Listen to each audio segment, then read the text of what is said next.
now.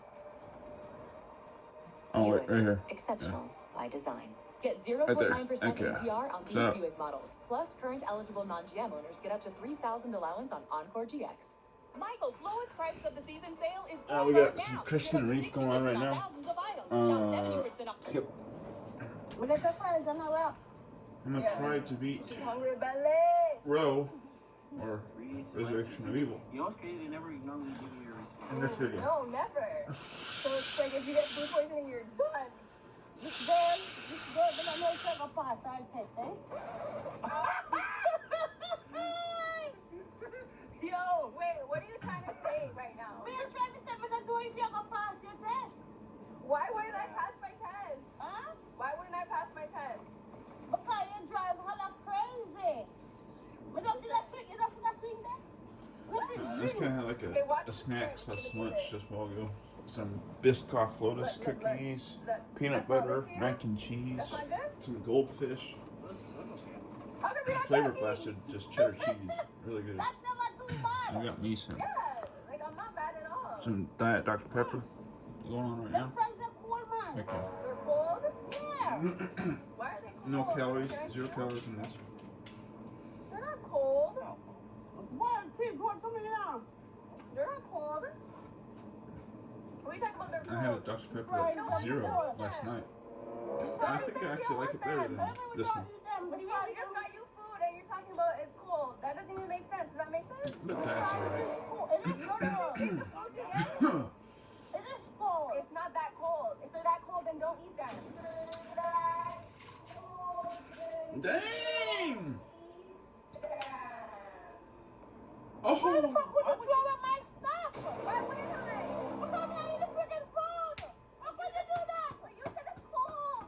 What do I know? It doesn't matter. It doesn't freaking matter.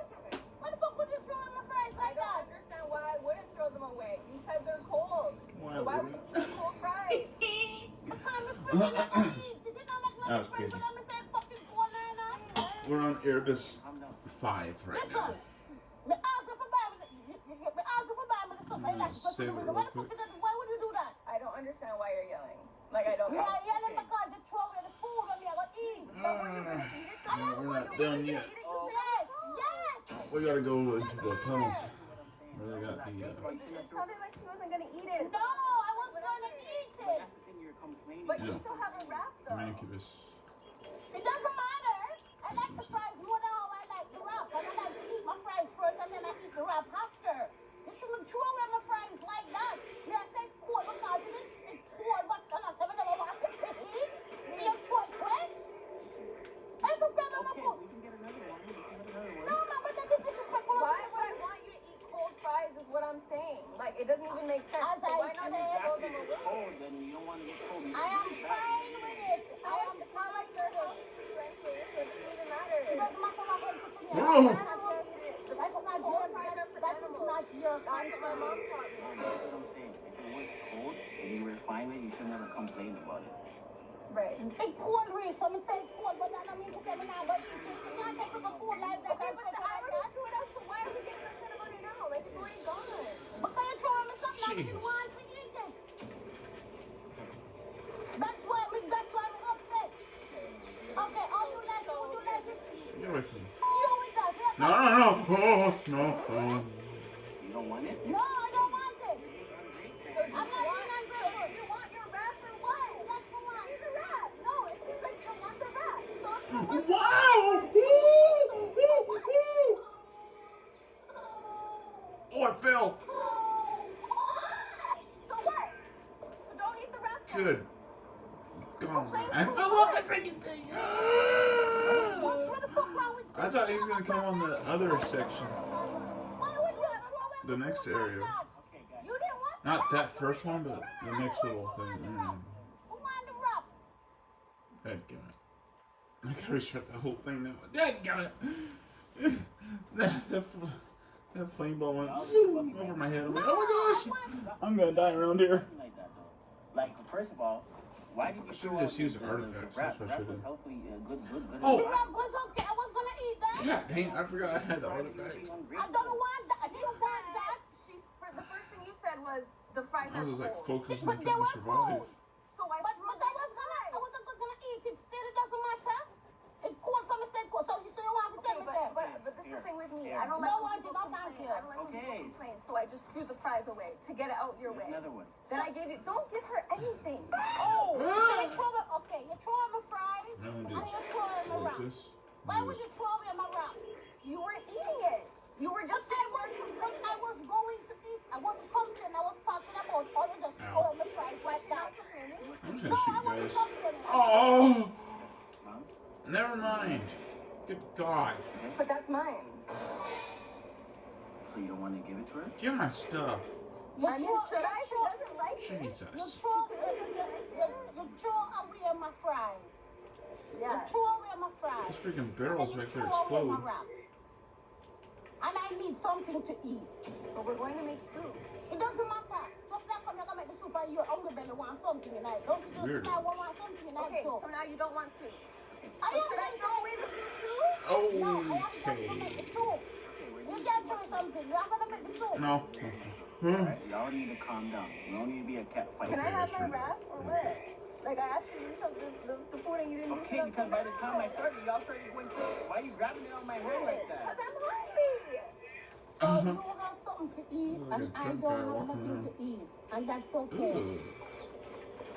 Ugh. That's what I'm saying. That's I hate all of okay. you. If you want a piece? No, thank you. I don't want none of your something. Oh! But that's for my food and I have to eat and then you have a check. No, I don't want nothing. When I go home, I make the soup I will eat. I don't want nothing from you. I'm literally parked up right now waiting for you to stop, like, cool down. I don't want, I'm alright. I don't want nothing from the man to eat. I just want to go home. Okay. Just carry me home.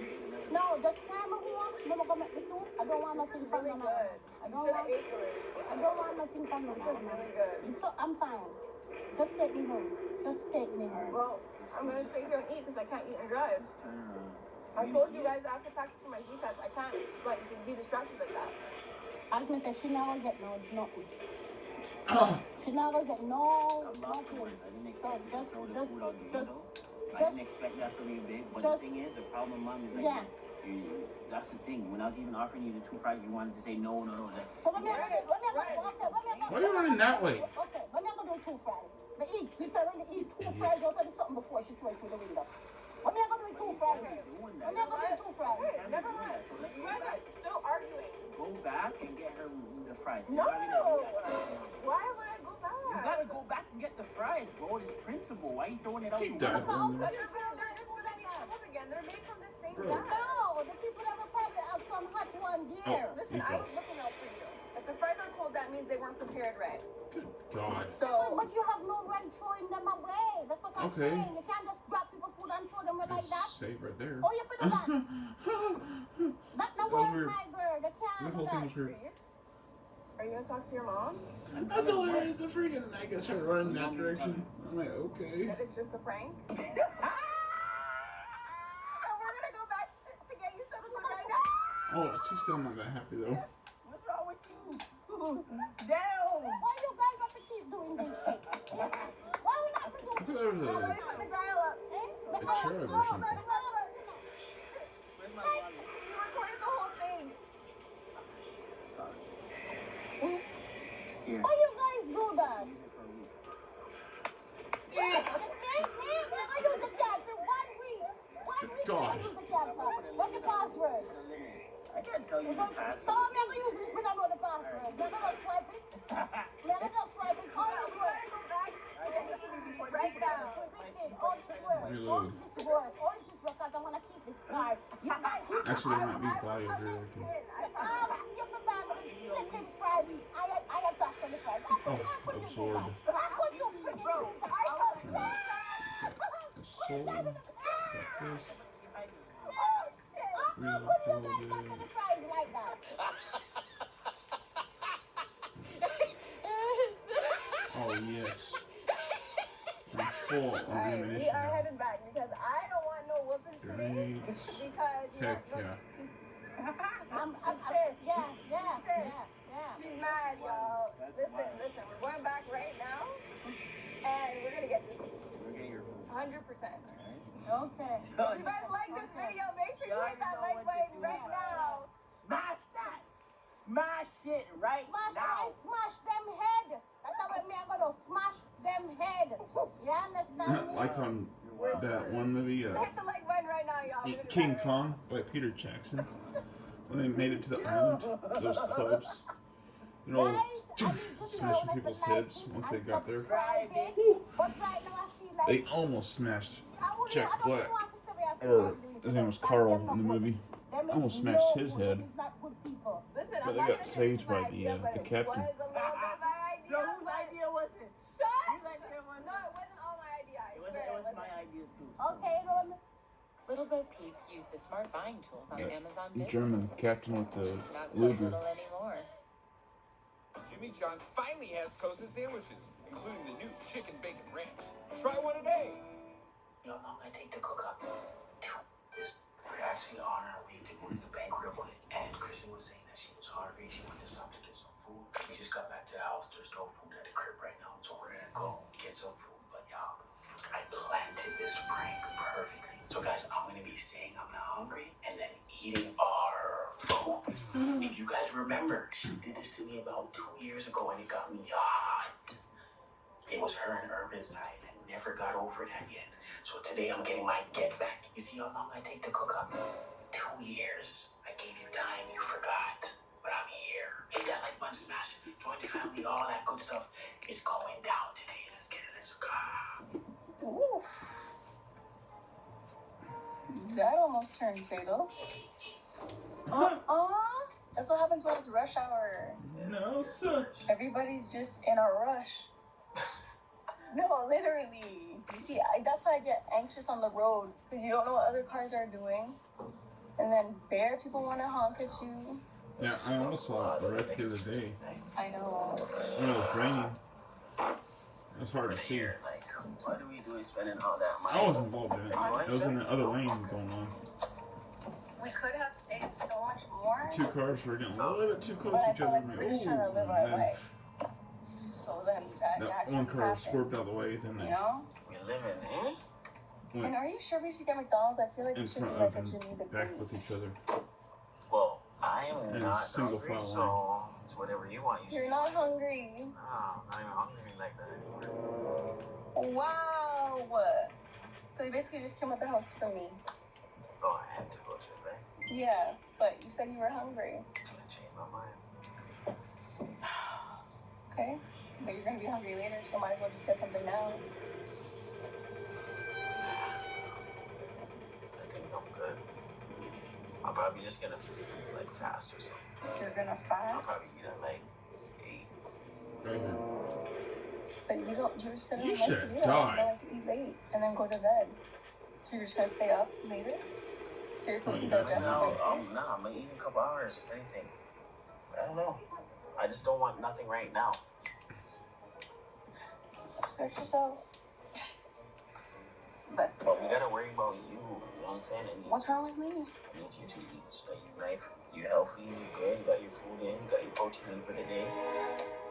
You know what I'm saying? You know how you are already. 1 minute you're not hungry, next minute you're hungry. Okay, I'll You're do complaining. cheeseburger, Mm-hmm. no pickle. I don't do onion. No pickle, and medium fries, please. The So heck? cheeseburger. You don't do meal with a cheeseburger. Those are like separate. Okay, do you want a drink or no? Yeah, I'll do a caramel latte. You sure you don't Oh. want I anything? think I killed him. Yeah. You can do a latte with. I mean, yeah. What's wrong with that? No points. Can I get a cheeseburger meal? If it's not a meal, let me just get medium fries on the side with a cheeseburger. And can I get caramel latte? I think it's caramel latte. Caramel latte? What size is that? Small. Small. Anything else? You sure you don't want anything? Nah, that's it. That will be 13.64 the first minute. Okay, thank you. That's it. I'm telling you, you should have just got something. We have cinnamon swirls. Cinnamon Let me swirl. just not. let me just not.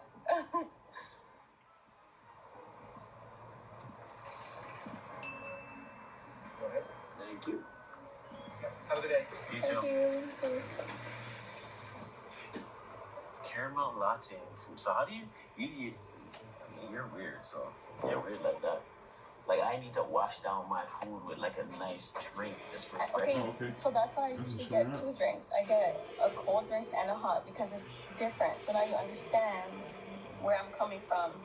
Yeah, but you would get like a cold macchiato and a hot coffee. It's the same shit. I wouldn't do that. I would be like a juice and then something hot. But I wouldn't do 2 coffees unless I was doing like a ice cap and then I felt like macchiato. But it's completely different. It's different. It's different. No. You love getting the ice cap with a tea or something. Like that's your juice, alright? No, it's not. Trust me. I need a nice cold baby, something that's, you know what I'm saying? What in the... No! Thank you. Speaking of cold, why is this weather so bipolar? Bro, How is it 16 degrees today and can I yesterday get some ketchup? 2 degrees with Bro, snow the and fact rain? that it was Oh, that's it. snowing, Okay. blizzard, Insane. ice storm. Thank you so much. Ice storm. Thanks. From an ice storm Right. to sunshine. Is insane. Now, windy, break. Right. Like, make up your mind, Ooh, bro. these fries is hot. Fries are hot. And they made them good. 16 minutes in. Alright. Chilling them. Yeah, we're chilling. Yeah, we're chilling here. Thank you. Alright, so where do you want to go Yeah, now? we're killing them. We're killing the Go to babies. Walmart? We're killing Or should we go the do our nails? freaking Oh, yeah. So we're going to do it. maggots and the Mine are growing out bad. biosuit zombies and the... They clean up Incubi. the rents under them, so. Okay, they Well, made the this the fresh. incubus Like, they killed weren't me playing around. the first time around, but I got their ass second time. It's hitting my nose. I came back with vengeance with my artifact, which I freaking love. Crystal said she was gonna call me. I'm telling you, this artifact is gonna carry us to victory. It's gonna carry us to victory. Just order Yes. something. Nah. We're I here. don't We're feel still it. here. I don't feel like I don't think I want something like that. Maybe It is very useful. just a little bite or something. Want to buy it? After you take another one. I'll have one. I don't want to eat Okay, I'm sick. Okay, so should we go to Walmart or should we go to He's the gonna eat the whole thing. You can have a bite. Are you sure? Yeah. I'm not even that hungry though. Oh, because I don't want a bite.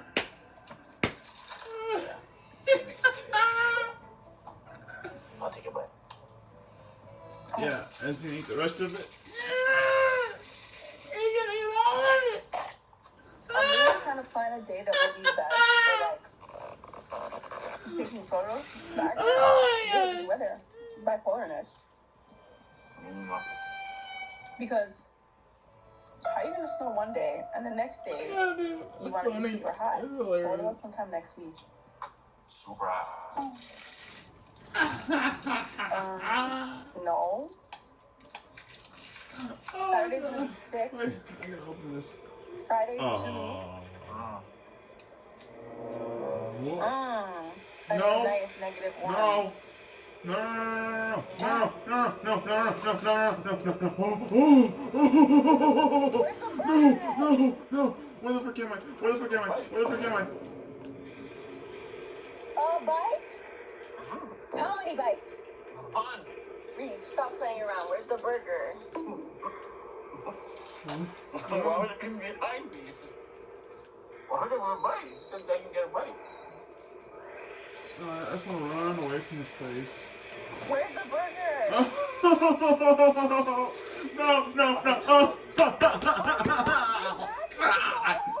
Burger? That was one bite. You said you were hungry. I was looking at the weather for 2 seconds.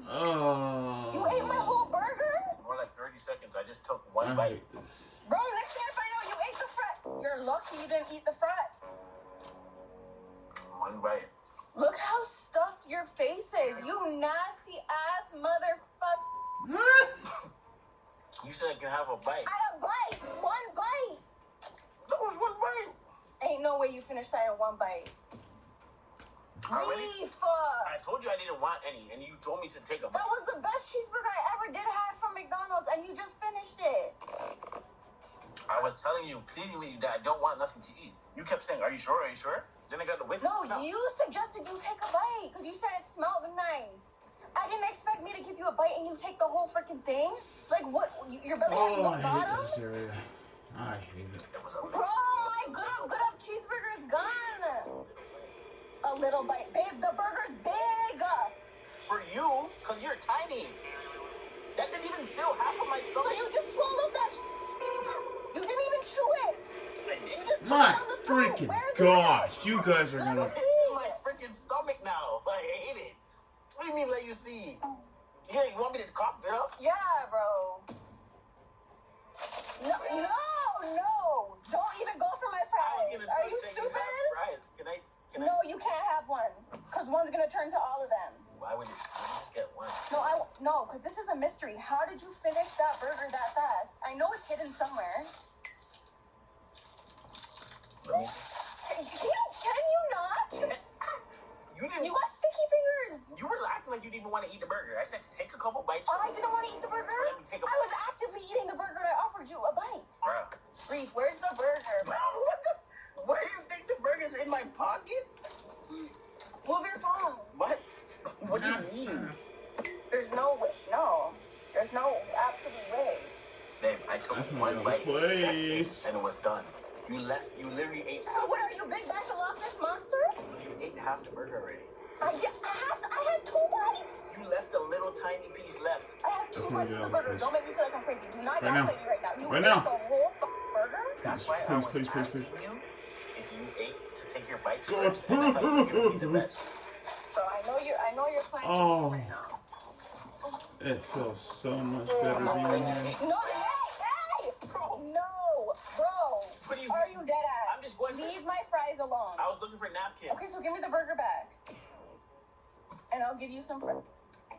You want me to? Reef, throw I'm it being out? serious. I'll give you like 3 fries if you give me my burger back. Okay, give me the fries, and I'll give you the burger. I'll give you the burger. Okay. Give me the fries first. You get the burger ready, I'll get the fries ready. No, give me the fries back. He ate all of it, baby. No! I'm giving you 3 fries. That's not gonna work. You want the full Because you're burger? playing with me. The burger's probably cold now. You want the full burger? Give me the full fries. I just want to try 2 What? fries. I don't want you to pick the fries because you're picking the wrong. You're not picking the fries that I like. You're losing your chances. You're the one that wants the burger. If I'm dead ass right now. Okay, if you want the burger, Don't hide my fries. I won't hide the fries. So you're gonna give me my burger. Yes, after I pick out my 2 fries. Why do you have to pick them out? Because I want to pick the longer ones. I don't want no little shorter one. I want to quench my fries thirst. You know when you quench your thirst when you have a drink? I want to quench my craving for the fries. Oh, I'm not stupid. Just give me the burger. I'm gonna die in here. Okay, so pass the fries. Why are we fighting here? You need to swear you're gonna give me my burger. Like, why are you being so picky right now? I'll give you the burger. What? You're being weird. How am I being? I said I'll give you the burger. So where was it the whole time? I have it. It's on the napkin. I was trying to hide it from you. Oh, good God. You get to pick 3 fries. Okay, pass the burger. I get to pick 3. Yes. How'd you leave that freaking far? You said you wanted the long ones. Okay. You You're freaking breaking monkey it. looking That's not ass. me. It already broke. They didn't put it together properly. Reef!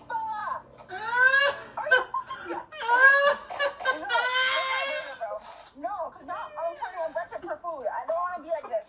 Where's my burger? Did you just take the fry out of my mouth? Yeah, I did. I had to. Where's the burger? I already ate it, babe. No, you said it's I there. lied. No, you couldn't have. I had my fingers crossed. I ate the burger. No, you didn't. It's over here. No, that ass.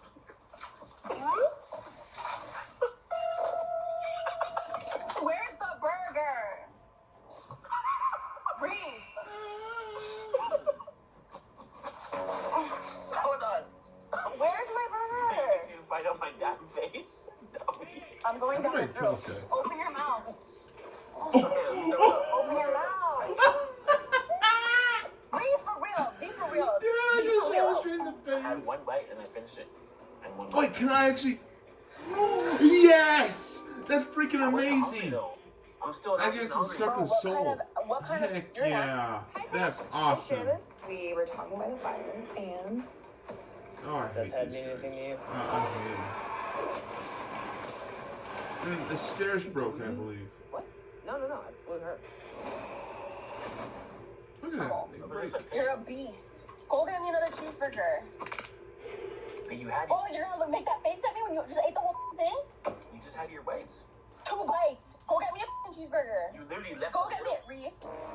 Drive back in the goddamn drive-thru and give me a cheeseburger that I want and deserve. And it better be just as good as that, or you're gonna keep buying cheeseburgers until I get the same one back. I can't believe See, you. now you're acting like a big back. Now your back is broad. I was Now your back hungry. is well big. You weren't hungry. I was hungry. We came after the bank to get food, I guess just for me, and you decided to eat the whole thing. Babe, you could have took like 3 bites. I only took one. I didn't eat 3. I still don't believe to this day that you only had 1 bite and finished it. There's no freaking way in this whole entire Yeah, he God's did. green earth that you just took 1 bite and finished the burger. If you did, then I don't. Your diet has changed completely. Bro, you left this much left on the burger. So what was I supposed to do with it? Nibble it like a freaking rabbit? Yeah, I mean that would be the respectful thing to do. So why would you even give it to me if you wanted me to act like a I rabbit? didn't say here, have it all. Babe, you bit the burger 6 freaking times. Yoshi sound 1, 2, effect. 3. No, I bit The it. diameter of the burger that you gave me was no longer The than this. diameter was this big, bro. That's why they have this. This is the size. That's not the size. Now you're just being extra. Bro, I'm telling you. It's literally the circumference of this. This is the size. Yeah, and you ate that You made all. yourself see everything large. I hate Clearly. it. Because it wasn't that big. And See, your the big freaking ass thing self sees fell. everything small. Because there's no way that shit's just sitting in your stomach right now after 1 bite. Put big back the bear. Like, go get me another cheeseburger. I'm not playing with you, bro. Are you hungry? Yeah, I am. Because that shit was smelling nice, and then you just took it away from me. It was like I had a diamond in my hand, and you just stole it. I didn't steal. You shared it with me. Why did you share it with me? Why did you tell me I can have it? Okay, remind me to never share food with you again, because if I have a full meal, you won't eat it all after I have 2 bites. Don't give me no leftover fry. Right. Go back in the line. I'm not going there. What? Clearly ain't enough. Reese, I'm hungry. I'm seriously hungry right now. No, you're hungry and I'm not. You're not hungry because you ate it all. Your appetite is good. Stop! You're a f***ing food bandit, bro. Now, It's a prank. go in the back seat if you're gonna keep acting up. It's not a prank. You ate my burger. If it's a prank, show the burger. I can't because I ate it. But it was a prank. So I tried to act like I didn't want your food just to eat it. Reese, get back in the line.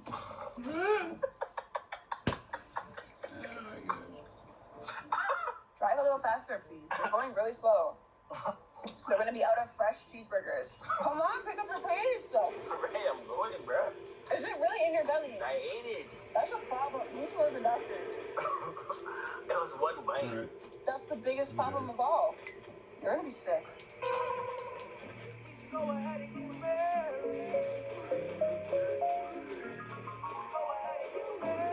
I don't wanna put a rush on. Hope I ain't putting Okay. much on. Way more than a crush on. And you love it when I touch on you. You're often one you take time. That's a little stock bit up of and save progress. at Michael's with our lowest Save. prices of the season. Get up to 60% off thousands of items, including spring floral and stems, yarn, frames, and I hate him. I hate him. What the heck is this? Oh, okay, yeah, this one's crazy.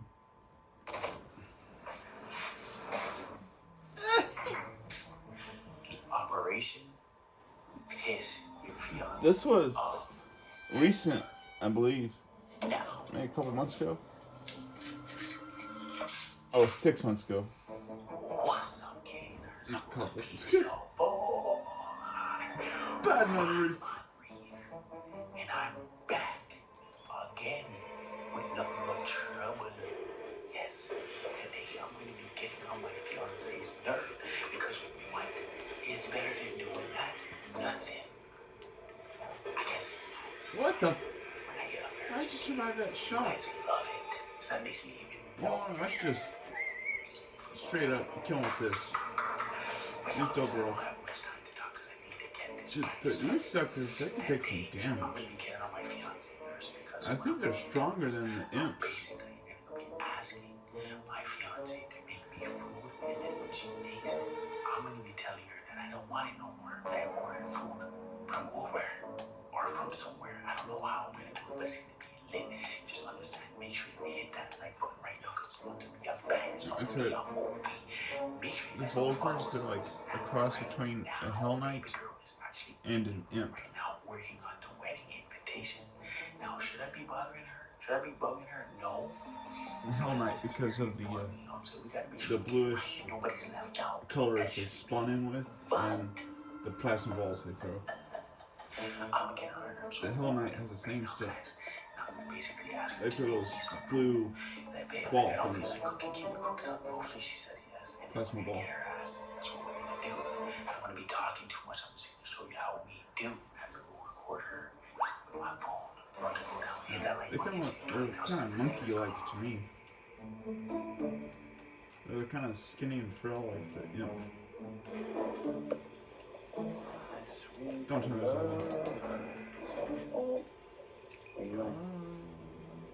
Just flipping out these templates. Are you hungry? Ooh, this one's sorry. Yeah. I like a lot of them, but I don't know what deal I'm going for because I guess I could get more from my food, but I don't care, just do whatever. Are you hungry?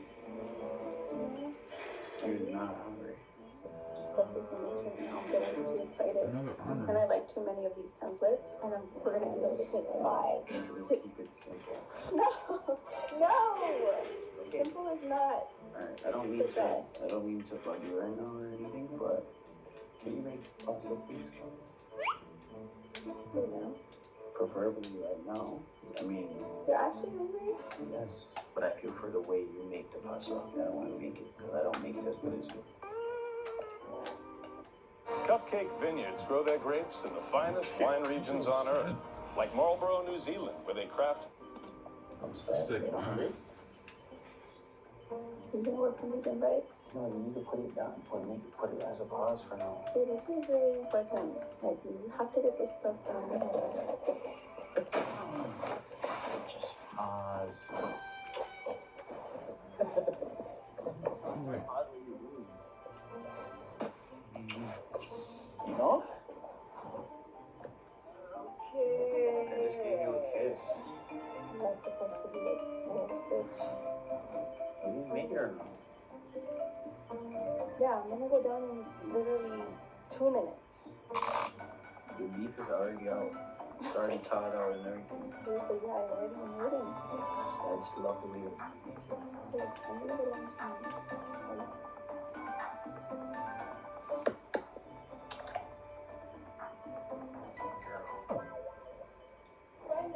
5?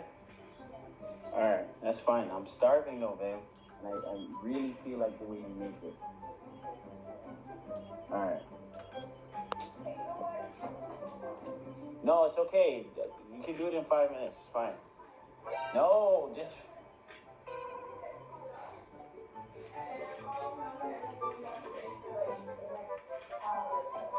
What do you mean? Bro, this is about to be so lit because she can be so mad when I tell her I don't want her food anymore. I literally just took her out of her zone. Kristen does not like when you take her out of her zone. You know what I'm saying? Especially if she's doing something for me. And then I'm gonna be like, yo, I don't want it no more. She's gonna be pissed off. And that's what I'm going for. Jeez.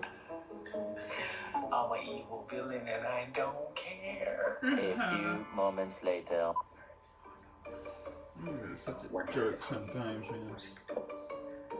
How far along she's at?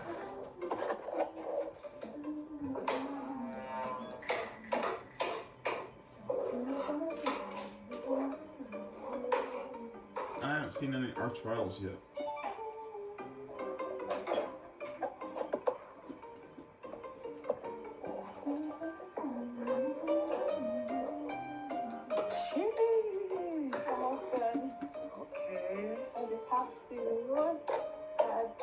It's kind of fresh, but I tasted it. So I'm just gonna...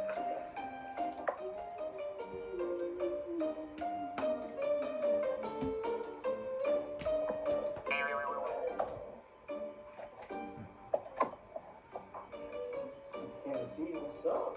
Just came to see what was. Coming to check on your food. How spicy do you want it? Not too spicy, but Spicy pasta. Ooh, Yeah. that sounds kind of good. You. I wonder if I can find that at a restaurant or something. that's basically done. Yeah, the beef and the sausage is done, but we have to do those now. It's ready. You know the crazy thing Kinds they of call pasta that has like a medium spice to it. Sounds good. We call it meat sauce. Bolognese? Bolognese. Yeah. You call it meat sauce, but you call it bolognese. Yes. Italiano. Everybody's in here. Party in the Idiot. Okay. You want a lot? Just make enough for both of us. Obviously. Oh, that's not the right way. Okay. Where in the freaking? Alright, y'all, I'm so excited. Oh, Wow, it smells so good. I'm so excited. But I just realized I have to be more of a menace. Like, what? I don't want pasta. Bro. Water food. I ordered something else. It's not enough. So, boom, light bulb just turned off in my head. And I remember, like, I have some old Uber Eats orders. I'm gonna see if I can pull up one of my old orders and basically act like I ordered pasta, bro. I'm like, There ever be some that spawns right here?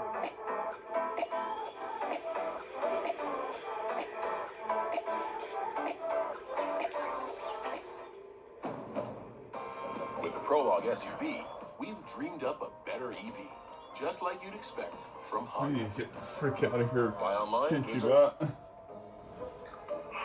I already know she's gonna flip. Like, I don't want her on my son, but I ordered one. Just think. I know that second freaking Revenant's made right there. If you get it, make sure you hit that like button. If you're discarding the video right now, there's no reason why you No, I shouldn't killed be the first one. And there's no reason why you shouldn't be subscribed. If you're not subscribed, I'm gonna take it at this point like very disrespectful. Ow! If you're not Okay. hitting that like button while you're watching our videos, You go ahead. I'm gonna take that. You go. Where are you going? Disrespectful. What are you doing? And if you don't Go want up ahead. to show up to your crib, You just shot me. right No, now, I don't trust you. You go ahead of me. my order. Hope y'all can see that. This is the order. I'm basically shorter the whole order. I took out the data. Oh, I don't like that. Completed penne roast pasta with parmesan and chili I flakes. already don't like that room. Popcorn chicken. Yo, I don't like the room, dude. I don't like it.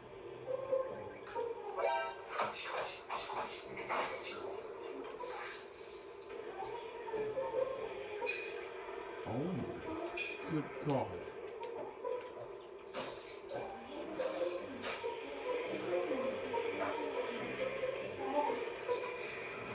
Marble. Jesus. Food's ready for you. Oh. Let me go get you a drink. I made it perfectly to your liking. It's not too spicy. After that short fight, It's just right. I'm Now I sorry. can go back to my tablet shopping, if you will. Taste it. Actually, don't even want it. What? Actually, don't even want it. Like I don't want it. Thank you. Like, honestly. I mean, I'm Is there not something behind taking us? stuff, but I want it. I don't want it. If I just Whoa, made whoa, whoa. I kind of lost it. That's Vulgars. How? Vulgars. It just How? that was weird. Kill him. What? This is how I make it. What do you mean this is how I make I hate Vulgars. the pasta every time? It smells like it's still Kill the raw. fools. Kill the freaking. Where? Just Go with like me. when I was watching you make Wait, just wait a second, buddy. I just lost my appetite. Suck the soul out of you. And I don't know what you want me to say. You're joking. Sit there. No. I was killing I don't two want it. spiders and Bruce, there's nothing a wrong zombie in the with this. back I know, corner. but I already ordered Uber Eats. You what? I already ordered Uber Eats. You have it. You eat it. Did you say you're hungry? I made you pasta and you ordered. There's gonna be something in there. Isn't Yeah. When? Dude. Like You didn't even say anything. Kill it. 10 minutes ago. Kill him. I didn't want to bother you or Oh, just he take you killed out him. of your element. Wow. I just said, you know what, I'll just. I shot him like So 5 you times. waited for me to come upstairs with the food like you knew I would, and then you're gonna tell me There's you a don't thing. want it There's a because thing. it smells Ah, raw and you there's ordered things. Uber Eats. Well, I thought Kill that, him. But you Kill him. ordered Uber Eats Kill him. before Get him. you saw Shoot the him. food, so how does that make sense? well, I thought that you would. I know. I'm a But I said I freaking wasn't. wuss. I said I wasn't hungry. I hate it. It just reminds me of dog food. I hate this location. Dog food? I don't want to go there. Bruce, that's not funny. I'm not even trying to be funny. No, And no. I'm talking over your I don't want to food go there. here. I don't want it, so I'm No, just gonna have it. No. Bruce, I made it specifically for you. No, I don't want to go But there. I already ordered food. I hate this I didn't place. feel for pasta. I didn't want When pasta. did you order the food? I don't want pasta, man. That's what I'm saying. I started to want something else. No, because when did you order the food? Like 10 minutes Oh! ago. I just ordered like a burger. Kill the thing. I didn't want pasta. So I just ordered something from Uber Eats. But you said you wanted pasta. I know, but then I didn't feel for pasta anymore. So you got burger and fries. Yes. So ordered So, okay, let me see. Because I don't believe that you ordered something. Hey, Come on. no, it doesn't matter. Why would you? There's nothing wrong with the food. So clearly something else is going on. Like, I'm so confused. I just literally, at first I wanted pasta, and then I was like, you know what? But, buddy. I'm not feeling like pasta. Okay, Dang so it. let me actually So I see decided- Freaking the die. order. Because now I feel like it's you just don't like the way the food looks. So you're lying and saying that you ordered from Uber. No, babe, the food looks fine. To be honest, it looks fine. I just don't feel for pasta. No, I'm so by I ordered myself. burger. Rafe, I literally stopped what I was doing to go and make you food. I know, And now and that's you're why being I'm saying, disrespectful. Jesus. that's why I'm saying thank you. No, you're not saying thank you. I'm saying I appreciate the effort that you had. You didn't have to get up and go downstairs and make that. You literally spent your 45 minutes to make the pasta, and thank you for that. 45 I love minutes. you. I appreciate you. Okay. Sounds can I kinda just long. see the Uber Eats order then? Why are you pressing for that though? Because I feel like you're lying. Okay. Oh. Oh. Oh. Burger and fries, my ass. And then Buddy. pasta? Oh, are Oh. you serious? So I thought you didn't feel like pasta. There's pasta right here for you. I made you I'm pasta. so sorry.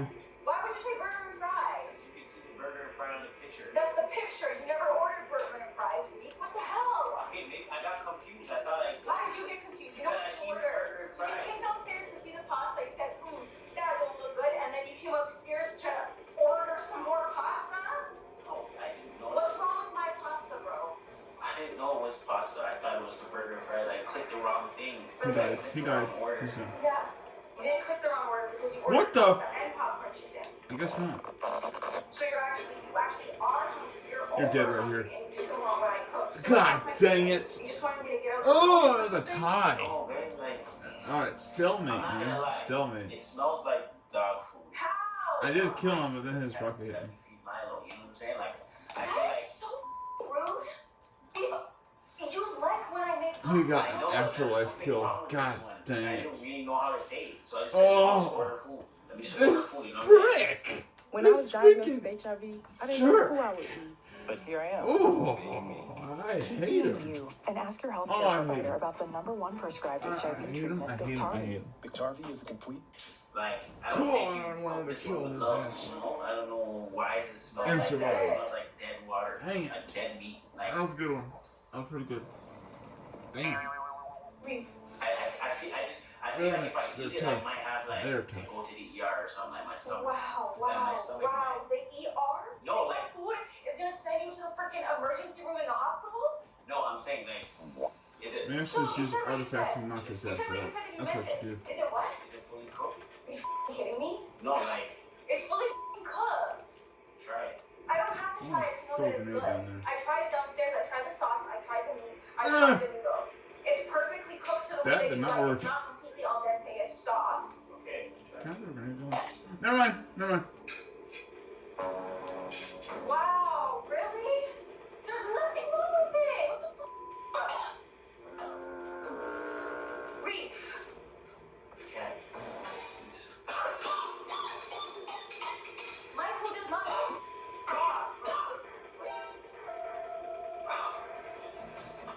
Okay, I'm just never cooking again then.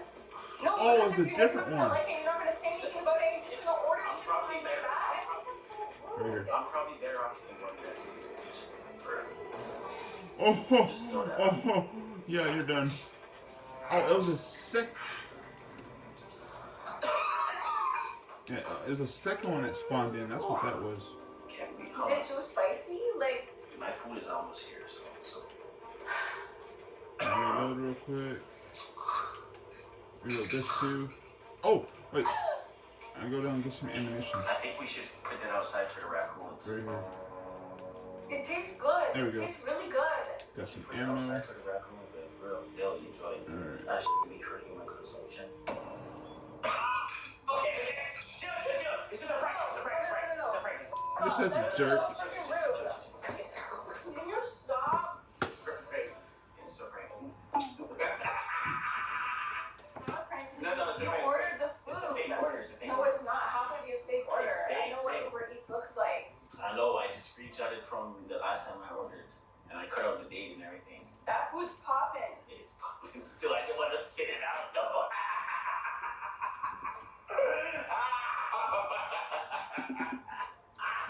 Bro, I felt so bad. She's all upset. Yes, I No, did. you didn't. I felt good. You didn't feel bad when you I felt good because I was getting you pranked, but then like deep down inside when I was feeling how hurt you were, I was feeling sad. But I had so much going on.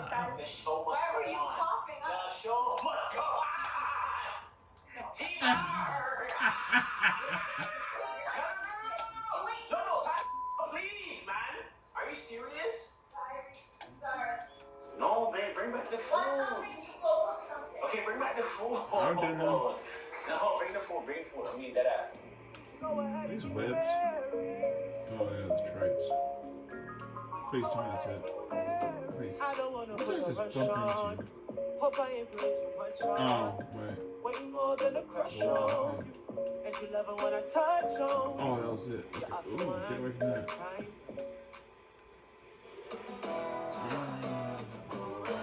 There's some guys right here.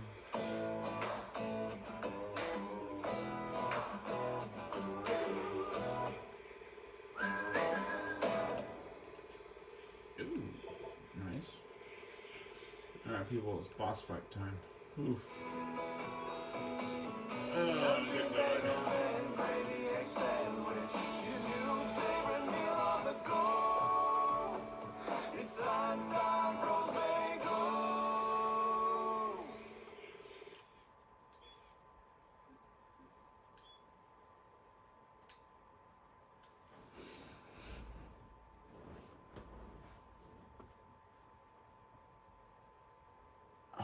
Oh, I've never seen this one. End it all. I'm gonna end it all. I'm gonna end it all. What's up, K&R Squad? It's your girl, I haven't seen Kristen. this one. Yes, we are back from vacation, which is why I'm No. pulling this crazy video today. So you guys know that feeling when you get back from vacation and it's like bittersweet. You like that you're going back home because home sweet Oh, home, no. but at the same time, it's like, why did I have to come back from vacation? I was having such a good time, and now I'm a little depressed. Oh, it's gonna be a tough fight. I need a little It's bit gonna be more tough. excitement in my life to keep my spirits I up. think I'll probably use Or the I'm chain just gun gonna go on this back on guy. vacation. Today, I'm gonna be I might acting use like I modified, am of course, losing but- my Oh, let me mind, see. and I Let me just have wanna the end gun, it all. this thing. And I'm gonna blame it on the fact The that I just have the Gravity vacation gun or something, blues. or Like, whatever that is. I'm Grab a her. little depressed. So smash that like button if you like the fact that I'm back with the friends. Oh, I hate this guy. I don't want to fight this guy right now.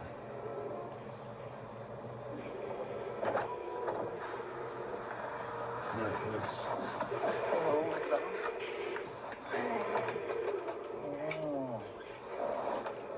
Okay. A little shopping. I just bought flowers. Nice. And as you can see, there's What are you doing? rain. I'm trying to take a shit. What the hell? Fully raining yet? What a way to shit the mood, right? Oh. It's not bad. It's not Get away that from me. bad. It's just spitting, isn't It's it? been raining ever since we got Go. back. Alright, bud. Okay. It doesn't make you a little bit upset. Not really. I mean, I can see how it's a mood killer, but Doing something. better It's probably gonna That's stay right. I'm raining. gonna get right up in that chest and shoot your ass. Let's see. It's not Get gonna yourself. nothing but rain. 'Cause that's just how Canada stays. Alright. I'm gonna do something a little different That's the here. sad part. I'm gonna save in the middle of the fight, actually. good. We're doing good progress here. No, I'm good. I'm gonna sit sure? right I here. thought about it, but then I'm like, you know what? I will just stay Damn, in it the says seat. 45%. Oh, crud. Right. All right, good. All right. 35. 8. 45. Yeah. 9. Give me those But souls. tomorrow it says there should be sun. Yeah, it says there should be, but there won't be. I don't know that for sure. Why don't we just go back on vacation? We just got back. 100% sun. Oh, 100% chain gun good for the weather. win. I know what we gotta say for 100% beaches. The wedding is gonna be 100% sun too. I know, but I'm saying we gotta save. Dang. Yes, but what's more important See, to you right now all now? the bodies are gone. Or what's happening in the future? The wedding. They all We disappear just came from vacation. once the fight's finished. You literally want to go back That's already? some BS. Okay, so do you want to go like on a shopping spree? And that we gotta save for the wedding, no? It's your goal, baby. Okay. Just relax. Why don't you want to go shopping? I don't feel like shopping. So you don't want to go on vacation, you don't want to go shopping, you don't want to do anything, is what you're telling me right now. That's not what I'm saying. That is what you're saying, and the rain doesn't really affect you. Oh my God. Alright, You forget know. it, forget it, forget it. Okay, can you just chill? This is. Oh, yo. Dang. Yo! Just forget it, forget it. You don't want to do relax, anything. yo. You don't want to write Yes. down all you're worried We're about off to is Phobos. like, how am I gonna make it to the Oh wedding if my I can't even gosh. be in good Finally. spirits? How am I gonna make it to the wedding? What is the point? Okay. It's fucking raining. We're done with Erebus. That's part of the past God, now. yo, do you need a coffee or something? Don't tell me about no coffee right now. Did you have one Because the best today? coffee I ever tasted was actually in Morocco. Now we're back and I can't have that shit no more. I have to have this bland coffee, this whack ass, fake ass coffee. And you're telling me we can't go back on vacation because we need to save for the wedding. You don't care about me? I do, babe. Just No, you chill. don't. Why is this car taking so long? They're Like, turning left, damn, somebody's yo. So watching. what? Don't you see how this life just doesn't make sense? How Move! doesn't it make sense?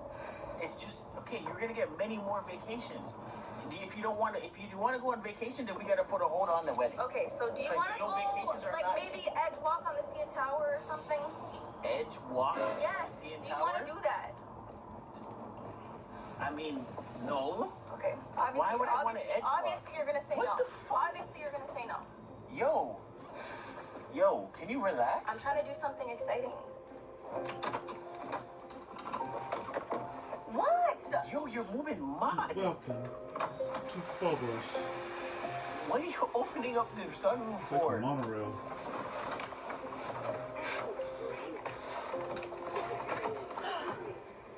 Get up here. I can't fit up there. Up here. Yo. God damn, my shoulder. Oh, it looks like a different place from up here. Okay, well, Kids? I see that. I made it. I see Are you from coming? up top a lot. Baby, chill, yo.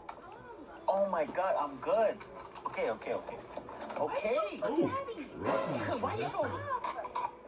Why are you so light? Okay. Damn. What the heck? What's shit there? Wow. Feel the breeze. Get higher, babe. Come. Okay, man. Like, what's your problem? Oh. We can't both No, fit. Get on top. No, I'm Yeah, good, come. man. Oh, What are you feeling up here? Are you go serious? there. Yeah, what are you feeling? Just forget it. Just forget it. You're ass. You don't want to do shit. That's how you feel when you're tall. Okay. I can see everything. Alright. I get it. But what was that establishment? Leave it, man. Can you just stop playing around with stuff? Just talk to me for a So second. you don't want to do Shh, just something relax. to excite your brain Take a deep breath. right now. Anything. What do you mean? I have to Okay. walk on the edge of the CN Tower to excite my brain? That's asking to die. I'm not ready to die yet.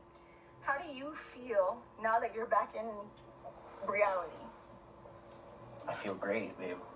I feel good. I'm blessed. I'm alive. I wake up every day and God bless me with life. That's what I thank him for every day. Thank him that our family's good. We're great. We're Oh, you blessed. should have died, you What do you freaking mean? prick. Like, I'm confused. Why are you so stressed? Okay, whatever. Okay. You're a dry cleaner. Okay, can you just relax for a sec? Can we talk? What are we talking about? That's what I'm saying. You're stressed out. Let me drive. No, you And don't you want can to sit shop. back. You don't want to go on a Okay, do vacation. you wanna go get all you're worried about massage? is the vacation. So I'm just gonna end it all. I'm gonna end it all. I'm gonna end it all. Fuck it. You're not. And Okay, move out my way, man. whoa. Buckle up, baby. You're in for. Why is this a cul-de-sac? Why? Okay. Why? So that you can just breathe, stretch, shake, let it out. Shut up, freak. Okay. Yo, Bibbs. All right, Bibbs. I love you. What's the point of being here if I can't do what I want to do There's more. to make me happy, to be excited? What is the point of life? Tell me, what's the definition? What is the definition of life? Living. What is it? Breathing. No, it's not. Seeing the future. No, it's living life to the fullest, and I can't do that right now. You're So living if I can't do that, I'm just gonna end it all. Fuck it. With who? No, With but you. No, but I don't want Ride to or end it. die. No, I don't it's want- over. No, I'm not ready for that. No. You think these pedestrians want? Okay. You think these pedestrians want to be going to Oh, work right now? he You think just they really wanna freaking get on this toppled bus right now? over. I don't know what they want. No, you guys are pricks. There's no point of life. There is no point. There's point. Life No, is there's precious. not. Why is this Life guy is- moving? Life is Z6. beautiful. Okay. You know what I'm saying? You can literally have The kids. only You can thing see the beautiful in world. this life is these flowers in the back right now, and I don't really see much beautifulness in them right now because it's raining, so I can't get the full spirit of them. You see what I'm talking about? It doesn't really make sense. That's what I'm saying. But what I'm saying is you're not No, making you don't. sense You to don't understand. You don't get it. You don't get it. me. I do get it. No, you don't. I get it. Because if you did, you would be depressed too.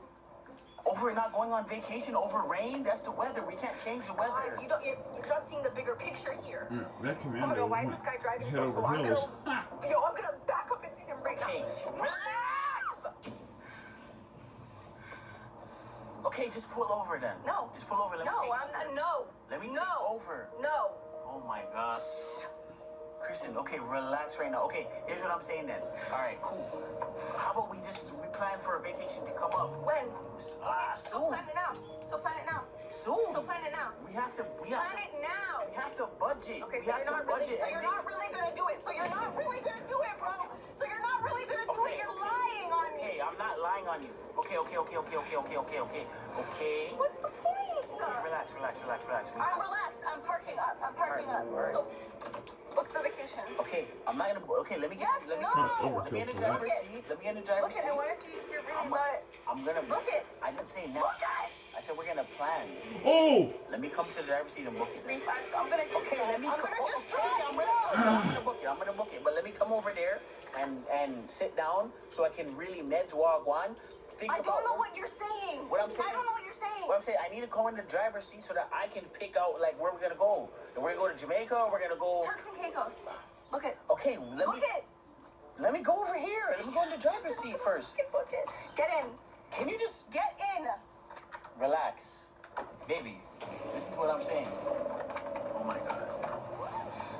God have mercy, Jesus Christ. Prayers have been uplifted. Yo, what are you doing? Tell me you're gonna book it. Stop acting crazy, yo. Now you're getting me cheese. Now Tell I'm me getting you're gonna book the vacation or take me on a shopping spree. That's not how life works. Okay, so skydiving. No. Bro, what's up with you? All these freaking skydiving. I don't want to jump out of a sky. My heart's gonna stop. We're not ready for dead yet. That me I tell her. So when I said come out of the blood clot KRT and come over here, so. And me I go drive. Nobody deserves this.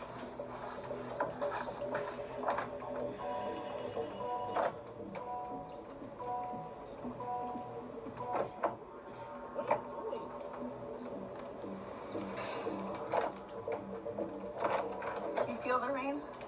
Okay? That's my emotions. That's how I feel right now. Do you look into my eyes? What? Can you look into my eyes? I don't know what you're talking That's the about. way that I feel. How does that sound? Like, what do you mean the rain is on me? That's my. What am I supposed to get from that? Feel it. It feels Take like it in. Feels like a raindrop. Feels like shit. That's how I feel right now. Because life has no meaning. Life has a lot Life of has meaning. no meaning, and I could have just rammed into this house right now. Why would you do that? Because Because you have no sense? Because I don't care anymore. So I don't because you don't care, you want to anymore. ram into I don't care. and ruin something that somebody else has and built up for themselves? They probably don't care either. How do you know that? Okay, because you don't care, just go over there and I'll make sure I care for I you. don't trust it right now. With the Prologue SUV, we've dreamed up a better EV, just like you'd expect from Honda. Buy online, reserve from select dealers, or visit your local Honda dealer today. Dang!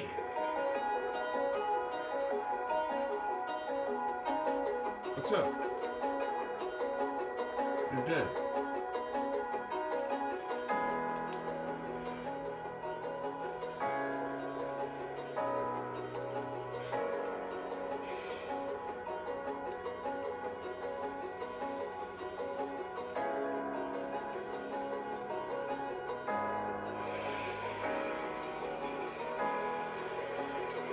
Oh. Jesus.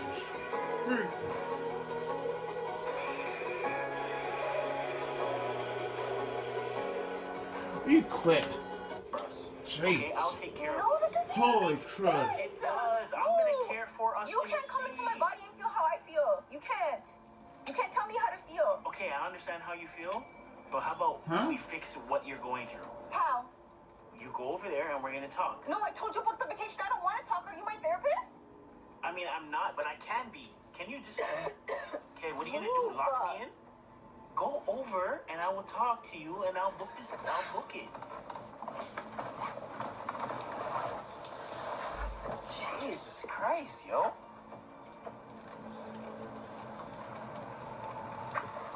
This is stupid. You hear the rain. So what? You know in movies when they play a certain type of But- weather to go with the mood of the film? Come on. That's what this... God knows. So you're trying to live a whole movie life. No, I'm saying I am... No. I am No. in the Matrix right now. Jesus. Someone is putting me in a bad position. My gosh. And I didn't put There's myself like here. 5 of these guys If it were down up here. to me and I was living my own real life, I'd be still on vacation. I I killed wouldn't have to 3 come back. coming up the freaking stairs. And But the then Matrix is making it happen. 2 others just spawned in. I don't even... It just, that's what I'm saying. It doesn't make probably sense. 6 So of them. why not just There's a end it all? bunch. Why not just get rid of everything? Okay, You guys piss me off. Huh? first of all, you need to relax. Right now you're acting No, like... because you're being stupid. You're honestly You're being just like... acting like you're literally, like, psycho. So why don't you call 911? Why If am you're I in gonna so much call- danger. I'm good now. Oh, you're good now. My life is in my hands now. I How? can control How? it, 'cause I'm about to drive. No, because you're behind a machine, and this machine can you up. And what can you do behind the machine? Somebody who's already gone in under them brain now work right now. Your mental mashed up. And you are gonna drive. What gonna happen then? Me and you dead. Right? Why would you let the rain in the car? I want to drown in here. So that's gonna make your mood better?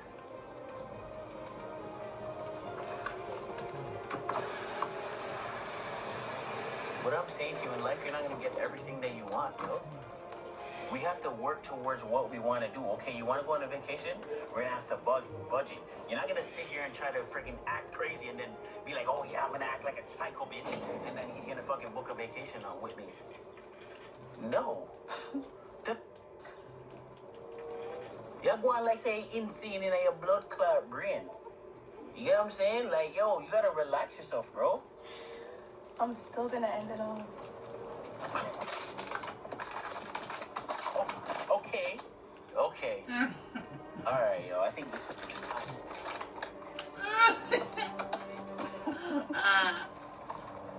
And you know what? You're crazy. I think I'm gonna drop you at your mom's house.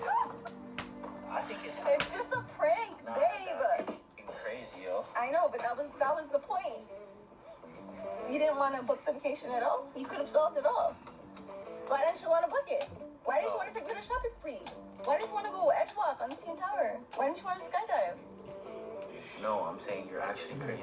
Babe, it was just a joke. No, bro. Babe, gone. Babe, it was just a joke.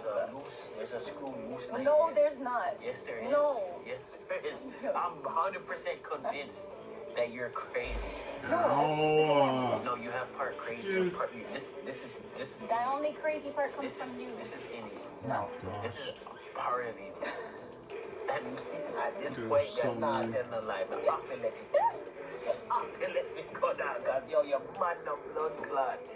I was just trying to see if we can get a quick little vacation. No, so why would I want to go on a vacation with a mad woman?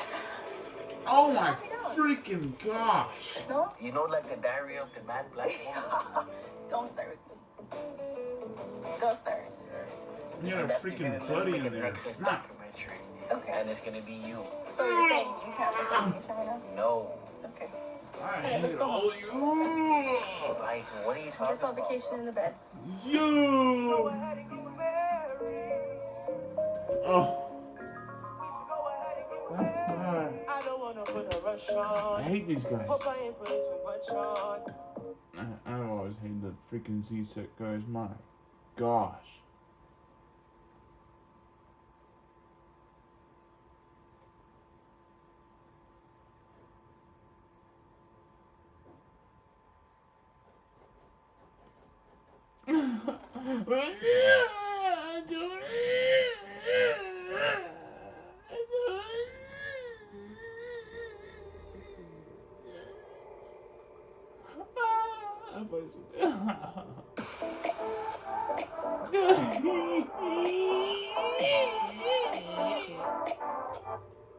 Yeah, you can't just give up on each other over something. So, You know what? You're right. Dude.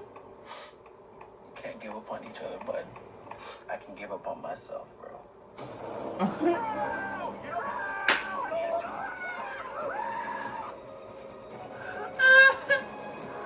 I've never seen this one. What's up, K9 Squad?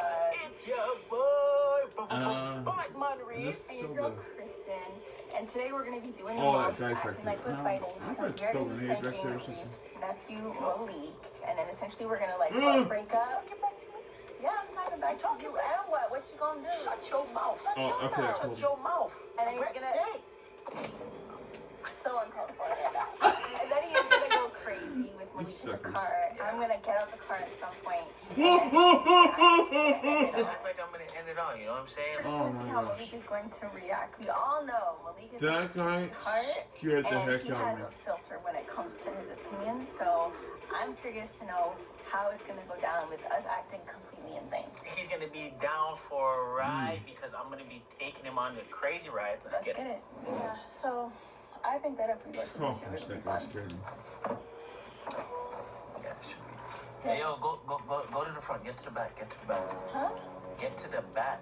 Why am I get? Why? You need to go where you're supposed to be. You deserve to be in the back seat. A man should sit in the front. You shouldn't. He's coming in Okay. the car. You know what? You know what? Okay. What do you Go mean ahead. what? Go ahead. Sit your ass in the back. It's okay. Go ahead. Wife and yo, not in this car. Maybe in your car, bro. Put her in the back, yo. It's okay. What the fuck? What are you talking to? What am I walking into? Who are you talking to?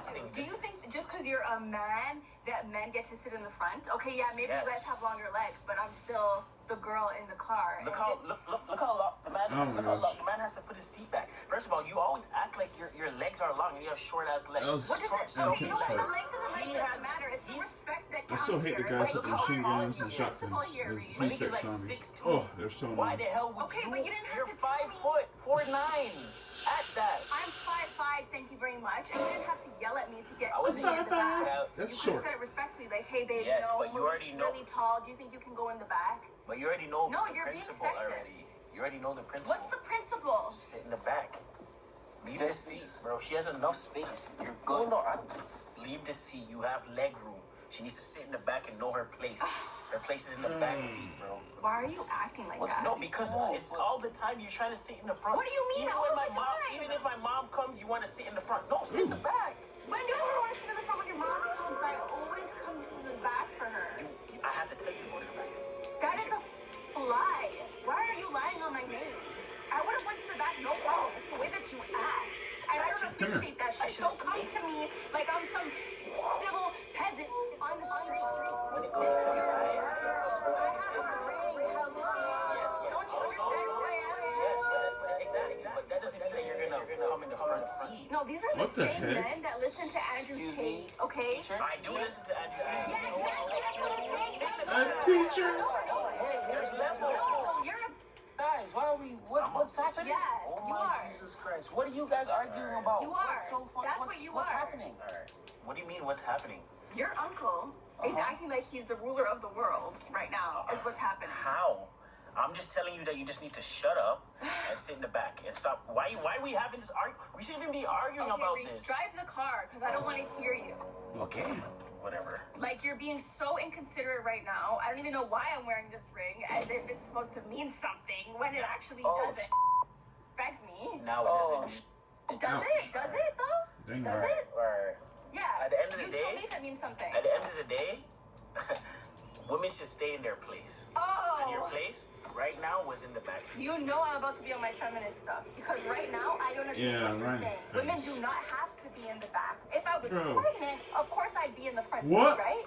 The heck? Why Right? the hell would you be in the front seat if you were pregnant? You Oh! don't have no sense. You have to be in the back to secure the baby. You don't want to be in the front when you're pregnant. I don't understand what you're saying right now. are there. Like, duh, dummy. That's what I'm trying to tell you. That's the only reason. That's what I'm trying to say. I'm not on anybody's side. I'm not on anybody's side. I'm not on anybody's side. I'm No, not on you don't anybody's think it. That's what No, I'm saying. I'm just. That's what I'm helping. saying. I'm just fine. helping. Little things like that, you I'm don't just helping. think. You know Oh what? no. I You know what? But you can't tell I her. have to run my she diary. has to be in the back. No. Shut up. But you can't tell her she has to be in the back. I'm Why can't I gonna tell her that- say just real quick. As a man. Just in case. I might have to do the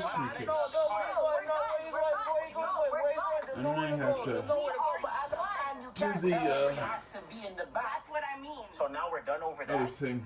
You can't tell her she has to So be then in get the the like it's a wifey thing all the time. I don't like being in the front. What is it, bro? But you Before homes. No. Blood is thicker than water. No. I So know, she but gonna sit in I the know, back. but I don't. Me and you don't fuck. Yeah, his Nigga, what? friends At the end of the day, if you Oh wanna my be god! done, Oh, oh. car. We are done. Get away. You don't have to call him a waste man. Yes. One finger and two. Oh my God, what are you guys doing? Why are you guys going like this? Alright, that's the case? Alright, forget her. She's gonna walk. She's gonna find her way, bro. This is the thing, bro. Can you turn around and can you just wait? Can you just wait? They're not coming in?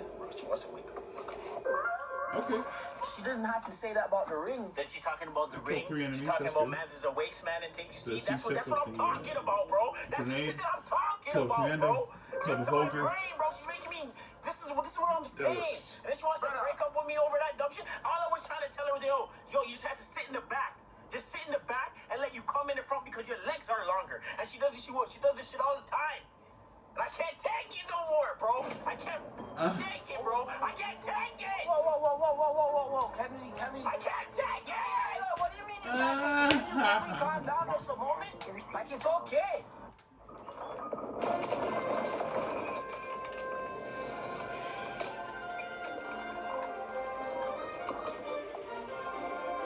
Yeah, this guy shooting at me. Alright, so I'm gonna do this. It's okay. We need to go back and get her. What are we getting her for? Because what? What you're gonna leave her at the side of the road so the next person can pick her up? She just said we're done. Girl just chat foolishness all the while. You think Kristen is weak enough to done you guys over that? She said we're done, bro. She did say something about your waist still. That was So you think that's funny? no, right? that wasn't. Pick, That was actually So why you bringing that up? no, because I didn't like the fact that she said that. Exactly. I didn't like that she said that to you, and I didn't like the fact that she said something about the ring because the ring was a lot. The ring was a lot. Like you went through a lot for that. I went through a lot for that, bro. And that's what I'm talking about, the respect. You don't respect me, bro. She thinks she respects you, and I just think she's upset Oh, God. because she feels like you didn't respect her in that moment. That's the thing with these relationships. We have to see eye to eye. We can't be picking others over one another. Now it's like, what am I gonna do? I don't have her. What am I gonna do, bro? Don't have her. We have to go back and get her. You don't not have her. You would just have to go She back. just left me, bro. She didn't leave you. You kicked her. No, she left out of the She car. left, bro. You're not paying attention to what's going on, right? I'm sorry. She left me. You know what? Let me just think about this for a second, bro. Please, it's hot. Bro, it's too early for this. Can we go back and get her, please? Just walked out on me, bro. No. She literally just walked out on this relationship. Bro, she's having a hard time. You don't matter. You don't She's say having I'm a a hard waste time. man. You don't say that you don't care about the ring and all this shit, bro. The ring doesn't really mean the ring is a monumental thing. Like Oh, for okay. it's- I gotta do this. whatever purpose, but it doesn't really mean anything. It's just an item. But the love that you guys share, the love that you guys have is far more important, and I think that's what we kind of have to pay attention to. We can't just give up on each other over something small. You know what? You're right. Can't give up on each other, but I can give up on myself, bro. Okay. Damn it. I got killed by something. Give up on yourself. There's no point. What's the What do point? you mean, give up on What's yourself? the fucking point, bro? I'm ending it off, bro. It's over! Reef, you want to Reef? No, stop! Reef! Nah, Reef, nah, she doesn't want me? Okay, then what's the point of living, bro? What's the point? Bro, yo, can you chill out? What's the point? Can you chill out? What's the point of What's the living point? then? What's the What's the point? point if I can't have her? I don't want anybody else. What's the point? What's the point? What's the point then, brother? If me not have me girl, she's gonna pick up her left, mister. What's the point, bro? There's no point. Because then there's somebody else that's out there for you. She wasn't for you then. Things just happen sometime. Bro, can you chill? Bro, oh my goodness gracious. Bro, this is what I'm talking about. It's like I wake up every day to live my life for her, and it's like she's not waking up living for me. She's only caring about herself. You guys can't live for each other. You have to live for yourselves, and you guys just have to align. And she made me leave her all the way back there, bro. Just because she's acting like a stupid ass. And now she's telling me that she doesn't want to be with me. Now I don't know what. She probably already found somebody else. You know what, bro? Now I'm thinking about it. Can we turn around? You want me to drive? See, that's the thing, bro. Like, it's like you're not respecting what's going on. You're not respecting what's going on. You know.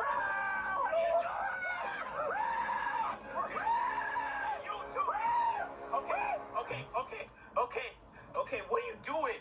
What are you doing? What am I doing? What are you doing? I'm ending it for both of us. I don't. Adidas. Adidas shirt. Because you're not ending with me and I can't end by yourself, brother. No, you're coming with me. I'm not. I need a friend. I need a friend. I don't want the blood clot to keep me now come and hell with you. Go about your business. I'm going to heaven. I need a friend, bro. I can't go there by myself. You are my guy. You think God I go bless you and taking him spirit in place of peace for you kill yourself over a woman? Bro, but what's the point, bro? And I need you to come with me, bro. I need you up there with me, bro. I need you up there with me. I can't promise you I'll be up there with you, but I promise you I can be here for you if you keep us. If you relax. Oh, you should Let die. me You should die. Let me drive. Oh!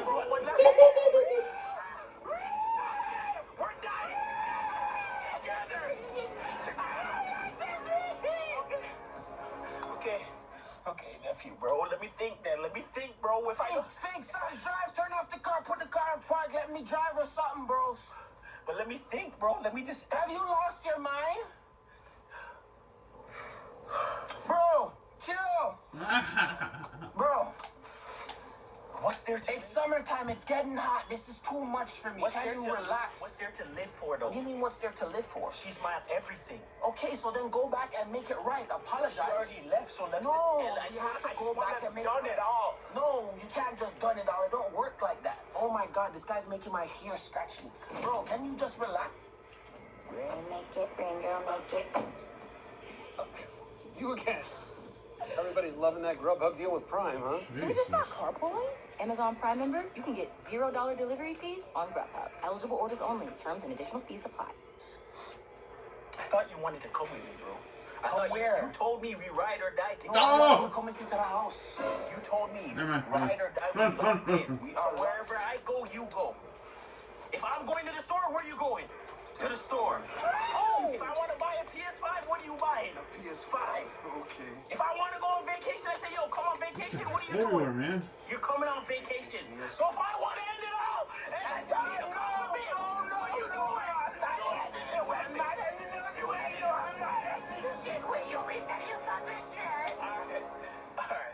Reef, can you can't let me stop, man? You play with me because I don't like this, bro. I want to end it up, bro. You know what? You drive, bro. You drive. Bro, you drive. Come out of the car. Take a breather, because I don't understand what you have going through your mind.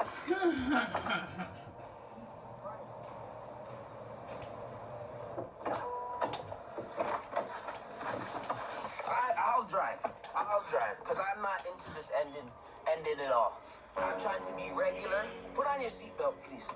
I'm trying to be regular. I'm trying to just, survive.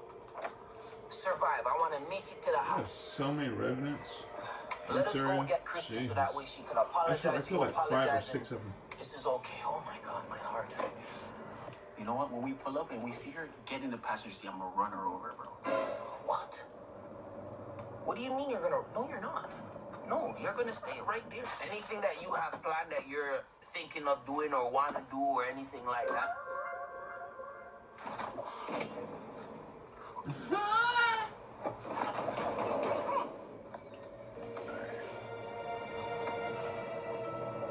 His face is like, what? There's no way this guy just brought out a time puncture.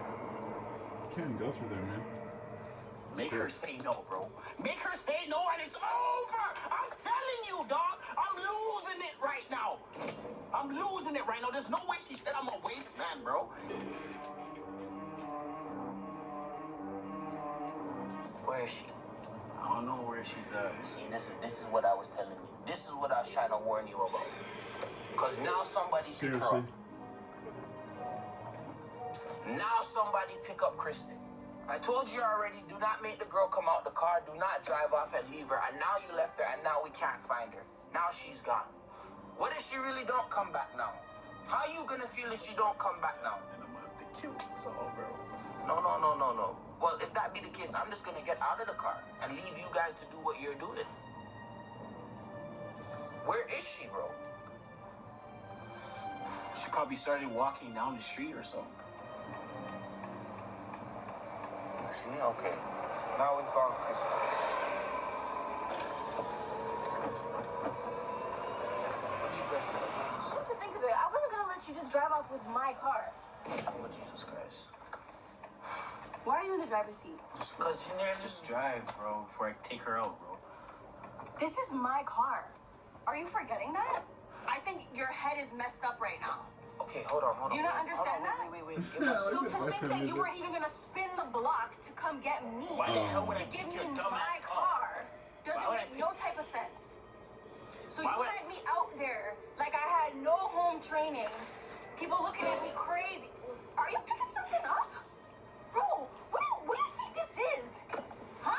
What do you think this is? Bro, turn right here, bro. No. Turn right here. Yo, Malik, this man thinks he's some, eh? That's the crazy part about this all. He really thinks he's larger than life itself. Put the items down. What are you gonna do? Yeah, go outside. Come outside then, bro. Oh, yeah? All right, let's get it. Oh my goodness gracious. Yo, you two. Can you guys relax? Can you guys calm down? Reef, get your hands up. Get your hands up. Get out the car, bro.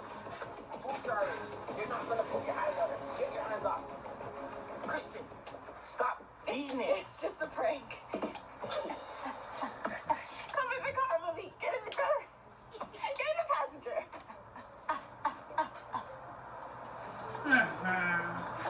They got you good. Come in the passenger seat. Got your ass. I'm like, seriously. Got him. You got. Sorry. Woo! Sorry, sir. We had to do it.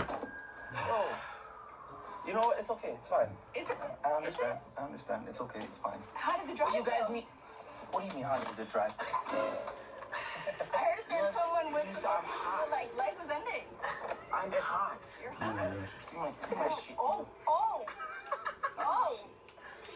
And stop gun fingering the man. Bro. Yeah. Get your Stop son. gun fingering the fucking man, bro. I'm not on nobody's Freaking side. prick. I'm not on none of your guys' side. throw a Stop grenade gun at you. fingering the man. You guys are having too much break. Let's go. I think I want more grenades. I'm ready to go now. I want to end it all. Let's go. Jesus Christ. 10 grenades seems kind of low. And then I gotta use a punch on those guys that are coming in. The Revenants and the freaking Chingan Commando guy that was coming down. Holy crud. That's some crazy stuff right there.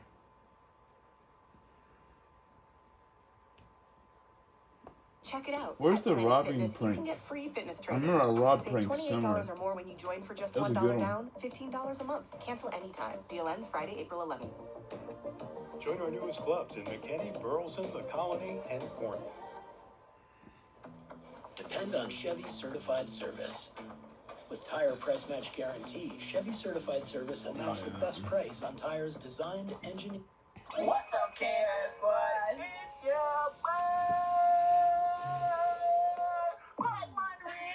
And your girl Kristen, and today we are going to be eating some good food.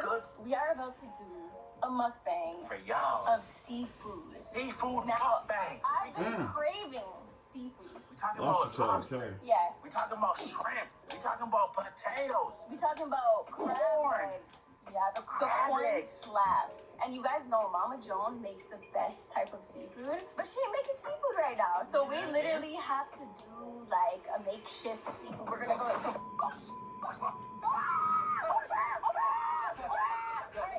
Listen to me. Yo, calm down. You know what I'm saying? Yo, Sounds like Malik. give me a phone, man. Yo, give me the phone. You should have died, bro. Grab the phone.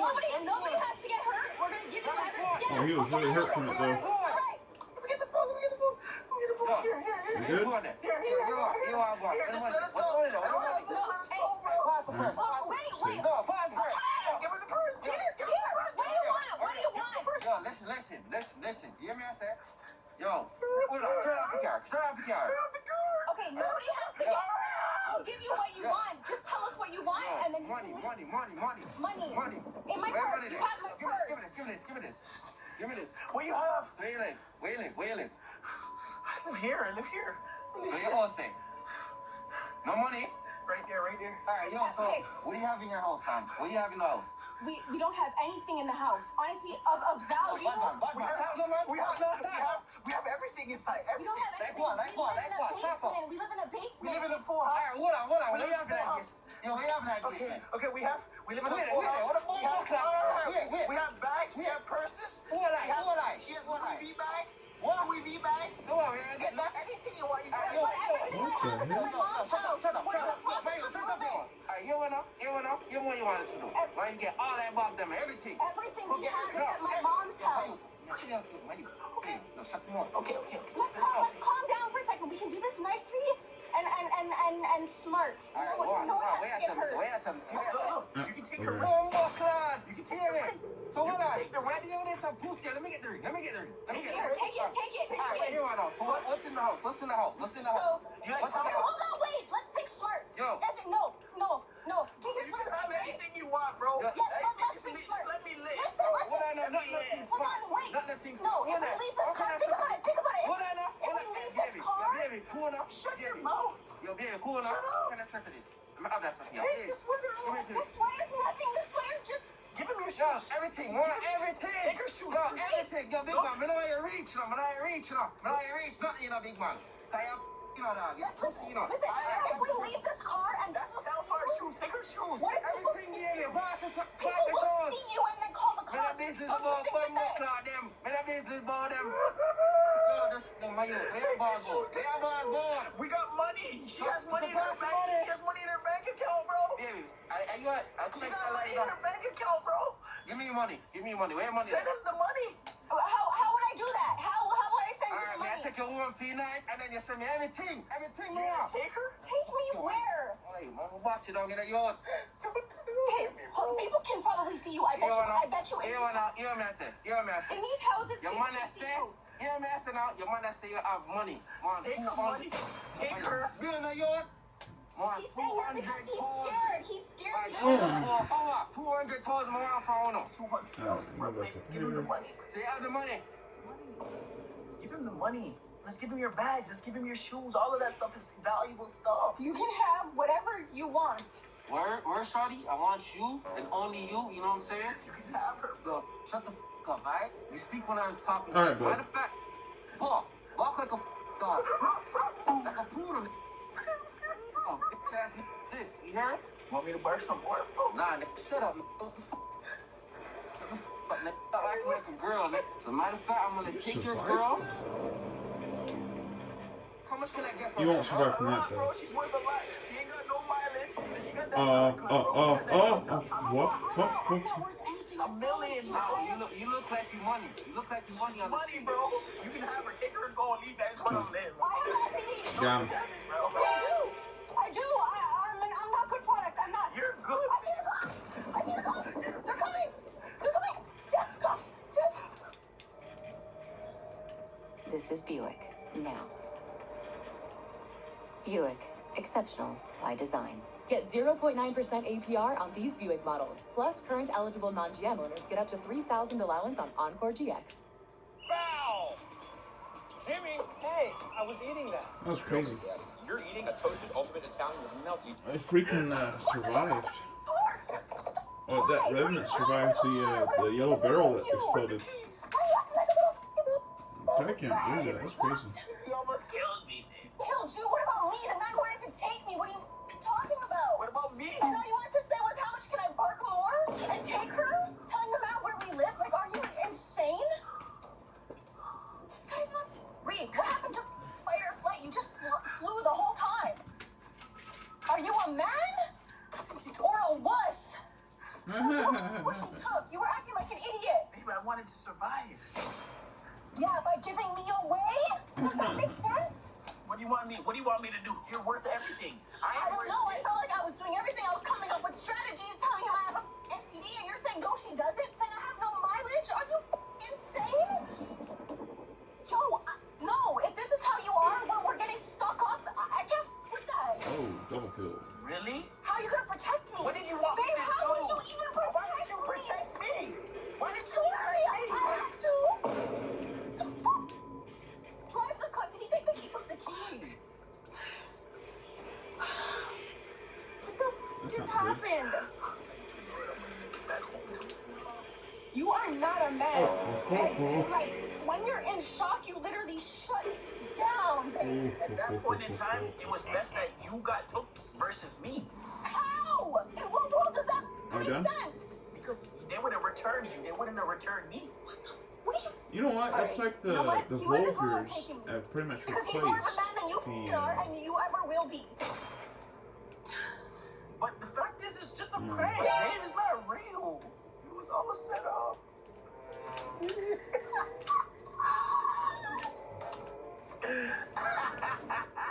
Shut up! Damn!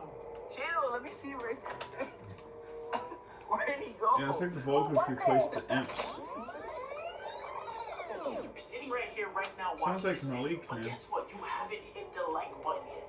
How do you get on your computer every single day and you don't show love? Why are you wasting time? Join Is there the a PDA family. around here? Let's go.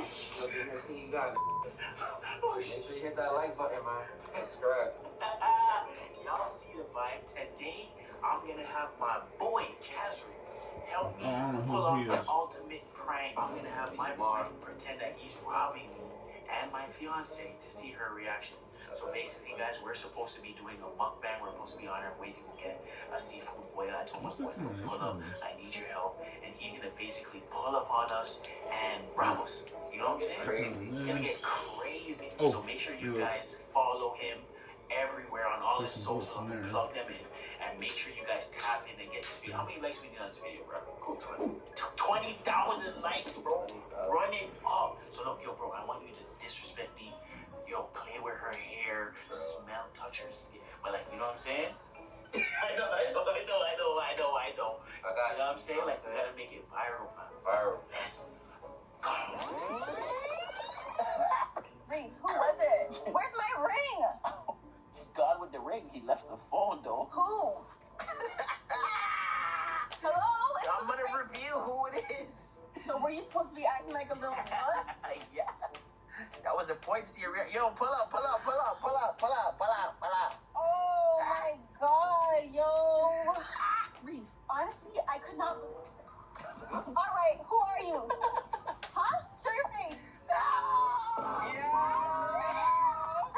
What's the word?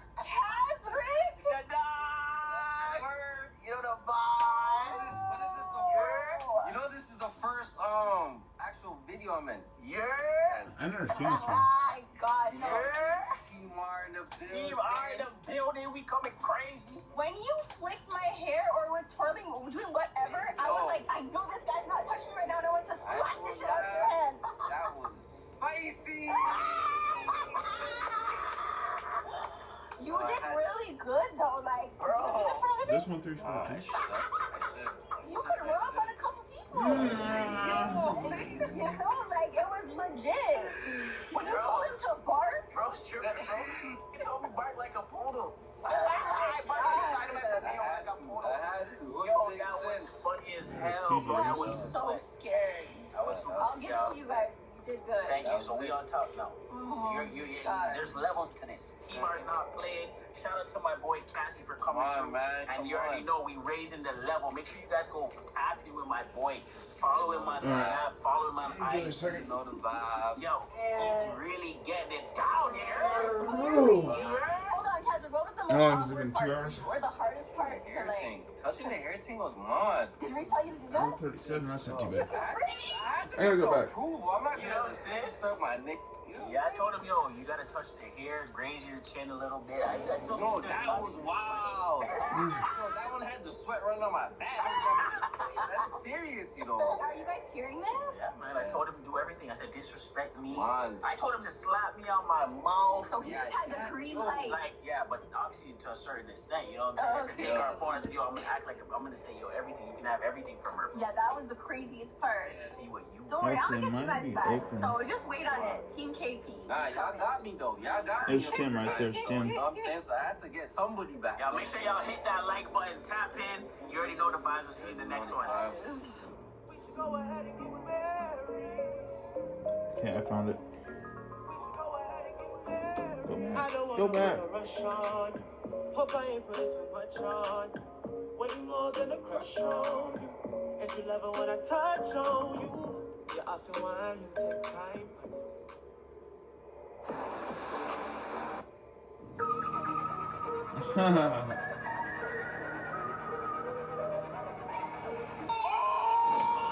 What?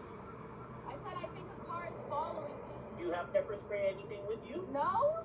Make a left turn, make a right turn. Go somewhere where He's people still can behind see me. you. He's still behind me. Oh, okay, I found out what the code was. Go to that website. Don't No, panic. I'm not. Go. Babe, I have no gas.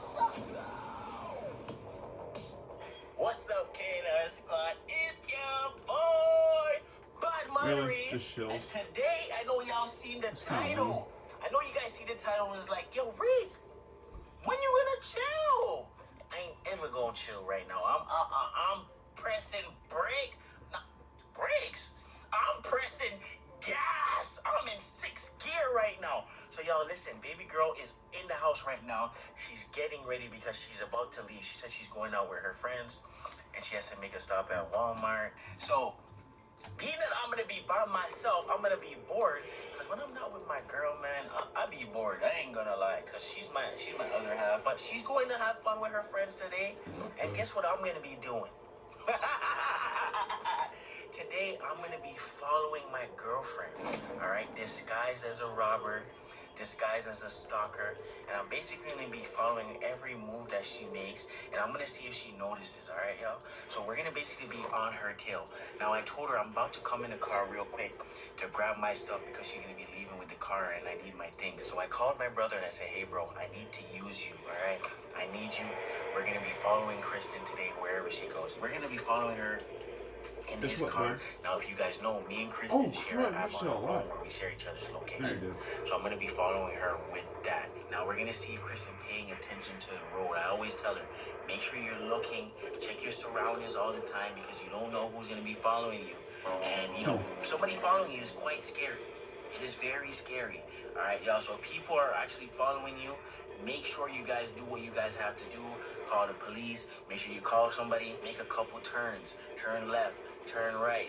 Drive straight. Pull over. See if they stop. I'm actually gonna take this GoPro that I have right now, and I'm gonna find a spot in the car to place it so I can get a good view of Kristen. Because when you get in the car, ain't no way you looking up there. Okay, I mean, no, if bye. you know baby girl, Thank you. she's definitely not looking up there because she don't drive that much. So she's definitely not gonna be looking up there. So I'm probably gonna find a way to hide it over here with this. So y'all stay tuned for that. And we're gonna get ready. Let's go.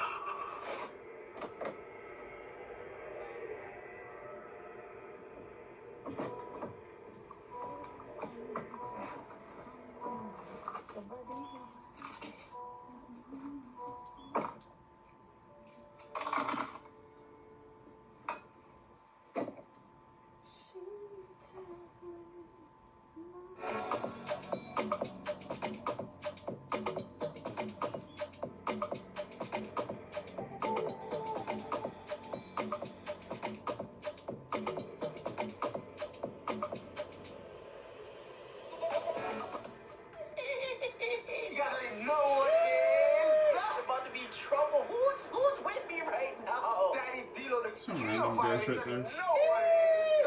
So y'all, listen, as you guys can see, I have changed. And what did you bring for us? Bro, stop playing. Daddy Dilo brought the mask. Oh. Mask on. Mask on. Mask on. Hoodie up. They can't see me. Uh. They don't know who we is. They don't know. We going. Let's go. Nah. Let's go. Relax. I don't wanna put a rush on. Thank you. Hope I ain't putting too much on. Way more than a crush on. Alright, y'all, look. I just found this. I don't know if somebody's shirt or what it is. I'll be using that too. What the heck was that, dude? We do not control nothing like that. I don't know what he's talking about right now. Kristen has left the house. GoPro set up. She did tell me that she was going to Walmart. So Bro, we're this is gonna my check sign there right here. first. Let's just check. That's my sign right I'm here. not sure we're gonna track her, but let's just grab something. If you can real see it, quick first. that's my sign right there. There's a silhouette right there. I'm not trying to do too much, but that's how I'm gonna make sure that she feels. Give me that. Give it all to me.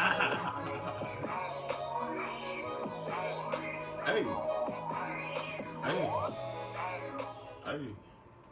Yeah. Is there anything down here? Hi there, I'm great. How are you? Good. Awesome. Can I grab a tall pumpkin spice, please? Hey. Thank you so much. Please. She's going somewhere. I don't know where. Please make That's this okay the though, end. because we're gonna go over to It Walmart is, right now, so we yes. can pull up on her. Hopefully, we Section can catch her. 2 So we are headed is there around right the corner. now. Yes, sir. Dude, the What revenants if were we catch her doing crazy something on that she's that not map. supposed to be doing? What if she told me she was gonna go link her friends, but she's linking with an ex-man?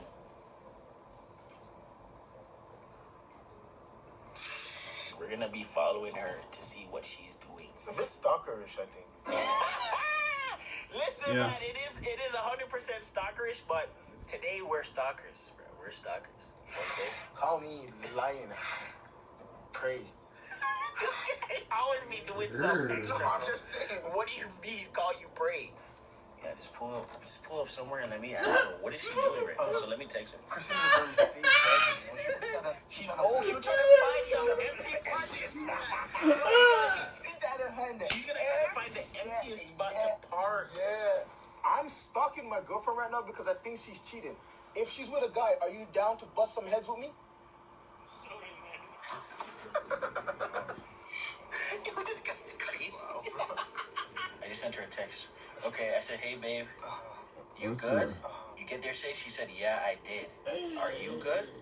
Oh, she said she's going to Walmart. Let's go. She said she's going to Walmart. So, bro, we need to peep where she's going to be coming in from. She definitely probably went to the Starbucks, bro. knowing Kristen, she's not supposed to have Starbucks. Exactly. Maybe that's why she said she's on her way. Why are you driving? No, because she's coming over. Why? That's why I said we have to just calm down. You can't hit this car. I'm not gonna hit the car. Why is she parking so far? We just said the same thing, right? Why is she parking so far? Be cool. Oh, be cool like The Rock? Say be cool?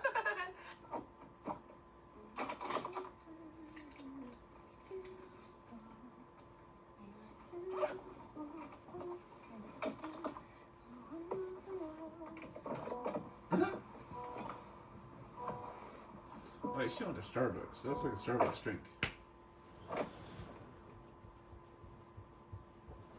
I don't know if you guys can see. She's walking right there. Walmart is right here. Why did you park all the way over there, baby? Oh! Elizabeth McNeil is that. Scratches on the car.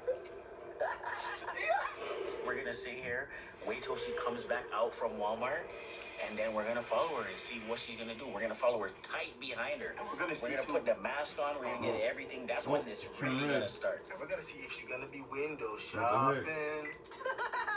A little longer than a few minutes later. She's going back to her car right now. You ready? She had a Starbucks cup in her hand. She had a Starbucks cup in her hand? She had a Starbucks cup in her hand?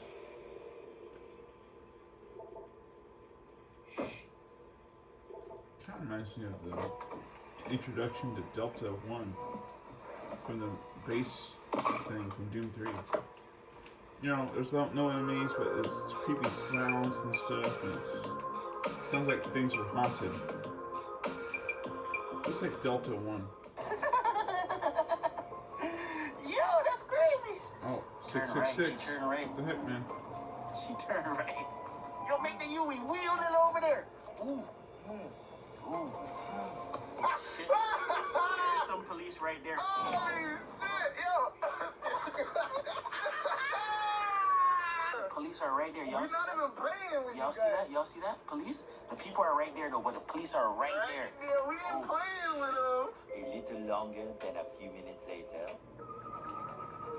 I got armor.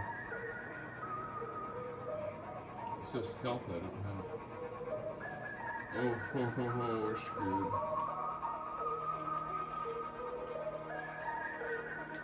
I want you to get super close behind her, like, yo, touch her bumper. Touch the bumper? Touch the bumper, bro. Where?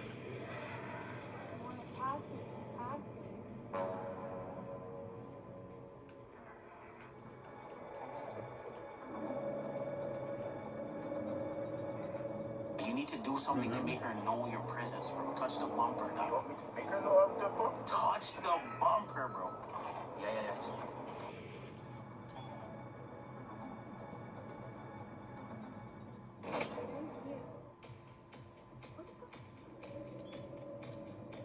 Oh, did y'all see what he just did? He pulled over on her. Oh, shit. Yes, sir. Yeah, she's definitely tripping right now.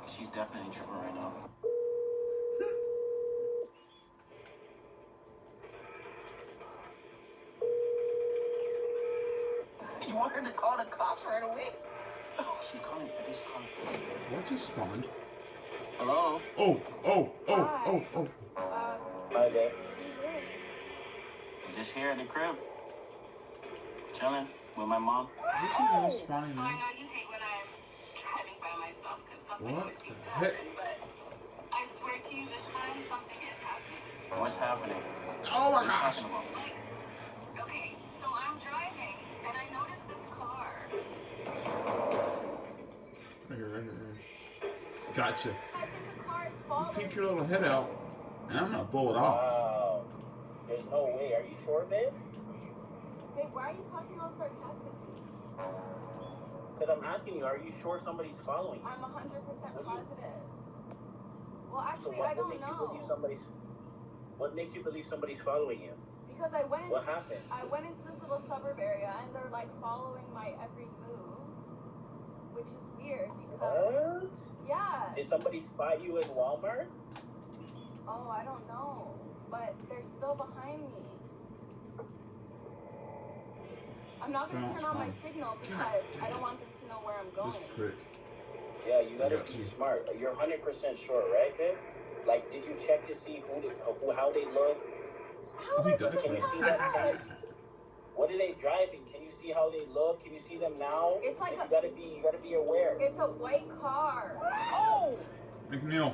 I don't see them right Is now. it behind you? I'm turning right now. But There's so much I need to explain. Oh my gosh. Is it behind you yes, right no, now? it came now. It's the car. Where's behind the me. It's behind you? Yeah. Oh, there's like one car and then there's the white car behind As me. long as it resides in our dimension, there's always the danger that Oh my god. I'm gonna wait see if I can see them. Like what Okay, if they but get now we know it. huh? Uh-huh. You need to be safe, baby. You can't be just playing, let me see, let me do this. Make a left turn, make a right turn, pull over, do all this thing and see if they're still following behind you. The important thing right now is getting the Phobos teleporter online. There are 4 core systems that must be shut down before I can reroute the power to the teleporter. Take this. You'll need it to get to the pumping station. Now go. Alright. That's cool, I guess. Okay. You gotta be safe. Do you have pepper spray, anything with you? No? Where are you exactly so I can come? Like, what do you like, what's going on?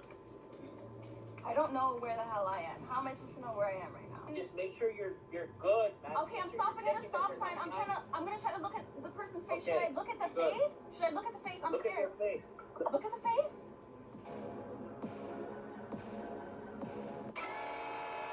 Look at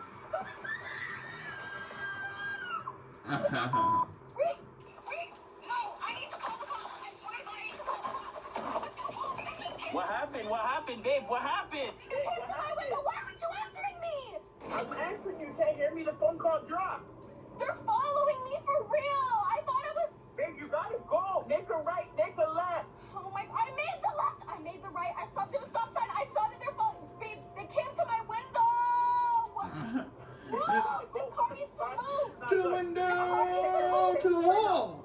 I'm gonna take your location right now. Babe, call the cops. I'm gonna call the cops. What do I say? I don't know what to say. You're gonna have to call the cops right now. Get off the phone and get them and call them. Okay? Yeah. Can you just come to me? Can you come to me? I'm gonna follow your location right now. What do they want? I don't know. Do you have any? Did they see any purses? Anything on you? Then they would just break into the car. They wouldn't come to my window. That doesn't make any sense. What the?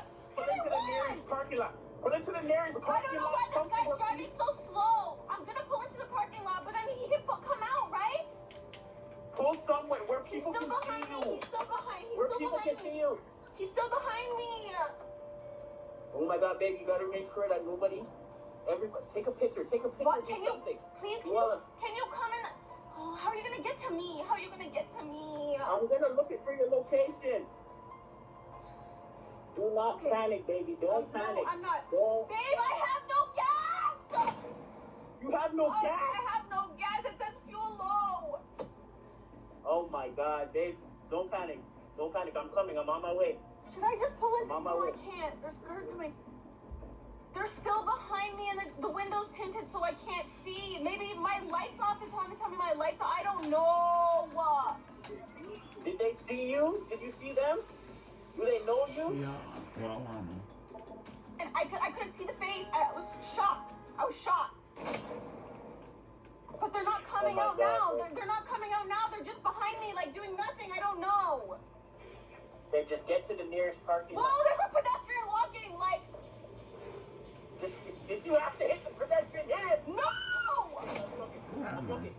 Baby, be safe. Be safe. Okay. Listen, this is what you do. Yeah, please. As soon as you I'm get, in a public parking lot. I'm in a public parking you're gonna lot. have to hang. You're gonna have to hang up with me. I don't see him. You're I gonna don't have see to him. Hang up with me and call the cops right now. Okay. Bye. I love you. Baby, no. Let's three-way the cops. Three-way the cops. Three-way the cops. Get out.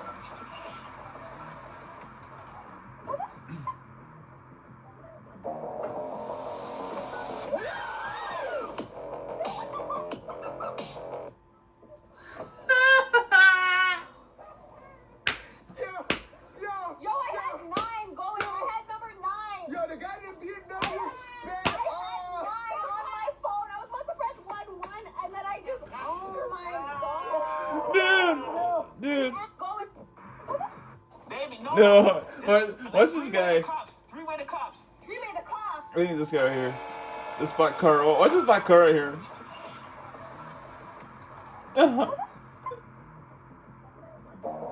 He just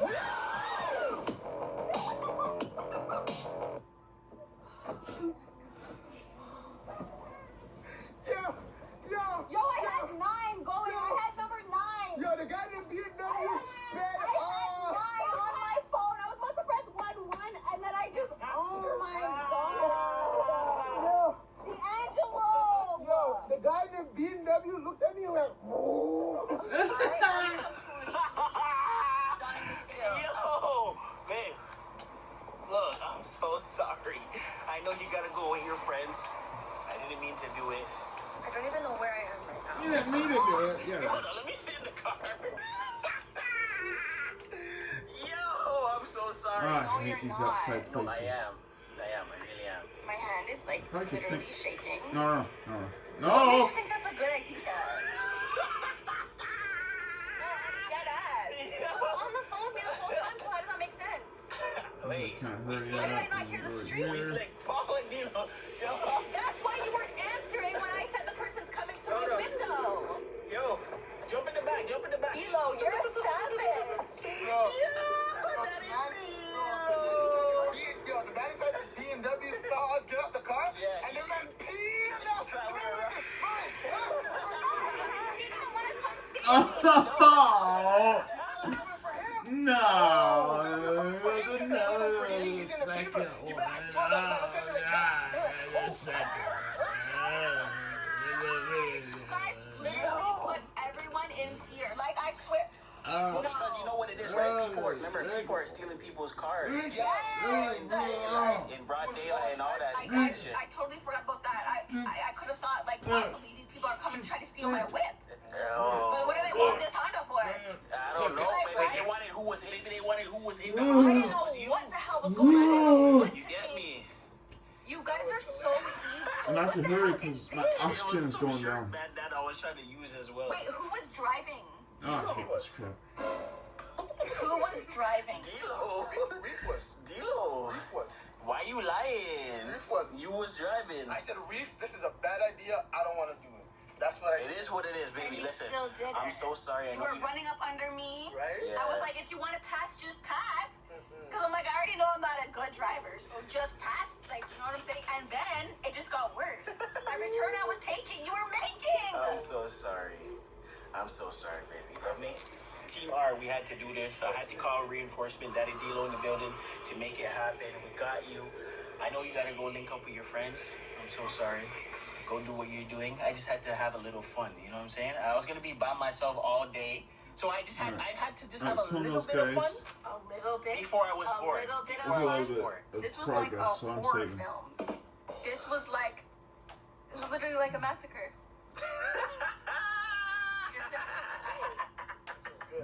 This was great. What you saying, Daddy Dilo? This was good. We did it. Get out of Illinois soon. We did it. That's it. I have no fuel. Wait, what? What is he talking about? He's talking about the purge. You get me? I need gas. Can you get out of my car? I'm going to Make sure my you go get friends. some gas. I love you. Mwah. Yeah, we did it. Baby girl was losing her mind. I feel like I need to reapply my makeup and everything. Nah, you good, babe. You looking fired. You good. Get out my car. I'm sorry. Just get out. We should go ahead and get married. We should go ahead and get married. I don't want to put a rush on. I saw this one the other day. It's funny as heck. That's what.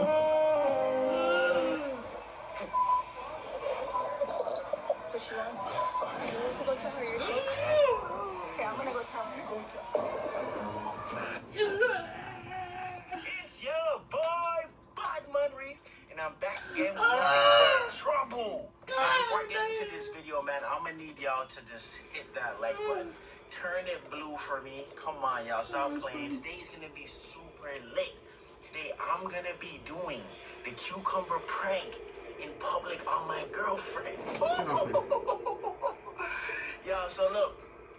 Baby girl just let me know that she wants to go shopping, Oh. fall shopping. Oxygen. She's actually in the shower Oxygen's right low. now. She's gonna get dressed, so I have a little bit of time to plan what I'm gonna do. So I'm about to head to Nova right now, guys, to find As soon as I because I need the perfect cucumber. Anywhere we decide to go, I'm gonna be putting it on and walking around in public to get Kristen's reaction. Listen now, ladies, if your man was walking around with, you know what I'm saying, this thing firm up, Oh my gosh. would you be upset if your man was trying to do That's that? not getting that one location. Cucumber. So let's go see what we're gonna use. Alright, y'all, so we found some cucumbers, but god damn. Oh! I feel like killing the, long as hell, that one over boss. there. We definitely can't use these. Double roll. Shit. Y'all might use this. Then I can kill him. Wait for the other one to spawn in. Then I can do my artifact. Look everywhere for something that Let's matches see. my size, and I finally found it. So we're gonna be going with this. Dang, man. This It's is like Kiwi's an Middle. elephant This one. thing. This is looking like the perfect one right here. Yes, sir. I'm actually back home right now. I don't even know if Kristen is ready or not, so I'm gonna head inside to see. All right, you see this zucchini? Bomb. This is what we're gonna be using today. Listen, when we get to whatever store we're getting to, I'm gonna find an excuse to stay in the car so that I can put the cucumber in my pants, all right? Okay. So that I can set it up properly because I can't do it now. If I do it now, she's gonna see it. So what I'm gonna do is I'm gonna hide it behind sit my right here? seat back here. Let's go. I'll see this, man. Because killing that guy This is girl don't a stop. big step forward. She don't stop. I dropped. She don't stop. Nope. She's literally shopping like crazy. She wants to change this tree, right? Yeah. She wants to put this as like a. That's when you like Oh, sorry. I'm gonna change this to like a fall colored tree with orange and red leaves. Just like what's on the door, right? Yeah. Ew, can we bring this inside? It's not a giving. It's not. I'm gonna bring it inside. We're gonna put it in the garage. We'll do it. We'll do it after. Yeah. You want to put it now? Yeah. All right. We're gonna put it in the garage, y'all. Okay. Every single time an occasion comes around, whether it be Christmas, Thanksgiving, Halloween, your girl has to go all out. And I still feel like when I get the stuff, I don't have enough. Right. And then you got Babe over here who just feels like, why get anything?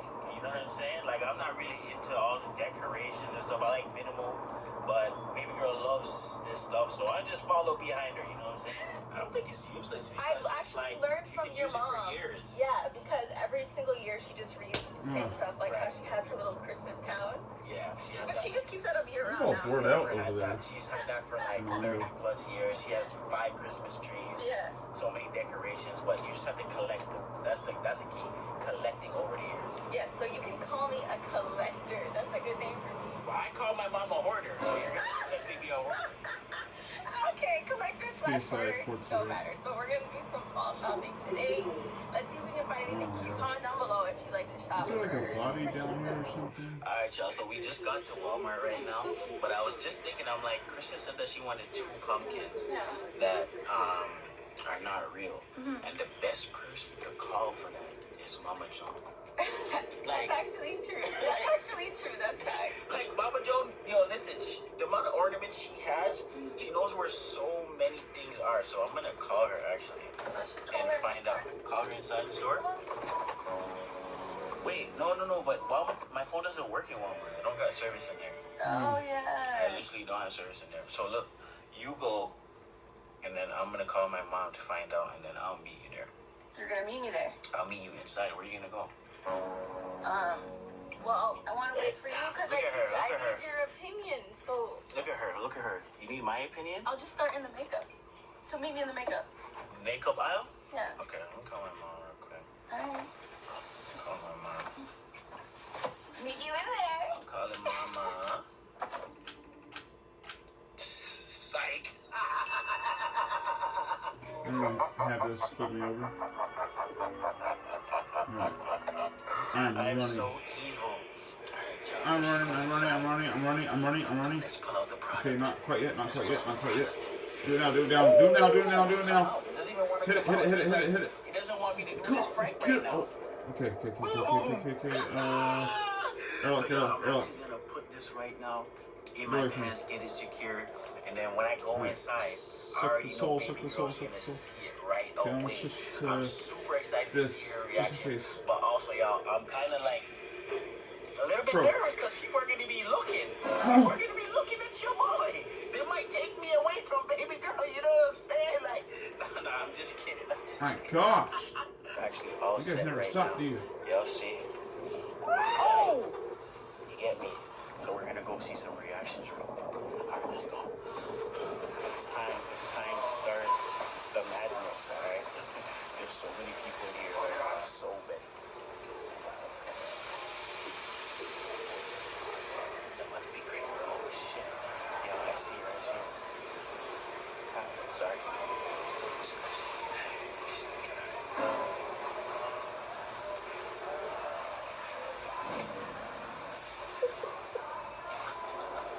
Oh. The girl keeps looking at it. Yo, that first girl was looking at it like, where is she?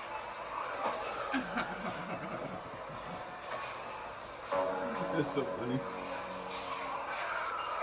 It's like, what is that?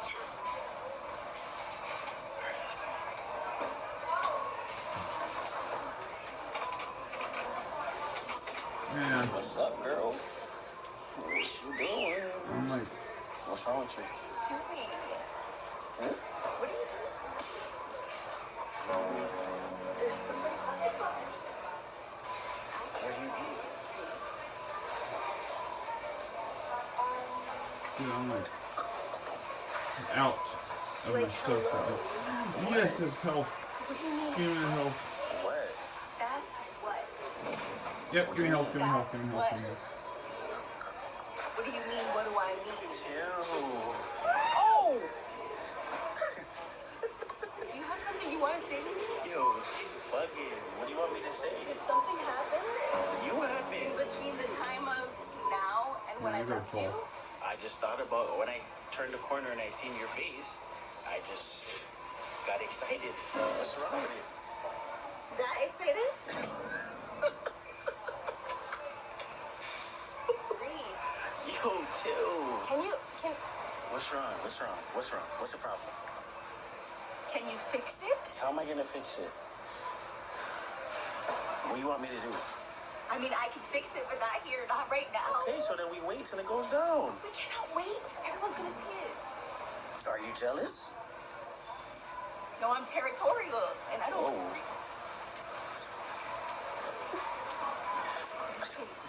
Take off your sweater. Take my sweater off. Put it around your waist. Why would I do that? That looks insane. Do you want something over there? Do you want to go over there? Breathe. Do you want to look over here for something?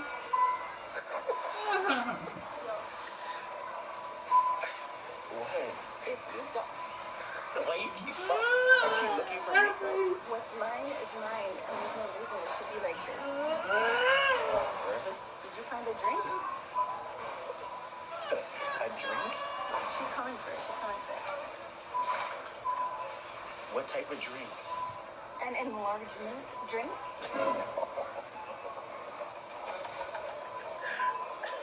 Look at you.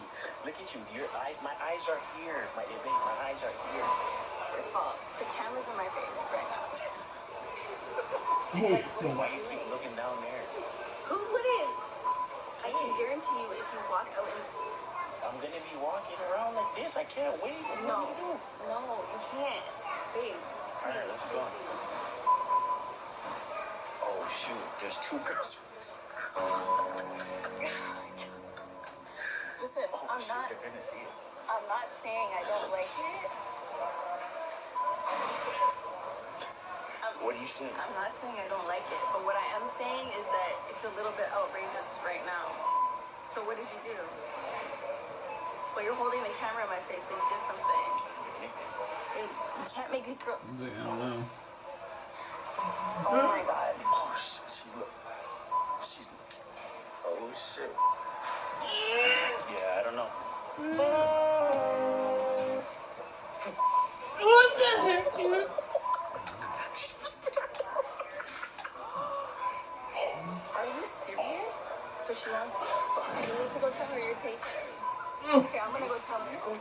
Yes, get blown up. Okay, babe, chill, relax. I don't know what to do. What do you want me to do about it? I'm gonna ask her what she thinks about it. Help me. Chill. All right, are we going to go look for the pumpkins or what? Dude, this level's intense, man. I mean, I'm out of freaking it's literally like charges. as long as this. Oh! Put there. my artifact. Chill, Look, what are you grabbing for? look how sad he is. Relax. He's all drained out. Ah. My hand's still my weird, girl, though. my girl's tripping right now. Just relax. What I have should be able to share. Right? Oh, it still does that to my Sharing hands. is caring. Normal? And it turns into zombie looking hands. This ain't no shit. Ooh. Yo, why you touch me, bro? Chill. So why does it feel legit? Why wouldn't it be I legit? felt a little piece of it. Why wouldn't it be legit? I'll give you 5 seconds Why wouldn't to it be take it legit? off. Back off. Oh, because you're trying to turn me What do you on. mean take it off? You're trying to turn me on. What would I be taking off? But you're looking crazy right now. This is mine. Turn me on in a weird way. It's not funny. What do you mean take it There's off? like a gun right there.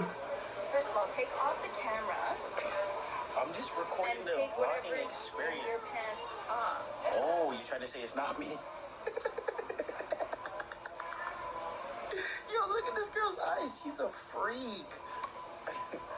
It's all good, babe. Just all right. What are we getting?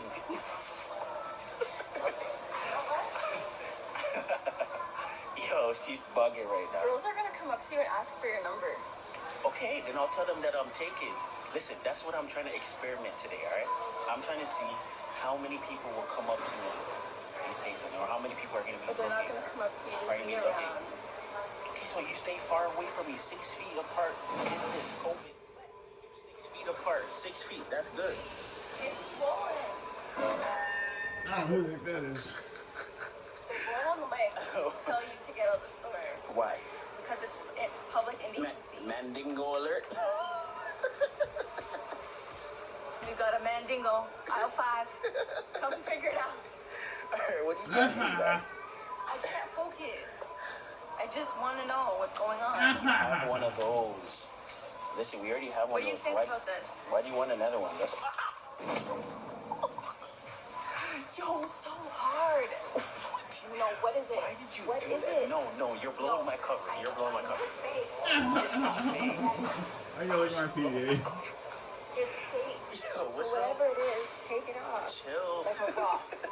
A rock. Okay, relax. So unless you're having a medical condition right now or a medical emergency, It's a medical you emergency. need to take it off. I'm trying to see.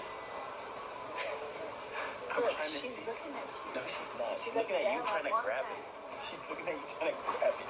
I'm just trying to see how many. Probably Alright, some crazy thing. maybe. Listen, all I'm doing today is I'm testing to see how many people are gonna look at me. I'm trying to test the water to see if I still got it. Listen, It's not. It's just an experiment. with eyes. Okay, this is an experiment. I'm Okay, testing. you go do your experiment with Okay, eyes. that's it. So we walking with it right now. We slanging. Slanging. All right, where are we going? I'll be your bodyguard. All right, what aisle you want to go to? I can't believe we're doing this right now. You look like you're shopping. You can turn it up there. We're here. Pumpkin spice and everything nice. Oh shit.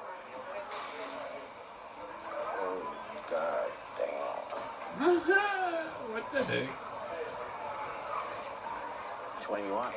I'm gonna save it after opening the bridge. That grill stick,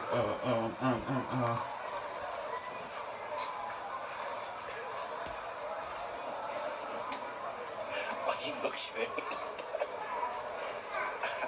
I'm sorry. No, I got a little smile. That's what you want me to do. Get what you're getting. It's gonna be an issue. where's your friend at? Chill, just get what you're getting. Yeah, but I don't want them looking at my lens. Oh, I don't want crud, them he's right seeing there. I'm over it. Yo, Plus, just get yes. what you're getting. Come on. Didn't you say you want pumpkin spice? Can't focus. Thinking that other girls are looking at my head. Okay, they're gone now. They're all the way behind No, us. they're not leaving. They're not going far. That's past them. That's past them. I really like the smell of this. Wait, where's my cart? We had a cart? Yeah. We lost a cart? What the fuck? This is like a P90. You see, you're focused on... Where's the cart? The cart with my makeup stuff. Oh my god. See, you're focused... That's the problem. You're focused on the wrong You're thing. focused on the wrong things. Now we can't find the cart. Throw your freaking towel in your pants. Where did you put the cart? I don't know. Let's backtrack. Did you see a Where did towel? you go? Where did Oh you go? my god. You went to the fall stuff. Yo, Tristan lost the freaking things. She's crazy. Literally wilding. I don't know what you don't know. So I don't know where it is. Oh, we got girls. We got girls. All right, baby. I want to go to the pillow aisle. Why are you What are you blocking trying to block me for, bro? What's out, son? Back up. I'm trying to get a pillow. No, you don't need a pillow. Why not? Why do you need a pillow? Since You need to find my now. cart. Babes, come on. I want to see comfy. I need... It's for back. It's for back. Walking in a straight line. Oh! Don't veer off the track. Chill. I'm a back sleeper. Get up the aisle. No. Back, babe. Oh my god. Alright. But get away She's from me. not trying to make me sleep comfy. Like, I'm just trying to get a better sleep at night. I'm trying to sleep comfy. You won't be able to sleep with that. It's gonna keep you up. Literally. Are we back in the car? Listen, baby girl didn't want to share. Like, she didn't want to share. She was being greedy. Like, why did you want to share? It's mine. Even if it's not Selfish. It's like when girls get BBLs. Even if they paid for it, it's still theirs. So I feel like that is still mine. So can I just see what it is? She claiming ownership over the pipe. You know what I'm saying? I was just trying to see, like, you know what I'm saying? Netflix. Oh, okay, but They watch for subscription. But my subscription is free for them. Oh, wait, that's the problem. So you should have charged. I would have charged, but you know what they say first, right? You gotta test the product first before you go to work. Okay. So I was just putting it out there for free to see how much game I would have got, and then I'm gonna determine my price. But let me just. So now I know, since all the ladies was looking. But why do you have to have people looking? Why do you want the attention? Honestly, like, babe, I was my just, eyes aren't enough. Honestly, I was just trying to get under your skin today. That's all I was trying to do, y'all. And I conquered it. I got under her skin. She was so mad. She at first she was like, "Ooh, daddy, why is it so popping?" Okay. That was not my. Yo, I ain't gonna hold you.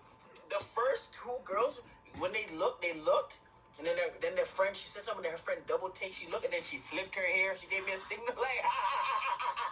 Listen, I'm just gonna let that slide. I'm just gonna take it as okay. Maybe they think my man has some goods, but it's all mine. So hold on. What do you mean? Maybe they think I got some goods. Okay. Stop playing. Yes. Okay. I'm gonna show you what it was. Can I though. see it?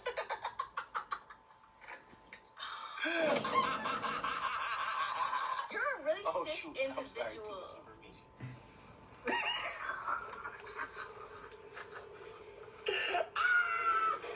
Yo, man, we hit her with this, man. This shit was lit. Just for that, we're gonna go shopping. Seriously. At like 5 more stores. No. Where else are we going? Home Sense? Winners. Winners?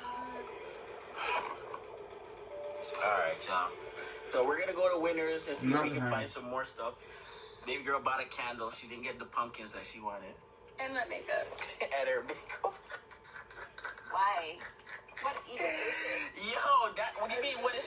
That's a zucchini, man. It was literally, the cucumbers were like literally way too long or way too small. So I had to get this. What's Perfect. wrong with too long?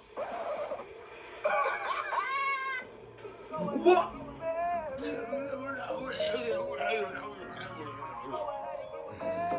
I don't wanna put a rush on. Hope I ain't putting too much on. Way more than a crush on you. And you love it when I touch on you. You're up to wine. I hate those rockets. They got so much curve on them. Dang. It curved around that corner, dude.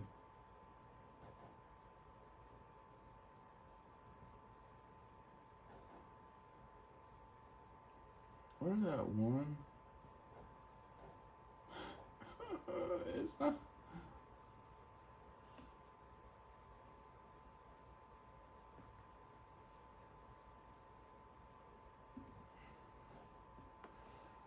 Where's that FaceTime one? Dang. What the heck?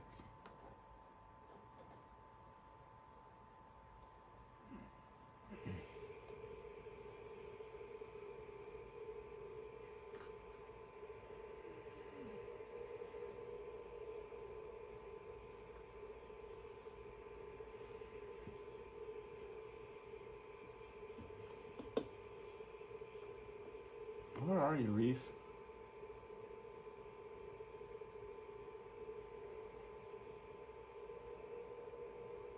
Why can't I find this one?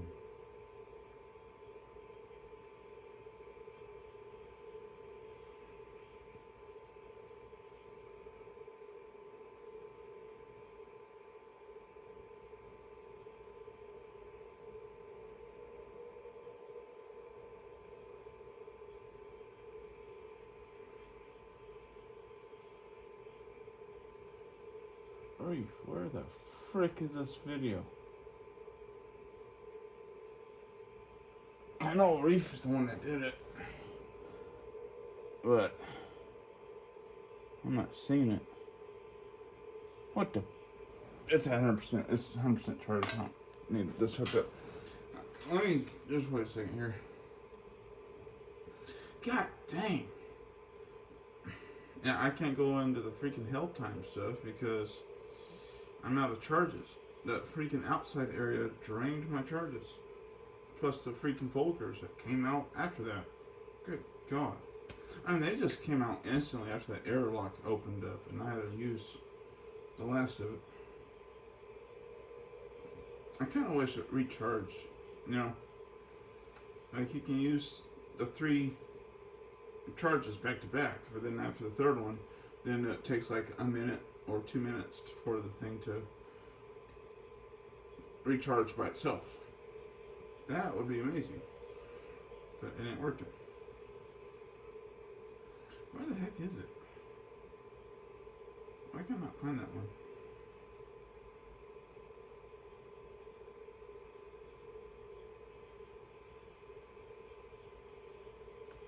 Not that one, but it's...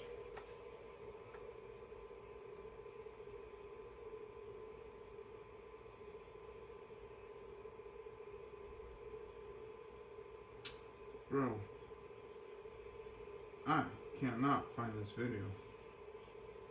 Where's a prank thing? Give me a prank playlist. What the freaking heck? God dang. I've seen this video a couple times, but jeez. I don't know why I can't find it right now.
I've never seen that one.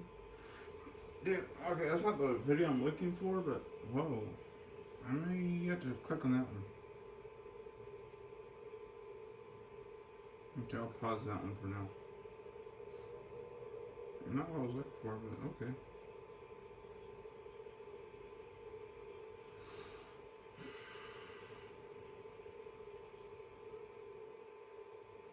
Where the frick is this thing?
Why can I not find this video?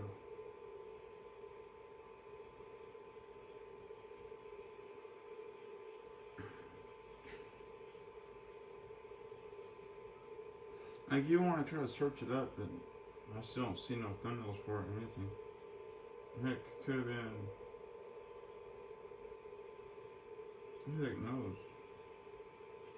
Made into a private video? Or was it removed?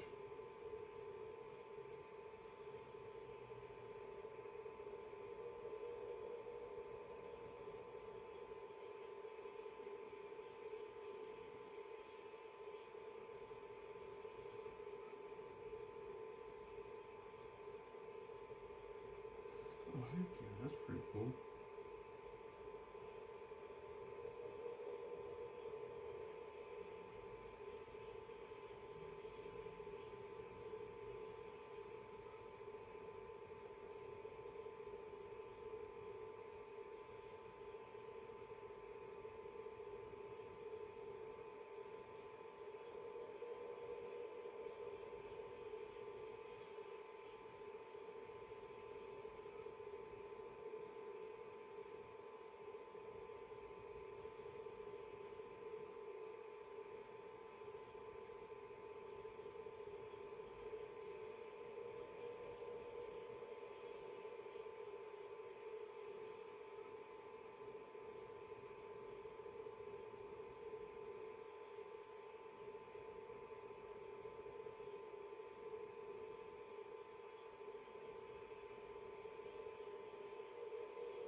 Oh, found it.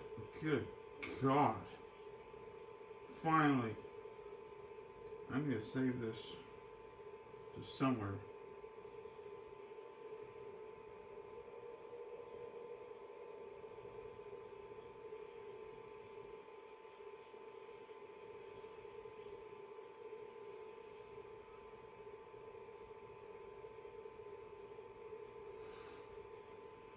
Jeez. Okay, I found it finally.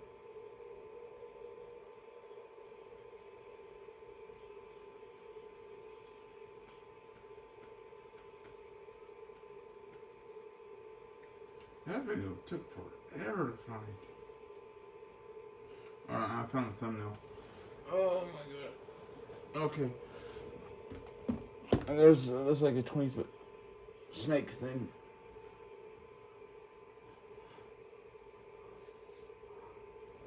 My gosh. This one I have not seen actually.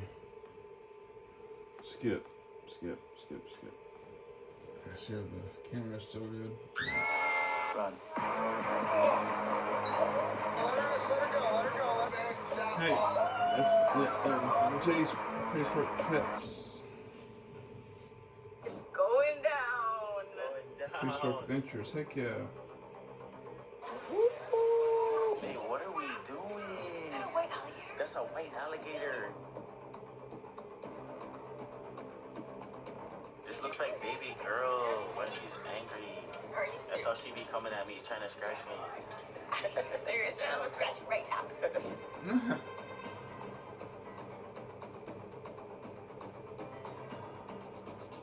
That's when the snake sheds its skin, y'all. That is crazy. What's up, KNR Squad? It's your boy, Bud Monreed. And your There's girl, Jay. Kristen. And today we are here with my friend, Jay. Hey! How's it going? Tell them about yourself. So, I like reptiles, and I have a place called the Reptile Zoo, and you might already know me. We met at TikTok. Yeah, I do. I saw you on Barbecue Today, this I man. just over, and today we're going to be doing something super crazy. We have a series of challenges. We got a hat ready, don't We we? got a hat. Oh, Full man. paper challenge. The gap's too big. Cut! Bring on the double. After my hospital stay, Aflac helped close the gap by paying We're gonna see just what we have to do, and Jay is gonna make us do Let's save these it. challenges and stay true to Yeah. what we said we were going to do. That's it. Got it. I mean, your word's the only thing you got. If it's in that hat, you're going to have to live it. And you're probably going to see a lot of cool reptile things. Yes, and make sure you guys follow Jay on his Instagram, his YouTube, Okay. all over, We'll link TikTok. it. We're going to link it in the description. And make sure if you guys are in California, you come check him out because he's lit. But you better like wild stuff. Yeah. So let's get wild, y'all. Let's go. He's out in Just in California. case you guys put it in a certain way. I'm mixing it up. We're going to do rock, paper, scissors to see who goes first. Or should we say ladies first? I say ladies first, and she pulls for what he has to do. I like that. Okay. Let's see. My face is going to be in her hand. Spider on the face. Listen, I was hoping that she gets that because she is afraid of spiders. Listen, how do you feel right now? I'm scared. Just think of that. He was hoping. You should never hope for something bad for somebody else, because it'll come back at you. We should break up right now. What do they You call know I'm that? scared. Instant karma? Instant karma. Instant karma. I'm so sorry, baby. Oh. I hope you survive. The only one I got's about this big with fangs that long. That's crazy. I'm sorry. All right, I love let's you. get it. Let's do it. Okay, let's do I it. got Let's do 4 it. grenades. I would like to say that the ladies first didn't work out so good, but he already picked it. He'd already picked it, didn't even know it. That is crazy. What? Can you imagine all you women out there wanting your man to put a spider transplant in your face? Listen, if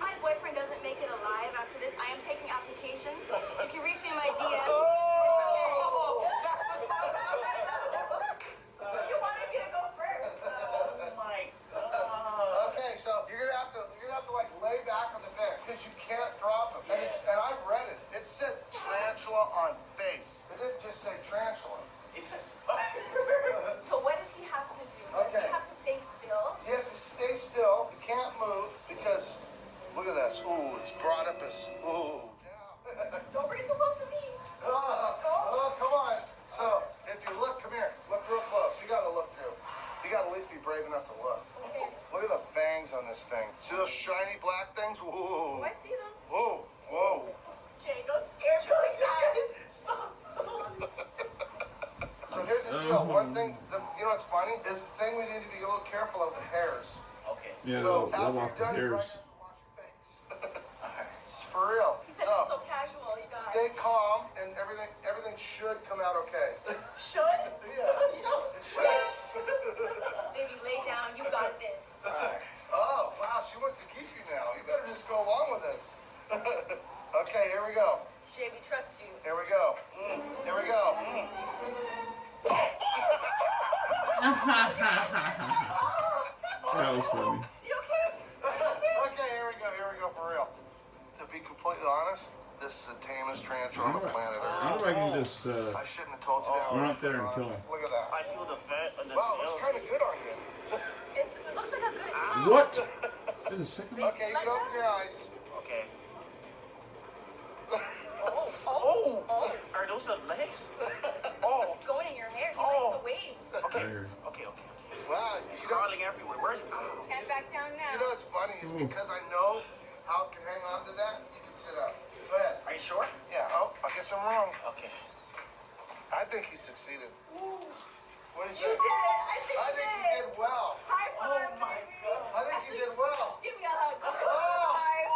He won the grand prize. Look. All you guys just lost out. Crazy. That was the craziest feeling. I was feeling some sort of spikes though on my head. So now you're gonna pause. think about it. Here, come on. Did you come on. maybe- Yeah, Oh, she went So now really, I think the honest truth is, she's gonna hold it too. Oh, no, I'm not. Oh, Jay. Come on, dude. Jay.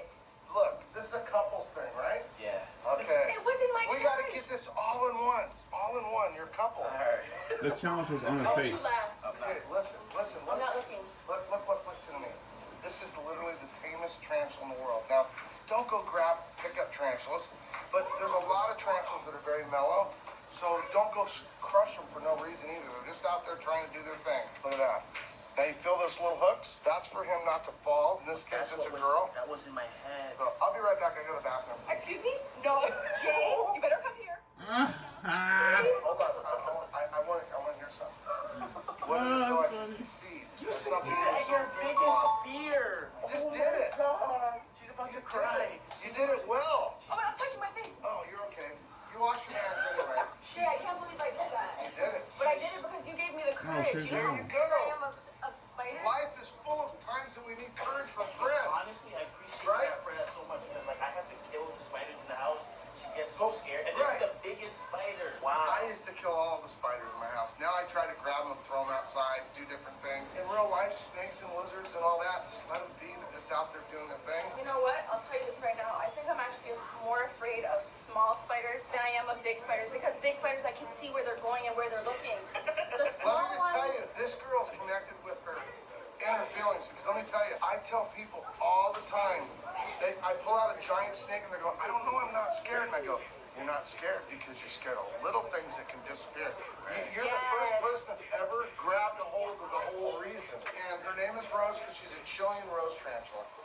Wow, Rose, it's nice to meet you. I'd shake your hand, but you have like 10 of them. Oh, 250. Okay. Oh my gosh, 250. Prologue SUV, we've dreamed up a better Yeah, EV, that's a 250. just like you'd expect from Honda. Buy online, reserve from select dealers, or visit your local Honda dealer today. Elevate your barbecue with Royal Oak Charcoal for the ultimate flavor experience. American-made charcoal they make, it brings your family together. That's the one brand that I've ran to. Unleash your inner pitmaster with Royal Oak and use the charcoal trusted by barbecue pros and backyard grillers. Team We're K. scared of all kinds of things in life, and so many of them are like Rose. On to the On next. to the next one. Okay, it's time. So I now pulled out first. It's your turn. I'm What's picking that? for you now. You better be careful what you ask for, what you want him to get. Just remember, I know where you sleep. Oh. I guess tonight I'm on the couch. Okay, really? What does this say? I didn't even look. What is it? Oh man. Hold a giant snake? No. Hold on, I gotta say something. I'm not doing it alone. You held him some support. Exactly. So you're laughing, but you're gonna have to hold the snake too. And he's more afraid of snakes than I am. I'm all about bringing everybody together, and this is supposed to be a couples thing here. Here we go. We got a little one. A little one? You got a special snake. That's not This little. is Juliet. Oh my days. She's a Not the feisty snake I one. wanted to use. You wanna go bigger? This snake actually name is Juliet, and sometimes she gets a little bit of a personality issue. Oh.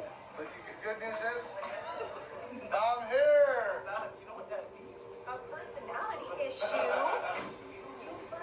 Oh, whoa, hold on. I gotta defend him here. What? You said you were on Hold every side. on. Exactly, but I gotta defend him here. He had a trance on his face, and you were patiently not jumping in to be first. You see what I'm saying? Okay, so we're gonna at least keep it together. He's sitting there to help you. You should be standing right beside me. No, you're gonna have to sit down because it's too heavy. Come on. Oh my god.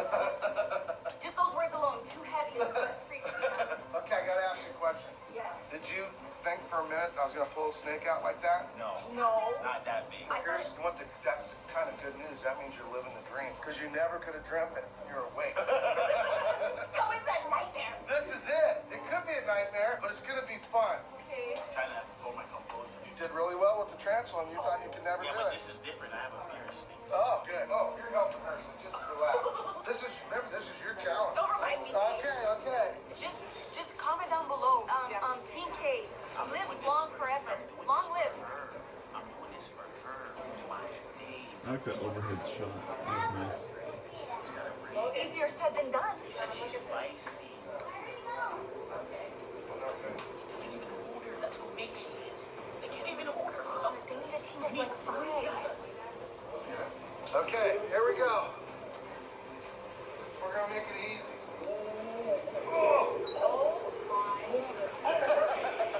No way. How much does she weigh, Shay? 250, 300 pounds. What the? Wow. So more than both of us combined. You almost could throw me in there, but you can't. She just ate, so she's not gonna eat us.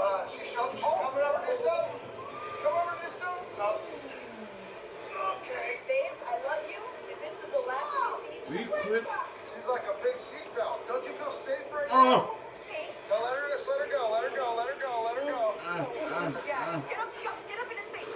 Get up in his face, Juliet. Quit! I'm trying to do something. Go in his. What do you think? My gosh. -1. She's right behind your head. Is she coming towards me? Yep. Oh, she's moving out.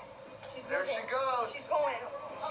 I think you guys have held her long enough. Yeah. I don't think anybody else would have did this. I think you guys stepped out of all your followers. But maybe your followers will. Nah, I don't think they would. I guess we'll find out, right? That's what they say. You know, in the comments. I haven't moved. Yeah, I think it's time. I think it's time for lunch.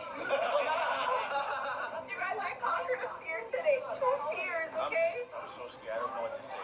You know what's still left in that hat, don't you? Where's Juliet? She's right here. Okay. She's just kicking back, relaxing. 200 pounds. 200, nothing. This snake's closer to 300. 300 pounds? Yeah. She's beautiful, though. She's really big. So she was the one. There you go. Hi, Juliet. I'm Kristen. It's nice to meet you. Nice to meet you, Juliet. You're very This beautiful. was your challenge, so you're a little bit more wrapped up. Thanks, Jay. You guys did good. I think they did good. I'm friendly, so you can be friendly too, right? She's actually being real friendly. She just honestly gets moody, so that's why right here it's got a whole bunch of go in the bathroom getting ready to happen. What's in the back? It's poop, y'all. Michael's lowest prices of the season sale is going on I now. just see the Get up to reference. 60% off thousands of items. Shop 70% off spring stems and 60% off spring floral and decor. I don't know what's Score this BOGO cutscene deals listen for free every pamphlets freaking and time, frames though. and all. We don't want none of that. This is safe then. I think you can get away easy. Go ahead and stand up. Oh, lucky you. I'm gonna leave her right to This is gonna be a really tough fight. Thanks. Look at that. The challenge ended up just like it started hers. I'm gonna just pick her up and you're gonna just work your way out of it. Just go ahead and kind of gently slide her forward. Okay. To make yourself a space to exit. Oh my gosh. Juliet, I'm sorry. You're heavy, and I'm trying to let you down. There you go. And now you can escape from the clutches of a beautiful python. I did!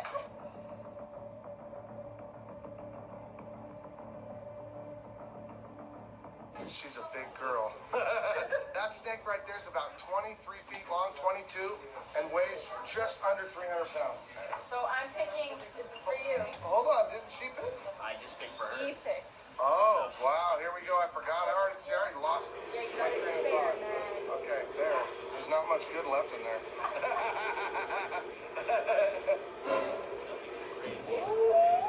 Jay. Oh, man, this is the finale. Feeding an alligator. Alligators eat bones and all. Everything, down to the last. All hurt themselves. Great, they enjoyed it. Just let us know that we gotta keep our distance when we're feeding the gator because it swings side to side and it might take off my hand or something crazy. I don't even know what to do, what to think, how to feed the gator, but we're gonna make sure that we don't get hit. Honestly, I don't know what to think right now. I've seen it happen on TV, but it's like when you're in the moment and doing it yourself, you don't remember how it all went down on television. So now doing it for yourself is kind of very scary. You guys, stay tuned, hit that like button right now because Abe is about to feed the gator. Yeah, and I think I'm feeding the albino alligator out there.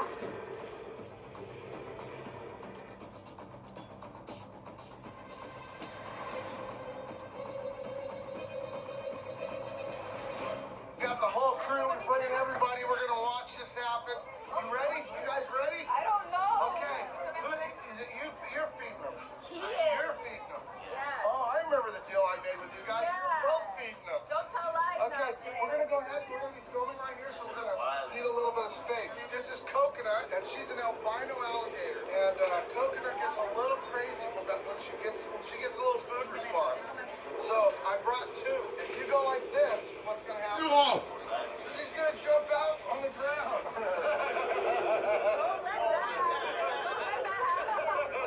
So the idea is that I gave you a long pair, so when she starts to chase it, you keep her inside, okay? Because if you jump back, she's gonna jump right at us. Wait, was there a body right there? And if she jumps out, you're it, baby. You've got to clean up your own mess. Okay. But now you've got two. Yeah, we got two here. So sometimes it gets a little crazy. So what we're going to do is you're going to grab just the tip of this, right? So that she has something to grab. There you go. And that way you want her to bite this. So you kind of help her a little bit on the aim. She gets wild. She gets crazy wild, ready to grab food. So, you ready? I was talking to her. God dang it. Dude, I swear I saw another body somewhere. I gotta have these ready. We got two of them ready to go. Hey, you better be ready. Don't do what I said. There you go. Right over here. Right here. Yeah, right there. It's over there, eh? Over there, not over here. The other one's coming for her. She's focused over here. Wait. Go ahead and give it to her.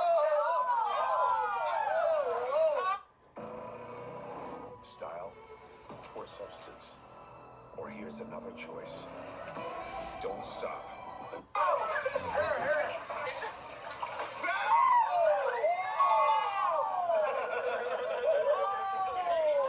What, me? Yeah. Here you go. Over here.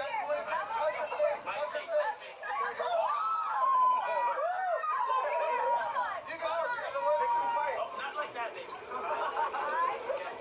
No, body right here, right here. She's looking forward right there.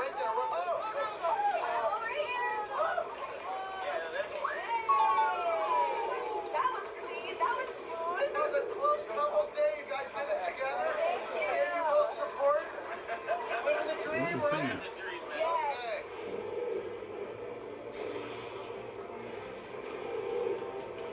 That was crazy. We conquered so many fears today. I am so happy to say that we did it. We did it. We're here. We're in one piece. We did it. Shout out to Jay because you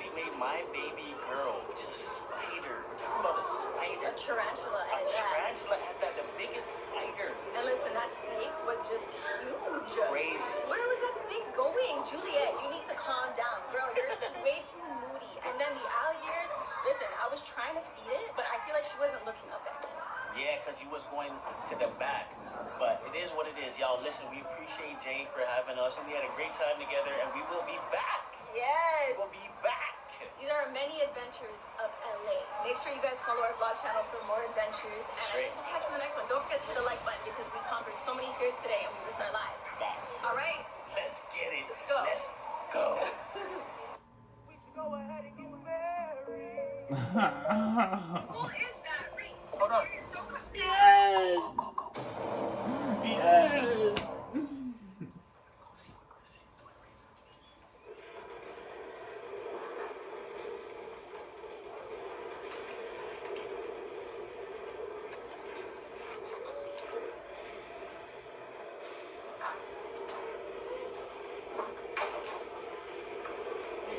Oh!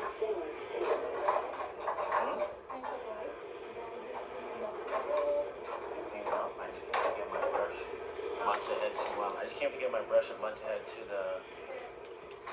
Oh, thank you. Seriously? I'm gonna go get an oil change. That was it? Yeah, it shouldn't take too long. Yeah, my appointment. Huh? You need something? If you want to roll with style, bring the sabor. Modelo Chelada Limón y Sal. Authentic Mexican beer with refreshing flavors of lime and salt. We gotta do that video. The gift one. I have like 5 health.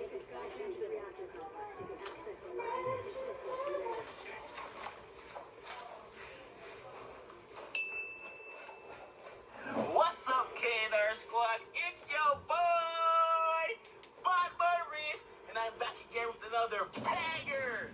As you guys just saw, Kristen is at the house, alright? She's at the house, and I just told her that I'm gonna go get the oil change, you know what I'm saying? Because winter is coming soon, and we are due for an oil change before that time. But today, guys, like, I got the craziest video that I'm about to do. Today, I'm gonna be acting like I'm getting top from another girl to see Kristen's reaction.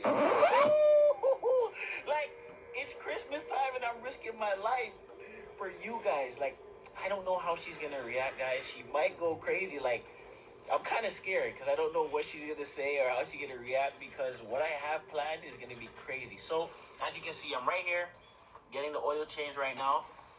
I'm gonna get the oil change and then I'm gonna head over to the beauty salon store because I need to find a wig. And then you guys are gonna see what I have up my sleeve. It's gonna be hilarious. Before we go any further, make sure you guys hit that like button right now. Get this video to 15K likes because I'm always risking my life. Most importantly, subscribe, turn your post notifications, and go follow our vlog channel because we're dropping bangers over there every day and we're doing a giveaway over there. We're giving away $100 every time we drop a video over there. So make sure you go comment your cash apps. Guys, let's get straight into this video. Let's go. Oh, he died from this. Oh, yeah. It's another tree. All vibes when I'm with the family. Fire so warm by the chimney. Love in the air, it's all around me. Ain't looking for no presents. Something more that I need, no kind. Looking for Miss Claus for the night. Naughty and nice. Will you be mine for this Christmas? I really promise I ain't looking for no wishes. All I want is some mistletoe and kisses. Over and over. Will you be mine? Can't wait another week for that gift, another treat. All I want is some mistletoe and kisses. Over and over. Oh, will you be mine? So it's an hour later, or 45 minutes later, I would say, to be exact. So I finished my oil change and I went to the hair store. Now I'm going to be showing you guys what I'm going to be using today to basically get Kristen with this prank. Yeah! Yo, it took me so long to get this. I had to go to 2 hair stores. I actually got a Santa hat as well. So it looks like, you know what I'm saying? It's gonna be spicy. I'm gonna pocket dial Kristen. Just so like she can be like, yo, he called me and call me back. I'm a pocket dial her and hang the call up. So have her call me back, and then when she asks me whatever, I'm gonna be like, nah, I'm still here. But you already know what it is. This right here, this balloon, this hair, and this Santa hat is my wingman today. Oh my gosh. I hate these guys. I hate them. Oh shit.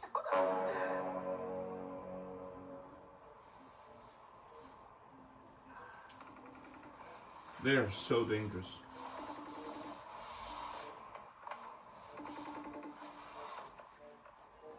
Like, they're a mix between a mancubus and a hell knight. Hey, what's up? With a TV screen for a face. I called you? Really strange creatures.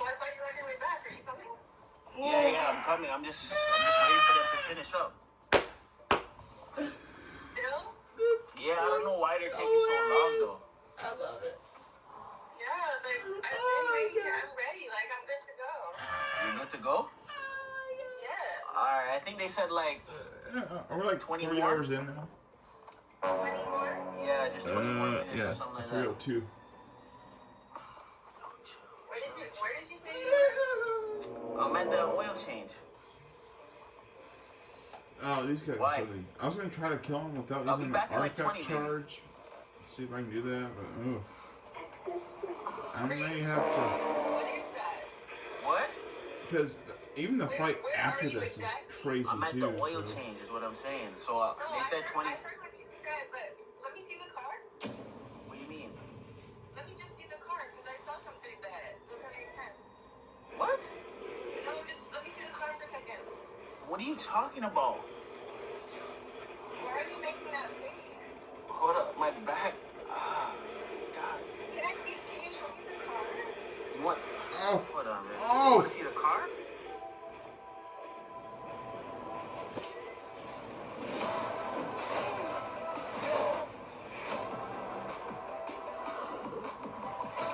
What just happened? Available now. This is Buick. Now. Where'd it go? Buick. Exceptional by design. Get 0.9% APR on these Buick models. Plus, current eligible non-GM owners get up to $3,000 allowance on Encore GX. I'm saving on that. Hold on. Who are you talking This. Oh shit. Nah. Hold up. What are you talking about? You want? What do you mean? Show you what? Can I see the back seat for a second? What are you talking about? Baby, you're overdoing it. I'm just here sitting down waiting for them to freaking change, to get me in, to change the oil. They're taking so long. Isn't that Elsa Everybody's trying to Strong? change their oil. What? How long is it gonna be? What? Is the guy? Is someone at the window? Yeah, I was just telling him 1 second. I'm just telling him 1 second. He's calling me in. Oh! You gotta be kidding me. A second one spawned in? No, because he was trying. The guy behind me was trying to act up. What's going on right now? I'm so confused here. Who is that? What? Oh, he died. What are you talking about? There's a revenant coming The in too. Santa hat? No. What, baby? You're doing way too much right now. Let me see. Show me. Show you what? The What are you revenants are talking about, though? a little bit easier to take on than these guys. Chill, huh? Hey, no. I think something was in the. Did you wash these clothes with something? Fabric. The fabric is itching my back. Baby, there's nobody here. Let me see right now. What are you talking, bro? Hold on. Okay. Jeez. Oh, those rockets almost hit me. Yo, I had to hang up on her. I'm about to take it to another level. Oh shit. She's saying, what the fuck is you doing? Are you serious? Oh, she's blowing up my phone. You liar.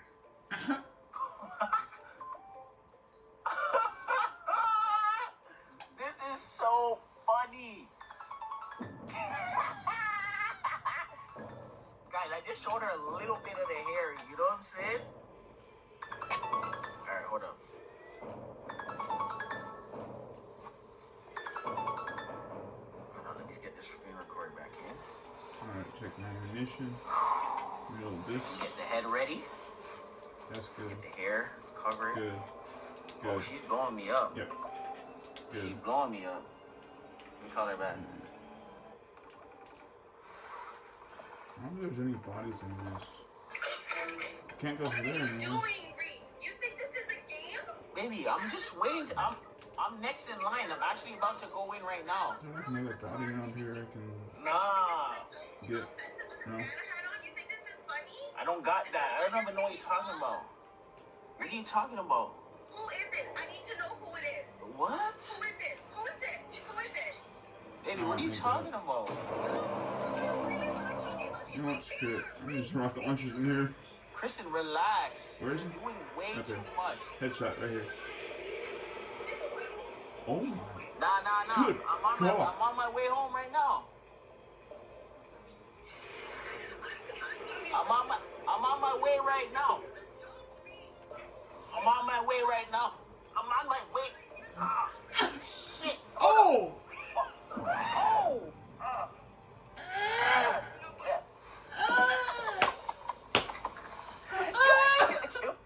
She's gonna kill me. Oh, that's so funny. Oh, shit. That's freaking 2 revenants right there. Yeah, this is absolutely crazy. Actually, you notice I'm out of grenades? Why am I doing this Oh again? my gosh. I used Stock up them and save at in the Michael's with our boss lowest fight. prices of the season. Get up to 60% off I thousands got a of rocket items, launcher, so including that spring floral, is useful. stems, yarn. I killed a bruiser with it a while ago. God dang. I'm telling you, this game is gonna take a while. This is what you call an oil change reef? This is why you told me you were going out and you've taken longer than This row is gonna take a while, man. Because I'm on the hardest difficulty and stuff. What are you putting on your I gotta jacket take for? my What are time. you doing? You can't drive my car. It's a standard. When you're wasting your time, I'm about to be getting an Uber. Duh! I'm coming back right now, though. Honestly, I'm freaking out. For what? What are you doing? Huh? I'm just... Because the guy said it's gonna take a long time. Oh. There's a bruiser down there. Alright, my stomach is hurting me. I need Pepto-Bismol, baby. I need some Pepto-Bismol. What are you doing? Where are you at right now? Kristen! This face. Tell me where you are right now. I'm on my way home. Tell me where you are right now. I'm at the oil change. Why would you do this to me? It doesn't make any sense. What are you talking about? He's down there. Relax, you're doing too much. Alright, okay, you're almost done?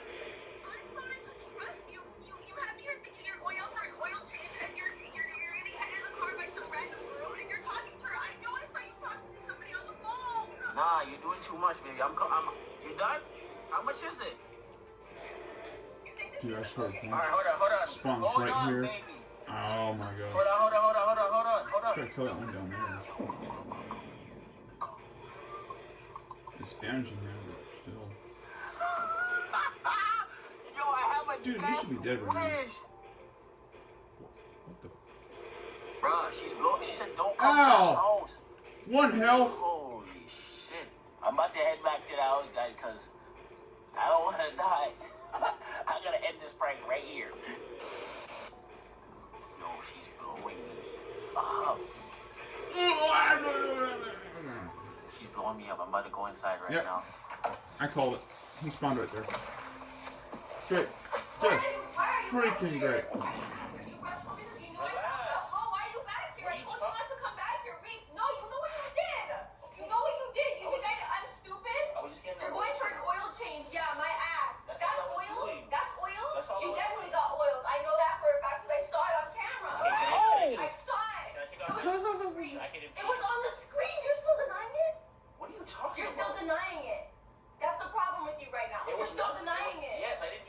So why are you back home so fast?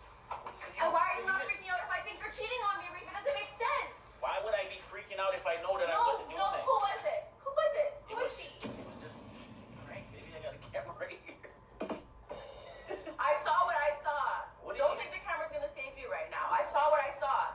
What did you see? I saw what you did. You said you're waiting for an oil change, but you got the other type of oil. Other type of oil. I don't care if you have the camera. Show me it was a prank. Prove to me it was a prank because I don't believe you. What? I'm gonna show you. Look. It's just a prank. Look at this. I'm trying to shoot. A balloon? It's a balloon. Where did you get this hair from? I just got it from the hair store. Reese, that's not fun. It's just a prank. He needs some milk. So, okay. Oh my god. No, because I'm trying to understand. So you literally took a balloon, you Yeah, put hair on that's top. what I'm talking Where did the Santa hat come in from? That pissed me off even more. That pissed me off even more because in my head I'm like, I know this guy's freaky, so he probably told the girl to put on the hat and do it. You ain't doing this on somebody else. Now I ain't doing it for sure because no. Alright guys, Kristen is still pissed. Like, she's super pissed, but she's also getting ready right now because we need to go shoot a video for our vlog channel. So guys, you already know what to do. Make sure you go over there, follow that channel because we're dropping bangers over there.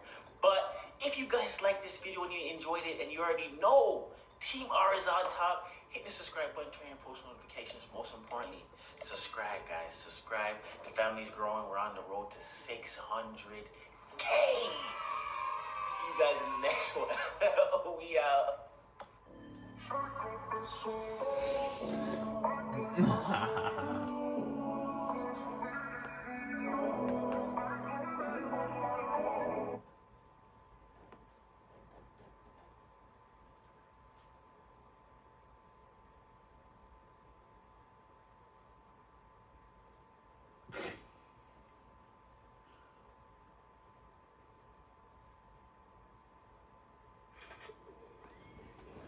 Yes.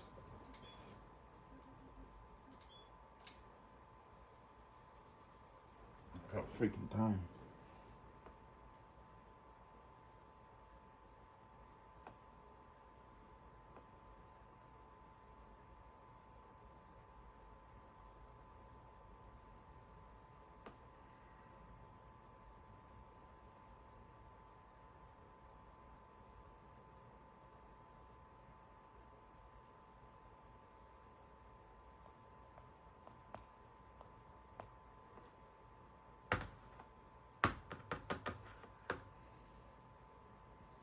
One more time. Yeah. Is my swatcher showing?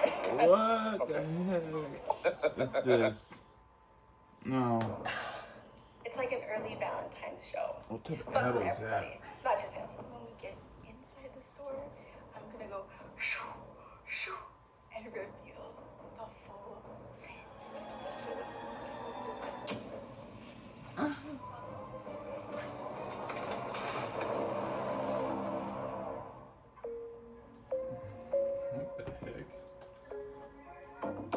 What if I put a ring on you? What if I put a ring on you? Right now, don't let me wait for you. You know that my love is true. Something about the way you move, I wanna escape with you. The way that you touching my body, I know it, I know it. You making me wanna get down on one knee and propose it. So I told her right now,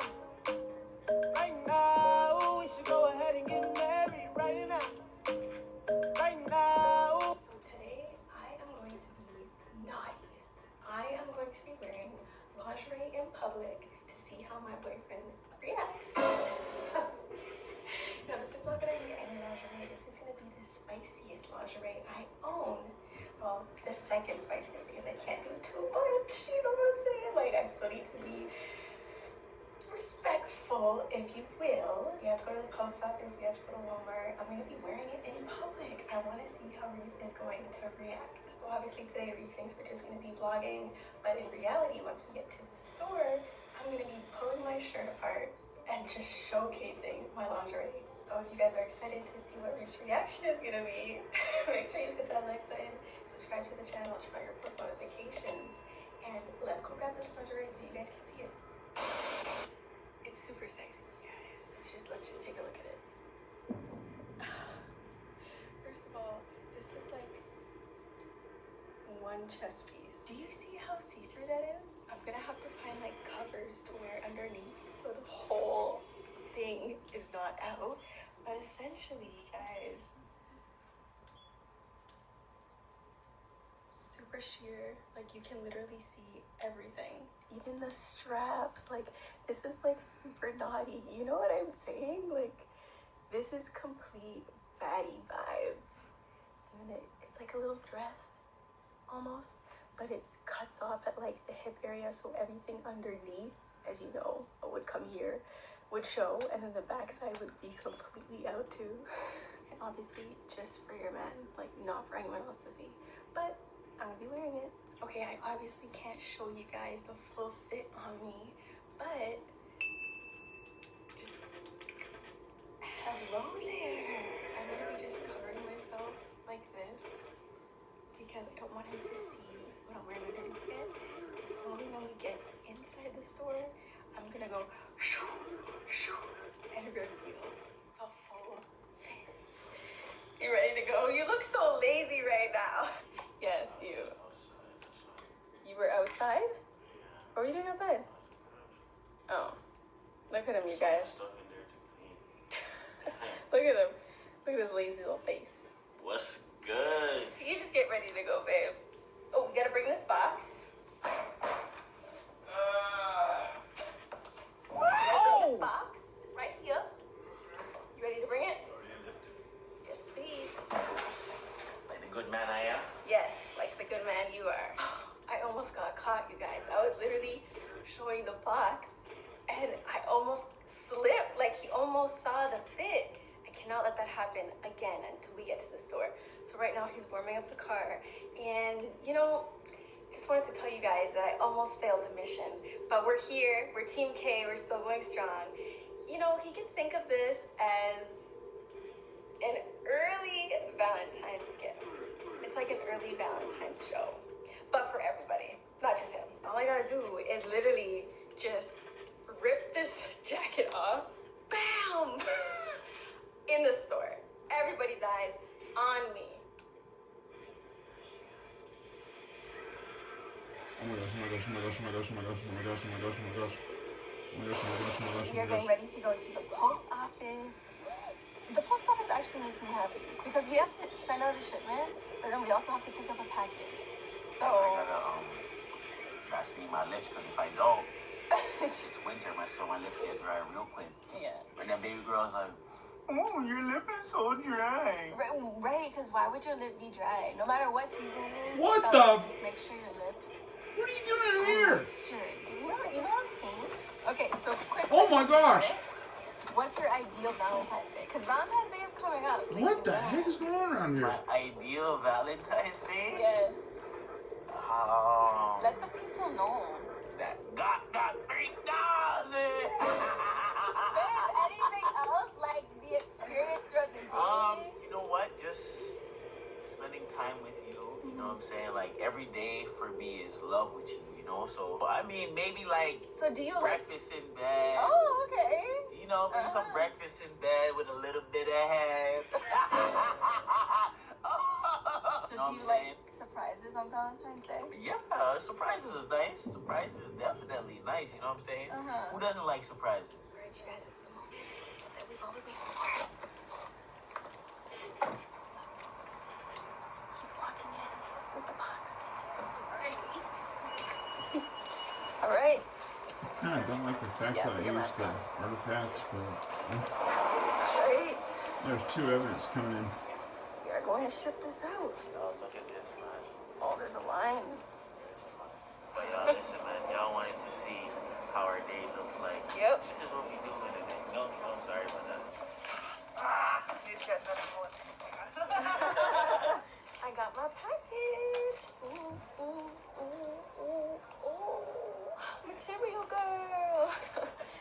feel when I get my packages, babe. Just like how you feel when you cut your hair after a long time, and you feel fresh.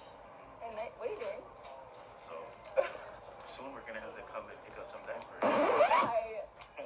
Do I know something? I didn't know that. Do I need to know something? And so formula. Okay, these are hints right now, you guys. I think maybe what Babe wants for Valentine's Day is a baby. Ooh. But I want to look around for a second because I do want to pick up some stuff. Alright, you guys, I'm gonna set up this camera in the aisle and wait for Baby to come and find me. I think I'm gonna put it right here. I need somewhere to put my package. Hold on. Okay, I don't like this room. Good God. And then I'm gonna Caesar put over it. you guys Jeez.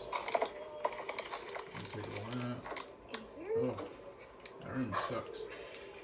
I hope Take you're this upset. room. I know you might be a little upset because of like in the store, in public, but this is how I'm spicing up the relationship right now, guys. So we're gonna just wait.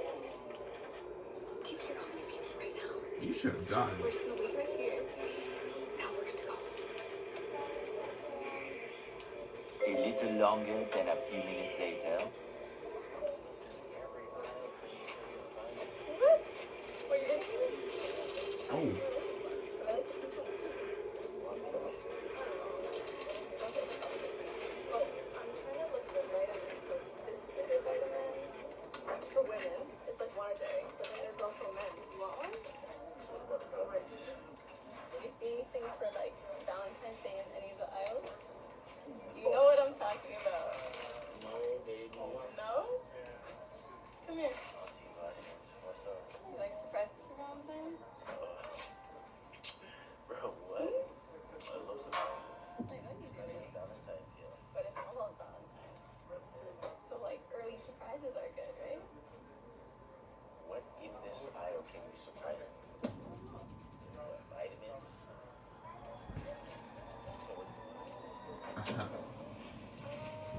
He's like, no!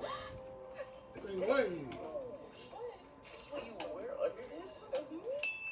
This is just for you. Oh! That is fire, but you're gonna need to relax.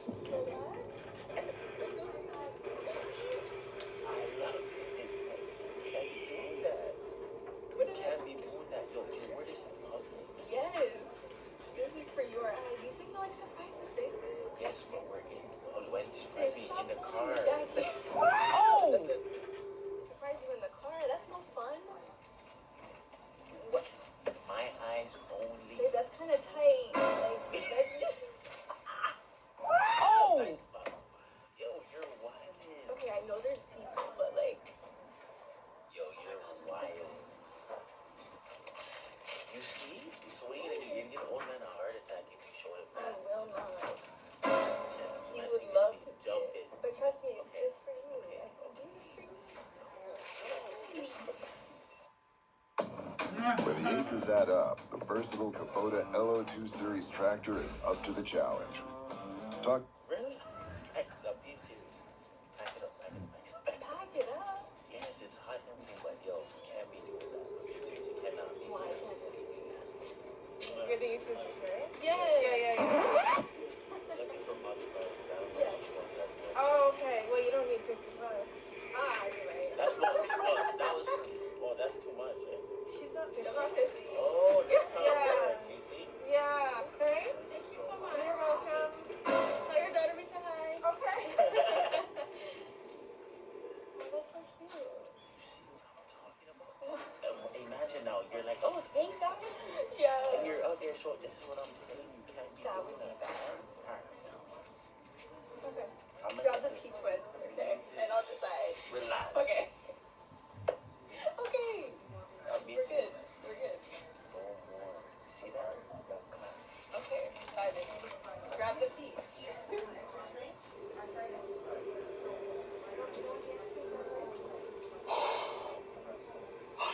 Somebody spotted us, you guys. But essentially, Babe loves what he sees, but he doesn't want it to be for everybody. Like, he just wants it for himself, just him. For everybody to see is a no-no. So, we shipped off the package, we got my package. Life is good, baby. Listen, life is good and life is crazy. How's life crazy? Listen, y'all don't understand what I just saw. Kristen is all wild. She's so wild. And y'all don't, I don't know how to explain it, but she did something real crazy, guys. Yeah. Crazy. So I decided I wanted to kind of like surprise him. Well, you guys saw this. I was talking about like, do you like surprises for Valentine's Day? And I know it's not Valentine's Day yet, but I said that surprises in a relationship are good, like often. It was a surprise. It was a surprise. For damn sure. Okay, so you guys probably obviously don't know what it is that I did, but listen, let's just say I showed him a little bit of something, and he liked it. A little bit of something that for my eyes only, but in public, all right, where people were wild. Okay, that was, I guess, a mistake that I made on my part, but I didn't think anybody could see, you know, like, I don't know. What? But anyways, guys, we are on our way to Walmart right now. We have to pick up a few food products, and I'm probably gonna look around like I always freaking do, because Babe knows I am a shopaholic. Alright, you guys, I decided I am going to unbuckle my jacket and show the lingerie yet again. And obviously we are in Walmart, so there's even more people.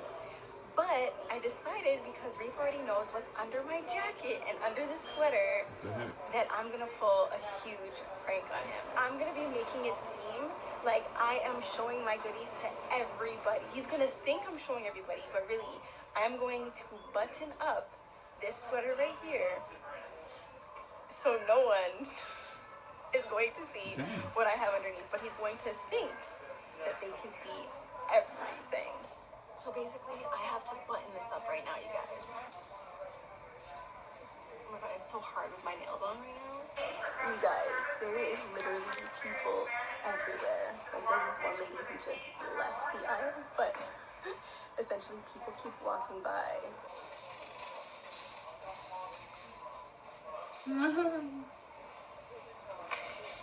Oh!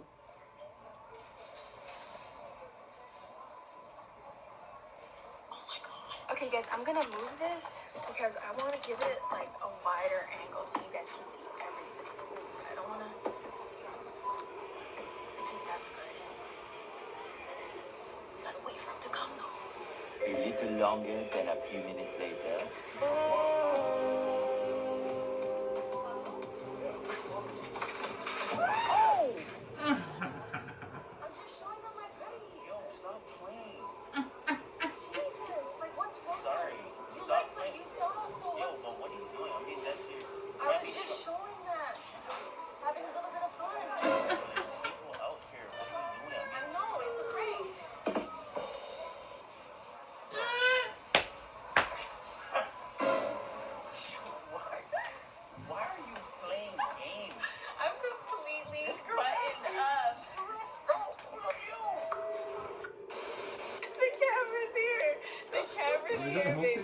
The camera's here. I wasn't doing anything. I was completely buttoned up. Yo. I'm out of here. I'm like, yo, why are you flashing the mans in the aisle, blood? I was cheese. Guys, there's so many people right now. Sorry, go ahead.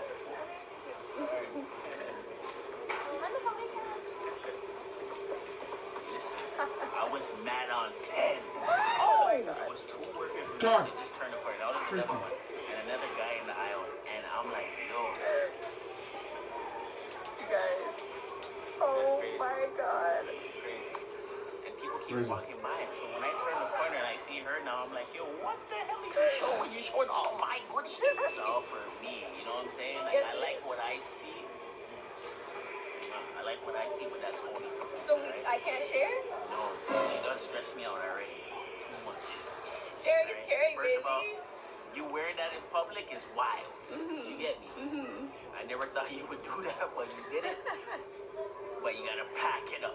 Pack it up. Pack it up. Okay, we're gonna pack it up. Make sure you hit that like button, subscribe to the channel, turn on your post notifications, and don't forget to comment Team K all day, baby. Y'all already know. Team R. No. Coming hard. Okay, Coming hard. okay. Coming Goodbye. We should go ahead and get married. Go ahead and get married. I don't wanna. God damn, all the fucking laughing faces down here, dude.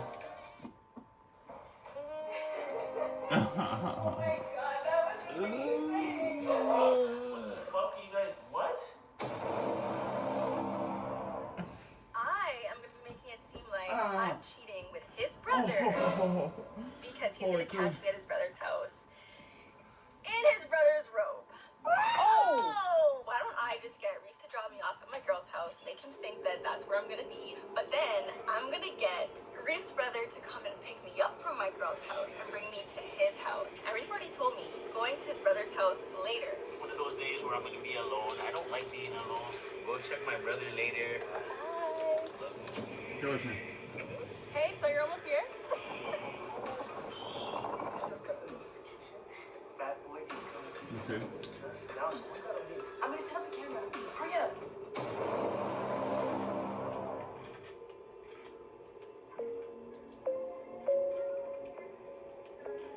What if I put a ring on you? What if I put a ring on you? Right now, don't let me wait for you. You know that my love is true. Something about the way you move, I wanna escape with you. The way that you touching my body, I know it. You making me wanna get down on one knee and propose it. So I told her right now, we should go ahead and get married right now. Right now.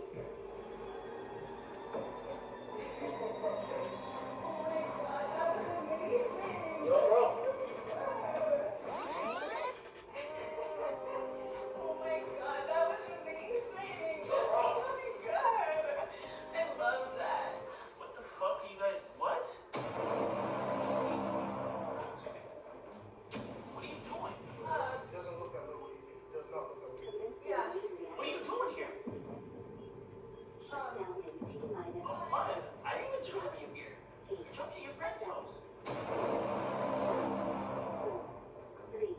Yo, bro, are you serious? No, it's nothing what you think. It's not like that. I'm telling you, it's not like that. Yo, It's not. what are you doing here? Why are you so mad? What are you doing? What are you doing in the room? I can't be in a room. It's just a room. I'm chilling in the house, so. That doesn't even make sense. What do you mean you're chilling in the house? The first question I have to ask you, this guy's sitting down. First question I have to ask you is, how the hell did you get here? I never brought you here. You told me you're going to your friend's house. How did you end up here? You're yelling. All right. Why are you so mad at me? Why are you here? Bro, first off, this is what I was telling Bro, you. what do you mean? This Bro, is what? that's what I tell you all the time. Don't just barge into people's house. Ring the doorbell, knock or something. You don't just barge into people's house. I tell you guys that all the time. Just because my front door's open, you don't just barge in. And I can't. That's true. Are you saying right now? You sound dumb, bro. What do you mean just don't barge in? This is my girl we're talking about. In your crib. But what's wrong with that? In a robe, and she didn't even tell me she's coming here. Yeah, but this What do is you your mean what's wrong with brother. that? Why are you in a robe in his house is all I'm asking. Okay, Okay, you know what? Let me calm down for a Hold second. on, no, let me just explain. I said we shouldn't have done this. I told you that we shouldn't have done this. Oh! Shouldn't have done what? No, okay, listen, this is what happened, right? So I was at my friend's house, as you know, like we were having a girls' time, whatever. That's where I dropped you off. So how did you end up here? Right, but listen. I'm listening. Because it seems like you're not giving me the benefit of the doubt right now. Yes, take off your jacket and just chill out right now. Okay, so they were feeling a little bit under the weather. So I'm like, okay, I still want to have a little bit of fun. And I don't want to bother Reef right now. Tell him to come pick What me type of up. fun are we talking about here? Right, you're right. So listen, right? I called your brother because I didn't want to bother you because you said you had things to do. Barricade the door. Because, what do you mean? You're out. You Bro, said so you might even go if to she Jeff's said she's house. gonna call you, why didn't you call me and be like, yo? Listen, this is the story, right? Like, don't get mad at your brother for something that, like, he's innocent in all of this. Bro, at the end of the day, though, you gotta have to Okay, start talking. listen, It's gonna get hot in here. okay. It's gonna get hot in here. That's what I'm Listen, saying. they were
Yeah. That's what I'm saying. So, where is she? She's probably with the kids, but.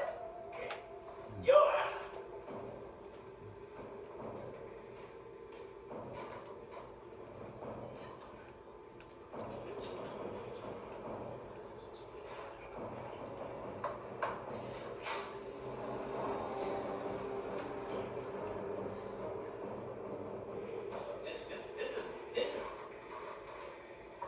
this is where shit's about to get crazy. This is where shit's about to get crazy in this bitch. What? Where's Ashley? Bro, where's Ashley? Tell me where. She's probably in the shower. There's no shit. I just went into their bedroom. So now you guys need to. Now things. Yo, bro, No, she's in the shower. She was here, and she's gonna be back. And she gave her the robe before she had left, and she said, "Genzo." Oh, she left. Oh, yeah. When she had left, looks like you guys are making up a story. No, she I think she actually left. She never told Christine that she was gonna leave, and she had this robe, and I took that robe from her, and I said, "Give me this robe." Bro, everything that you guys say is a bunch of bullshit right now. Here's what I'm saying. So let me ask you. Okay, let me ask you. Why are you so upset? So let me ask you. Down to one health, dude. You Good sound call. like you sound like you are accusing Kristen of doing something, not me. Yeah, what are you accusing me of? Why are you here in the row with my bro? Why First of all, you- if you were gonna leave your destination, I tell you all the time, communicate with me, let me know where you're going. But I In don't wanna case, bother if something you. happens, in case something ever happens, I know where to start to look for you. You didn't tell me where you're going. It sounds like you were hiding something. First of all, you told me you're gonna pick you up at 3 a.m. What time am I picking you up? Is the question. Later, like 3 a.m. So you should have done this. Like, You planned on being here all day to do whatever sneaky shit you're doing with my brother behind my back. And you as my brother, you That's was a not true. snake. That's bro. not true. You're a snake. I said 3 a.m. because I thought me and my And then girls you're were like, gonna be together until 3 now that a.m. I think about it, you're like, let's stop and get some food because I'm gonna be well tired. It takes a lot of energy. Like you get by the end of girls' night, I'm like exhausted. So if we can just grab like a poutine or something. Wait, hold on. Should you be eating at girls' night? I'm going to, but I need extra food in my system. This and that, well, that. Yes, we were gonna play lots of games, and I told you that. Clearly you slipped and fumbled over here, right? And you guys are both wearing robes. I never told him to put on a robe. Like he just put on a robe. I guess it's a robe thing. Like everyone's just wearing robes. Ashley was wearing a robe She's too. not here. She was. She's She not was. here. She was. She was. We were all sitting out here waiting for you, and then you. Why would you be waiting for me? I told you I had shit to do. You didn't know when I was coming. Exactly. First of all, why did you come here? Without telling me is what I'm saying. How did you end up here? Why are you so upset? What do you think I'm Because capable first of of all, right now? Ashley's not here. Your story is not adding up. So then what did I do? Why would I come here? I don't know what the Why would I come This here? nigga's telling me all the time about, I knew I shouldn't have did this. I knew I shouldn't have did this. So, bro, you as my bro, look at him praying. What are you praying about? Nah, you guys are pissing me off now. It's probably because you're just getting mad. No. I'm not getting mad about nothing. You have explaining to do to me. I said whatever I need to say. Because at the end of the day, God knows he's holding me back from pumping off my brother's head. Please get me a Because drink. first of all, why? Please, I just need a drink. I get Reef a drink, please, too. Okay, I don't want shit, For bro. no I'm about to reason. leave. I'm about to Babe, leave. babe, listen. I'm about to What do leave. you think I did? Don't touch me. What do you think I Don't touch did? me. I don't know what you did, but the fact is you're here. And you didn't But tell what me. do you think You I did did? not tell Because me you're you were getting here. mad, but for no reason. Like, there's no You reason. are wearing a robe.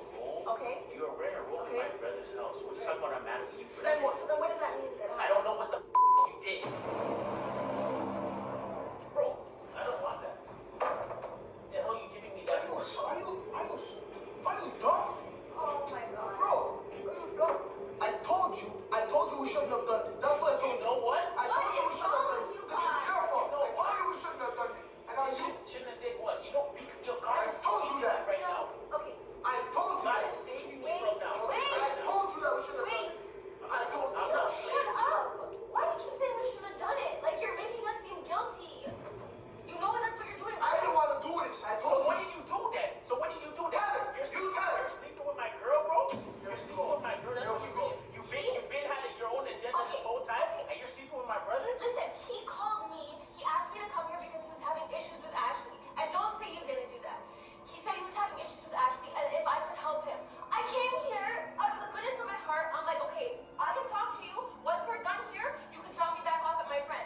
splash of real vibrant juice and classic cerveza with zesty citrus and orangey lime. Damn it.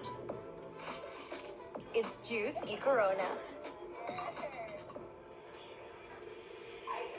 Slipped and fell where? Huh? That's what's really going on right now? That's what's going on. My own brother? My own brother? You literally made me drop you off to your friend's house. To end up here. That was your agenda the whole time. I was gonna stay there, but then he called me. And he got me to come over So here. why wouldn't you call Come me? to think of it, were you actually having problems or you wanted me to come to your house? So it doesn't even matter. Now you're trying to flip the blame from. Now you're trying to flip the blame on him. Now you're trying to flip the blame on blame me right bro, now. you shut up, bro. I have nothing to say. That's why I'm not even pressing you. You know what I'm saying? Because honestly, you're lucky, bro. That's all I'm saying. You're lucky right Why now. did you call me over Lucky, here? but it is what it is. Why'd you call me You're over lucky. here? It is what it is. You guys can enjoy yourself. You guys can enjoy yourself. I got nothing. That was a good fight. No, he's guilty of this. Who's guilty? You're guilty. How? That was successful. You're guilty. How? I got nothing more to say to you guys. You guys can do your thing, and I'm about to leave, bro. Dude, why are you gonna leave for me? Okay, yeah, maybe I did something with your brother, but I didn't like it. I didn't enjoy it. I didn't feel like when me and you do something.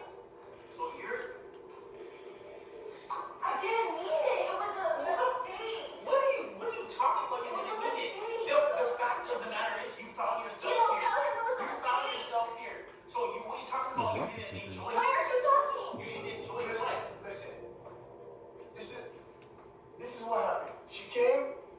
She really you didn't enjoy it. You I didn't didn't. enjoy No, I it. didn't mean What type of it. disrespect is I that? didn't mean She came to see. Bro, stop fucking playing with me. Don't play with me, bro. No, what are you doing? She came to see. Play with me, bro. Just tell him the truth. Just tell him the truth. Fine. Shut shit down, Lilo. It's not time for jokes. I like your brother. And I love you. So You like my brother? why you make up your face like that when I told you how I feel? Bro, I'm gonna get this. It's a prank. Why are you coming with a dad mannequin head? I was like, I'm not done with the prank yet.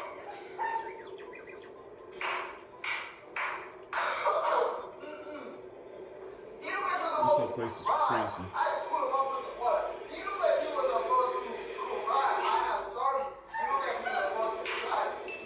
God was dead. Him dead. Are you thief? Not me out. You not friends. Ow!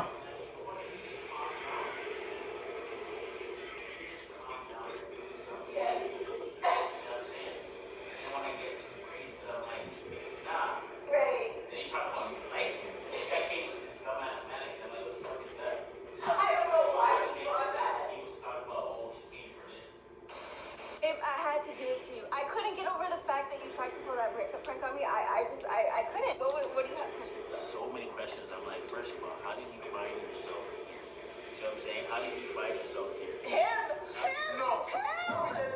Forget it. I did not want to do this. The only reason why Oh my God. violence was talking about it, he said it would be a good practice. This is why. It was amazing. What do you mean? At the end of the day, I swear you're so lucky that violence wasn't on my agenda. Because if it was, you'd be eating the ground right now. Oh. Oh my God. Look at this. Look at this face. You know what I'm saying? Like, because I'm just like, you know what? It's not even worth it at this point. It's not. She got you good though. Definitely, because I dropped her at her friend's house. So Right. I'm like, yo, how the hell did you get here? She's telling me Ashley's been dead. I went upstairs. Yeah. There's no Ashley. She's making moves. Yeah. She sent me location before you. She got dropped off. She, okay, making moves, making Listen, money. we set this up so nice. Set this up like that. Bro, So he picked me up from my friend's house. We came here. We waited for you to come. live. Yeah. That's why I called you and said, yo, when you come in, like, I'm gonna come wherever I want. Give me attitude. When you said that, then I was like, ooh, Yeah. oh, like, no, oh. This is Buick, now. Buick, exceptional by design. Get 0.9% APR on these Buick models, plus current. So wait, tell them about your initial reaction when you first saw us together. Well, the crazy thing is before I even got upstairs and saw you, that I heard your voice. Oh! What the hell? She laughed. What am I doing? Was that Kristen? Like, I know goddamn well I'm not hearing right. Mm-hmm. And then when I turned the corner, I seen your hand on her. At that point, I'm like, yo, what the what's going on? Right. Yeah. Uh-huh. At that point, I was vexed. I was cheesed. But it is what it is. You got me. Of course I got you, Don't guys. accidentally shoot me, man. Team what? Team what? No. Dilo, tell them what team it is. I got my own team, so. Are you No, but I serious see right now? what it is. I see where you're going. So you teamed up with her, all that good stuff. No, she teamed up with me. No. But This has nothing to do with me. Still This is her. Still agree. This is her and violence. See, this is what I just do. Still agree. See, this so is. what that means to me is, yo, okay, cool. So everything is Oh. You see, this is why I made sure. This is why I made sure I said, bro. I didn't do this. Guys, sit there and Oh my violence goodness. I don't care. I am free of this. This all has to do with violence, not me. Okay, whatever. I'm straight. Guys, it's Team K all day, every day. We successfully pulled off this prank. Maybe I thought I was cheating with his brother, D'Angelo. You stupid ass But, idiot. you know, we obviously were not doing any of that. So don't come for anyone in this, you know what I'm saying? Bro, just lucky. He's even more lucky. The stairwell, walking down the stairs was uncomfortable. Yeah, it was, with your hand around me and everything. So hit that like button, subscribe to the channel. What else they gotta do? Turn on that post notification, y'all. Team K came hard, and I gotta say, Yo, he's so hype about Team K. yeah, I'm hype about Team K. I'm hype that you got the violence. I'm not hype about it. Team K came hard. It is what it is. This is what happens, bro. 2022, nobody's safe. Nobody's safe. We should go ahead and get married. That was a good one.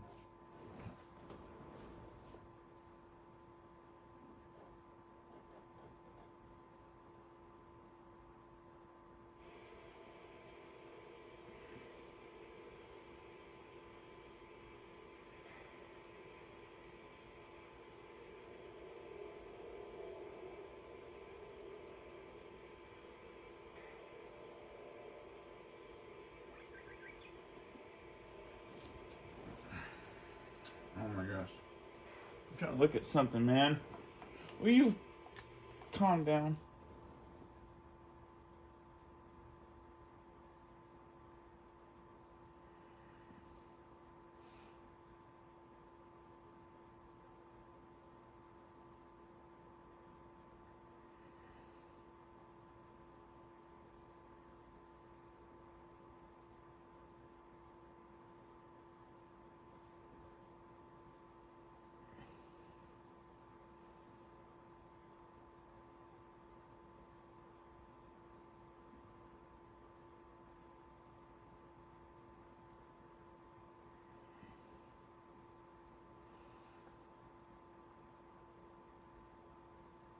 Man, where is it? That's what I'm looking for. Dude, I think I'm freaking out after this. No. Did I find another one I can't find?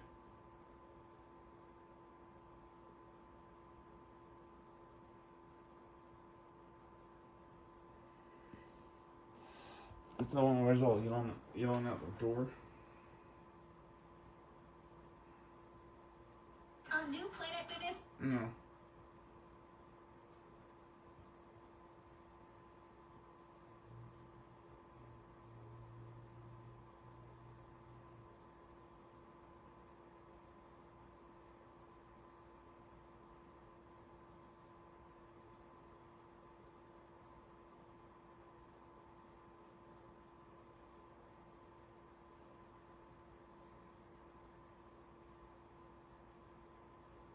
Did I skip it?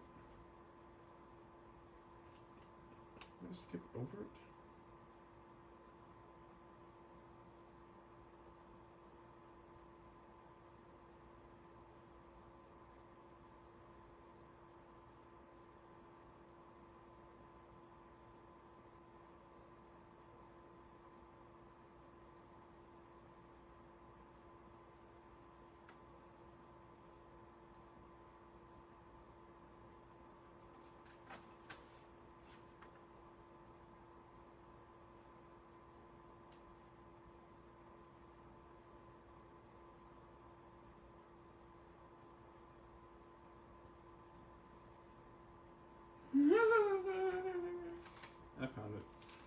Okay, I'm probably done after this. That's probably it for me. You're Yeah, I'm gonna go welcome. to a I'm not different here. thing. I'm invisible. I'm a ghost.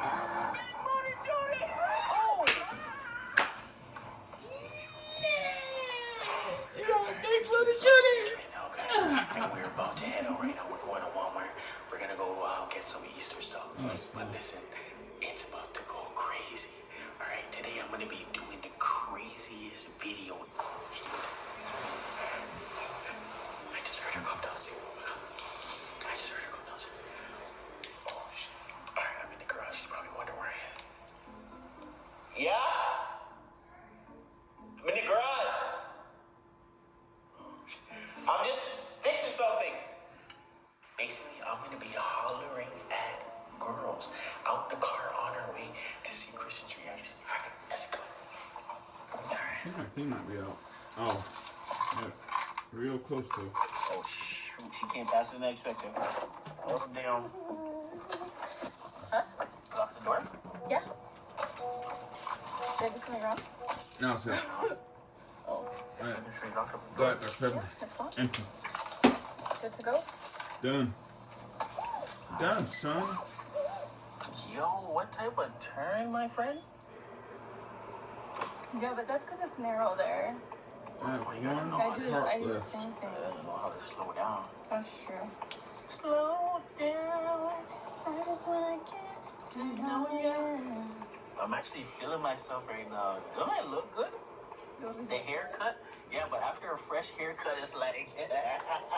Yo, those fresh haircuts? Confidence is at a different level. So what haircuts do for guys is what eyebrows do for girls. Really? Yeah.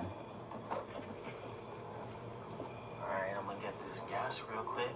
Alright. Yo, what? What? Oh, hell no. Why did you do that to her? What do you mean? Making her feel good. Just the way that I feel good. You gotta make people feel good sometimes. Okay, but why are you poo-pooing at her? Is she a bird? So what would I have said? That is so embarrassing. Like, if someone did that to me on the road, I'd be like, what's wrong with this guy? Yeah, but I'm saying like that's like a thing people did back in the day. Like, really? but that was like bird calls, like if you were interested in the girl, so why'd you do that? I am just Yeah, giving her shoot a me in the compliment. head. Like how I was like, cuckoo! You know, like, what's up? You good? You look good? Make them feel good. Really, bro? Sometimes you have to give one I was compliment trying a to get day. some health from But how that is thing. that a One compliment? compliment I'm so a day He just shows up. I don't know. keeps the stress away. You know that, right? But you did a bird call. Yeah, but I wasn't calling like that. Why would I be calling like that? But when we walk down the road and guys do that to them, it's like, it's scary. Like, it's actually scary. Really? Yeah. That was very scary. Okay, my bad. I'd be scared of you. Okay, so then I gotta come better now. I'm just telling you. Okay, You don't need to come back. You don't need that's to what do I'm saying. I anything. won't You don't need to be come like, I won't be better. like, cool, like whatever, cool. Let me pump this gas. Weird. You bugging, man. Oh! What the heck? Sit your ass down. Michael's lowest prices of the season sale is going on now. Get up to 60% off thousands of items. Shop 70% off Kinda spring wish I had some stems and grenades. 60% off spring floral and decor. Score BOGO deals Oh, for is it free that candles and skywalk? rings. It's And like the all yarn is skywalk, on dude. sale. Plus, earn rewards while you shop. Dude, this level gets crazy. Y'all pumped up. Yeah. God dang it! Kylie. Freaking preach it! Ready for the Easter hunt. Yeah. She's asking what we're gonna put inside the eggs. She probably wants money or something. Money. To go shopping. Oh, y'all. What should I put in the eggs? Candy? Candy, money. So money. Okay. Alright. What? Oh, shoot. What type of dog is that?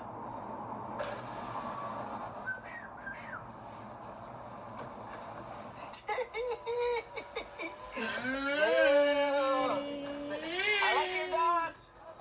You're welcome. Yo, summer has the girls bringing out the things. You hate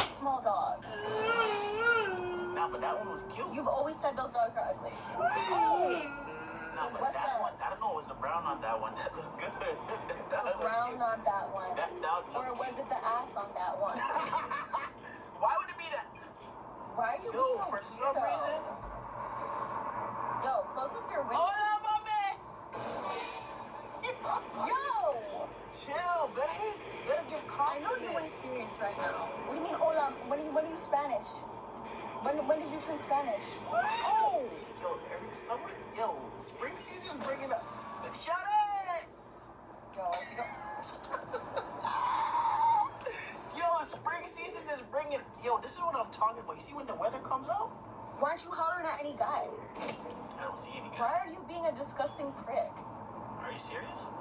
Yeah, I'm giving compliments. serious. Like, Are you just relax. bored? Like, I'm confused. I'm showing love. Showing love to every female on the block? That's different. I Today is the. Did you know what today is? National Show Love Day. You know that, right? National Boy Day. Okay. That's what it's looking like, Poppy. Because I don't know where you're going with this newfound tradition of Spanish name calling. Alright, man. Why are you jealous? It's not even that serious. No, I'm mad now because that's mad embarrassing. Like, I'm sitting here in the passenger seat and there's girls walking by and you're hollering at them and they're looking in the car at me. Like, They're looking at you because it should be okay. It's not that serious. it's not okay. It's Wow. not okay. It's not okay. Somebody got their panties in a bunch. Yeah, my panties are in a bunch. So untie Rolled them. up.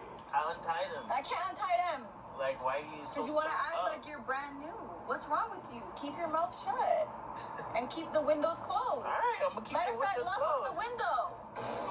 Oh Press my the God, lock. Are you serious? Yeah, because I don't know why you're so excited. Just because there's some new, Because the weather's new warm weather. Yeah, wanna the weather act out. You like- know what that means? You know what that means? So you want a shorty on road? No, that's not what I'm saying. What are you saying? What are you? No, nah, ain't no way Let she her cross the road in peace. Ain't no way. Ain't no way. Do I need to get out and go tell a man that I'm for the streets right now? Huh? Alright. You're doing too much now. Why are you playing the victim right now? It's not even that No, serious. why are you playing the I'm victim trying to right now? give Because compliments. no, you're not. You're trying to holler at Not girls this place. like you want to be with them. And your girl's right here in the passenger seat. Where's my compliments? You look fine. That's what. Look Fine. what you're wearing today. Why are you Fine. wearing such I a want nice this suit? fine. Why are you wearing that nice bodysuit? Because it's summertime. Oh, so now you want to come with the compliment That's after, what I'm saying. after you already done complimented 5 women upon a road. But that's how you know that it's that time of year. What time of the year? Summertime. It ain't summertime. Sundress hun. season. We're not even. Yeah, but why they popping out like that? Oh, no one's wearing a summer dress. Oh. They're all in pants. You're embarrassing. Like, if we were literally on the road right now, outside the car, and you did that, you don't even want to know what I would do. What would you do? You don't want to know. Matter of fact, I am not talking to you. Are you serious? Yeah, I'm serious. Because your eyes are still wandering. Oh! Yo, if you don't shut Keep building that building, baby. Oh! You didn't see the construction worker? I've never seen I'm not even gonna lie to you, I've never seen a girl working construction like that. That's a hard worker right there. That deserves a compliment. No cap. No kissy. What? What? What? You didn't think she looked good in that suit? Can you shut up? Oh, damn, what kind of a dog? Yo, Is that a stop. husky? Yo, for real, there's no freaking... Is that a husky?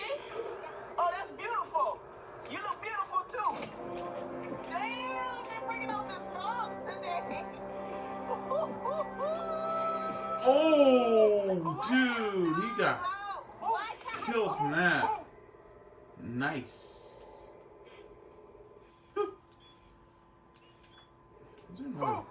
Why'd you lock the window? You locked the window. Bro, I'm yelling at you and you're opening the window talking to Gal.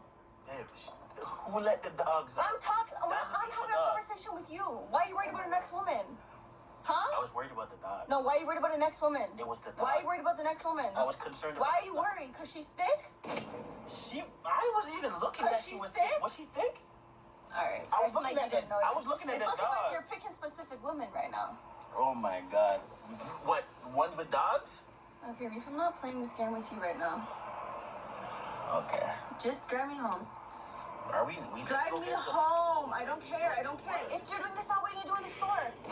What are you gonna do in the store? What am I gonna say then? Walk away as if I don't know you? Straight embarrassed? Like my man's out here really trying to pick up women on road? Drive me home. Trying to pick up anybody. Drive me home. Oh my god. Because you need to learn how to behave. You're coming like a dog right now. That's why you're asking all these women about their dogs, right? Because you're just one of them. Oh! Drive me home. Turn the car around. Okay. Relax. Because you're still going straight. Yeah, because I can't. Looking for next woman. I'm not looking for anybody. You're chill. You're tripping right now. I'm tripping. Let me just open this window and holler at a man I see. Hold on. Okay. Because I know I'm going to find a sexy one. If that's how you feel, And I can see if they work out through their clothes. So don't worry. Don't worry. You're trying to do it differently. I don't know what you're talking about right now. Didn't I ask you not to talk to me? Okay. Turn the car around. I seen a couple men back up. Hey, get those steps in, Shirley. Take it. Get You those. take.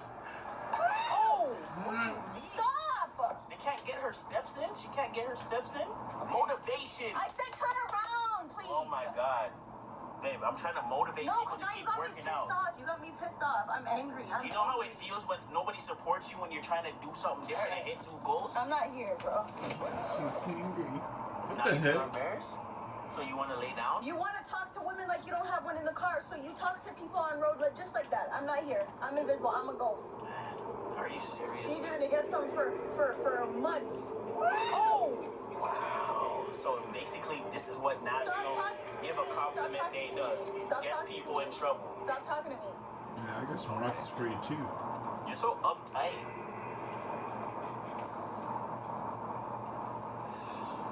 Look, chill, alright? It's not that serious. You good? Oh, shit. Big booty Judas!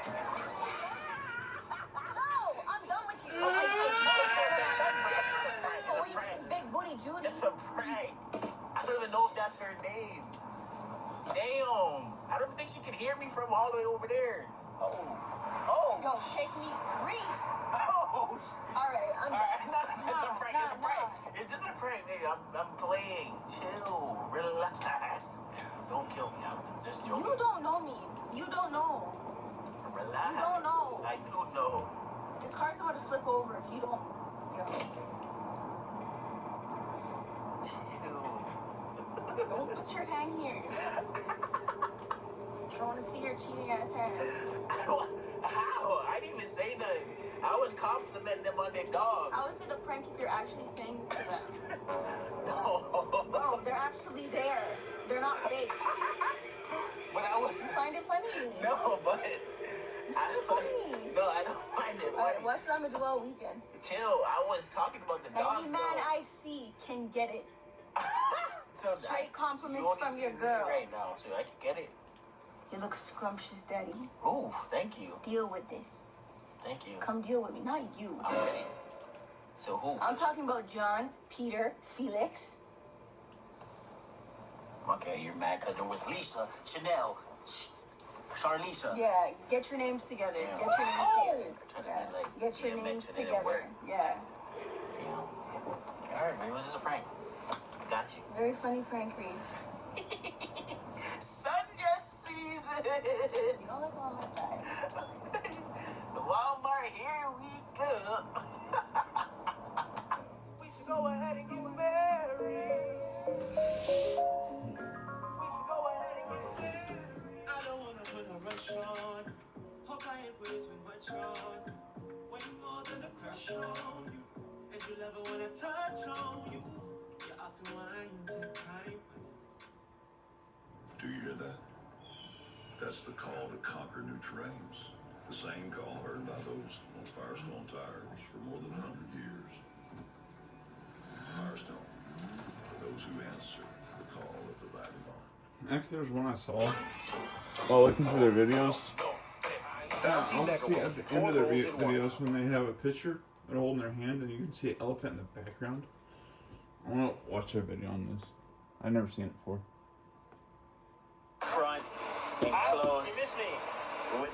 Listen. Hear that, Nick?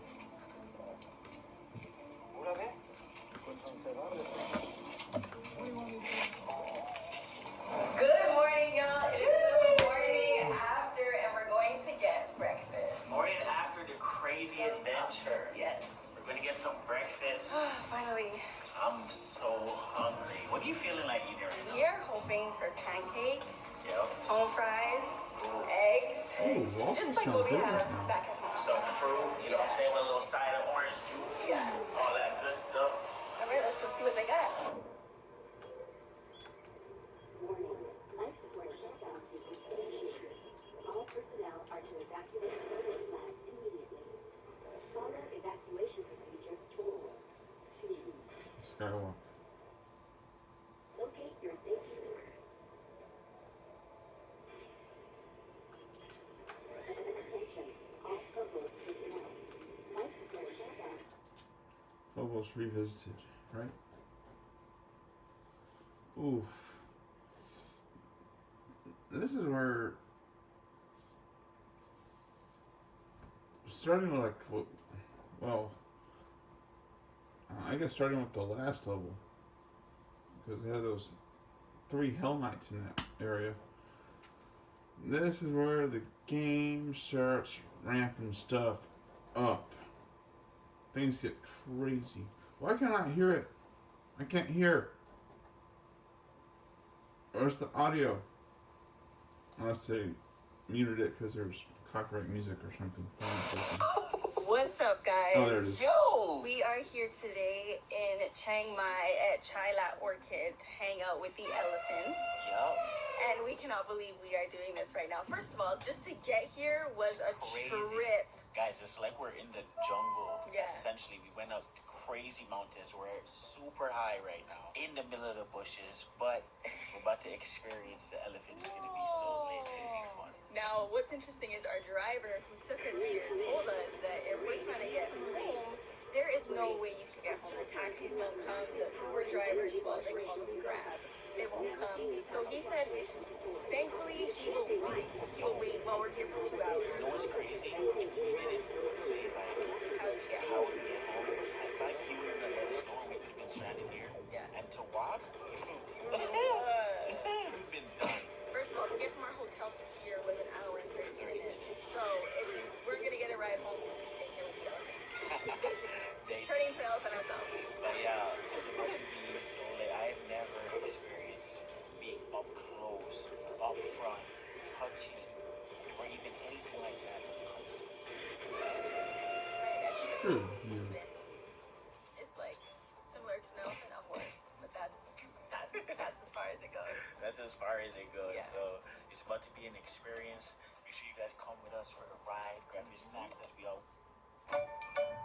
Power up with the Flex Your Credits electricity plan from Alliant. Bro, skip. I'm trying a Skip new out. marketing tactic. What do you think? That's one way to tell This people guy about has Boost a Global's new 5G hook network. nose. Looks like a bird beak. You know, there's an elephant right there in the back. You guys can see. But we're gonna be going up close and personal. Shout out to look at baby girl's hair though. Y'all know this. I You know tried. what I'm saying? I tried. She's trying to do something new, you know what I'm saying? Different vibes. It's a bit stringy right now because it hasn't grown for so long, but we're going to try it out. I feel like this is the perfect time to do it better. We have a photo shoot for here. What can you do down there? So that's in about 5 minutes from now. And Something our is small photographer here? says it's going to be this week. So let's see how that goes. Ooh, ooh. Oh, I thought it would fall. Dude, there's a freaking BFG down here. That's what I'm talking about. And this is their rooms, as you guys can see. They have little rooms here that you can stay in. Well, that also means Over there as well.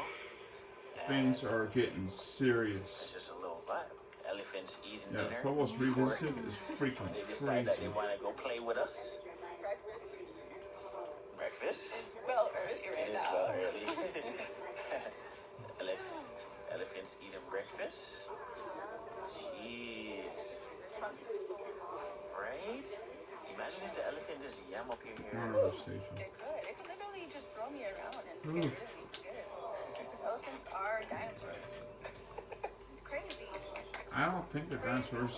Are they?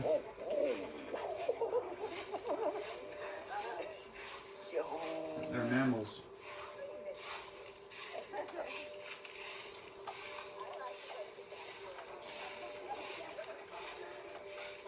You are so pretty.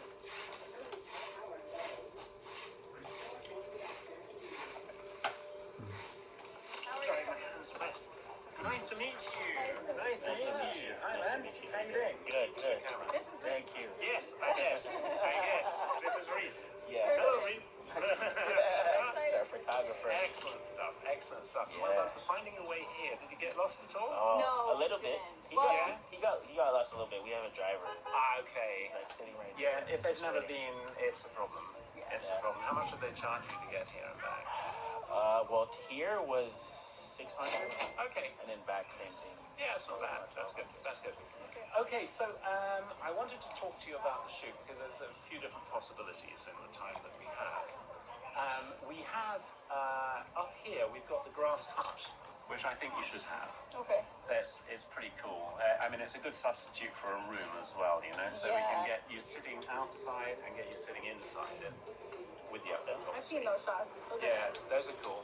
And then I think from there, I'd suggest we go to the sort of the forest jungle area, do the natural shots and some walking shots as well there, and then we finish up in the river.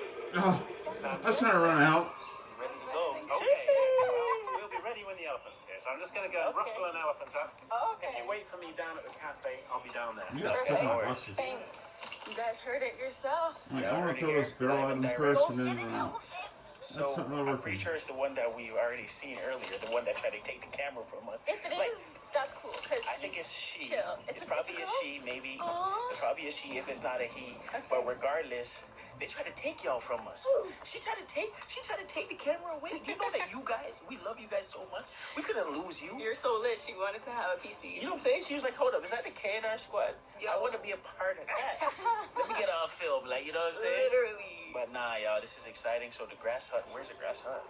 It's gonna look somewhat like these rooms here. Okay. But it has more like grass, like seeds on top of like these little one of umbrellas these type here. things. Yeah, I think so. Alright, so we gonna take some flicks. We gonna set y'all up. And y'all gonna see everything. Let's go. She's 70 years old. Wow. And actually, she doesn't have any teeth anymore. Oh, wow. So if she was in the jungle, she'd be dead. Because elephants without teeth do not survive. But because she's here, she will sort of gnaw on that a bit. But her food is generally cut up for her, or soft food like bananas or watermelon or something. Bro, Yeah. please tell me you can't fit. Seaboy. Idiot. She's very special. She's the first elephant I ever Oh, worked with some I years ago. And she was rescued from our original location as well, because Shylight started as a cafe. That was close. Elephant camp, I should say. And anyway, cutting a long story short, we pulled out of there, and we didn't want to be seen with it, so Electra actually used her own money to buy some. There's a real love story. Okay, let's get to our first spot. You're obsessed with your skin. Yeah, I guess don't mess around with these guys. We're Jeez. obsessed with what it needs. Here's a moisturizer with real results. This could be just the thing you're hunting for. The best skincare is only at Sephora. No. These things, people. Oh, yeah. God. Yeah, I haven't heard you say a boot yet. Okay, Canadians don't really say that. They do. It's like a myth. They do. I've seen South Park. Okay, fair. So that's going to be great. Reef, I think, on the other shoulder. Yeah, because the elephant's going to be there. And take the bananas, one at a time, feed her with your left hand, hold them in the right hand. And snap one off, hold it up, you don't have to unwrap it. Okay. That's it, get into the swim with it. Oh! Okay, wait. No, you won't. Go high on Dang. the hand. Grab one, you gotta outsmart her. Oh! Okay. Yeah, the body stays safe. Oh! She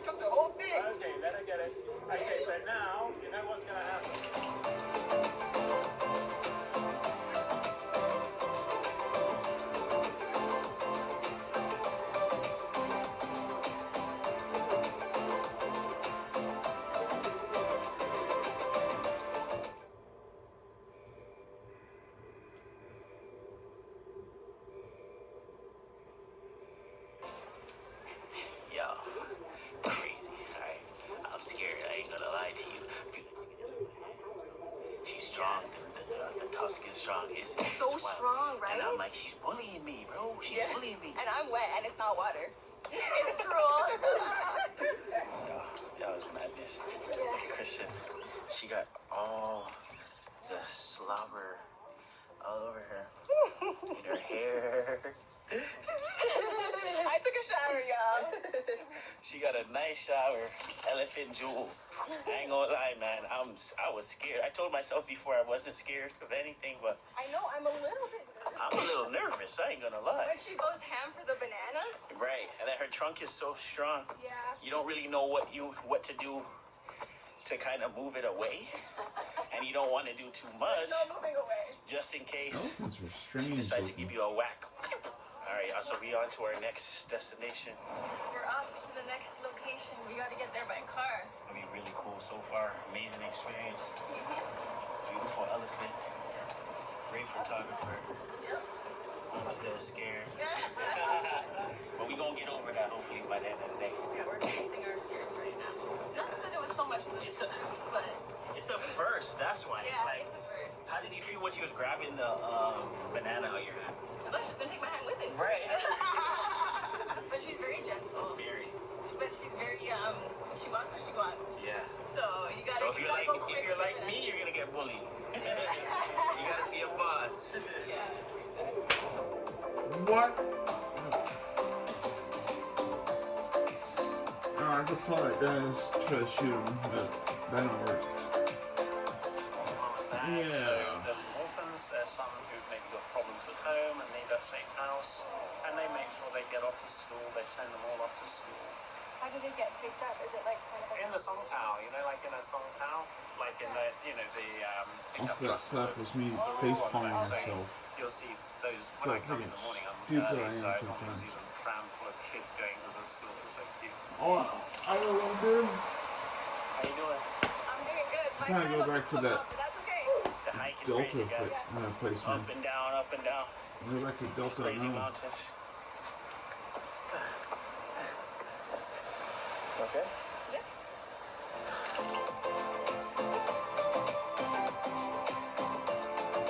Hello. How you doing?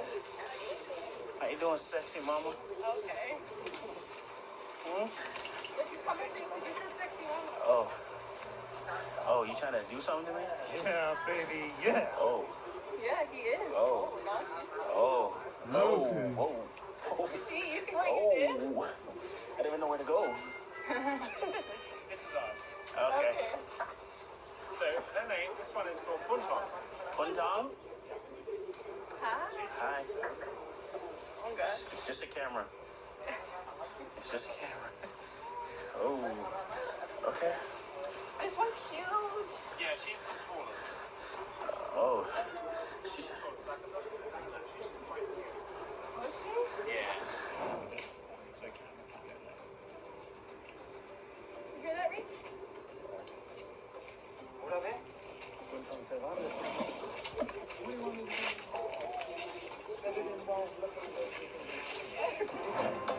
Relatives of the mammoth.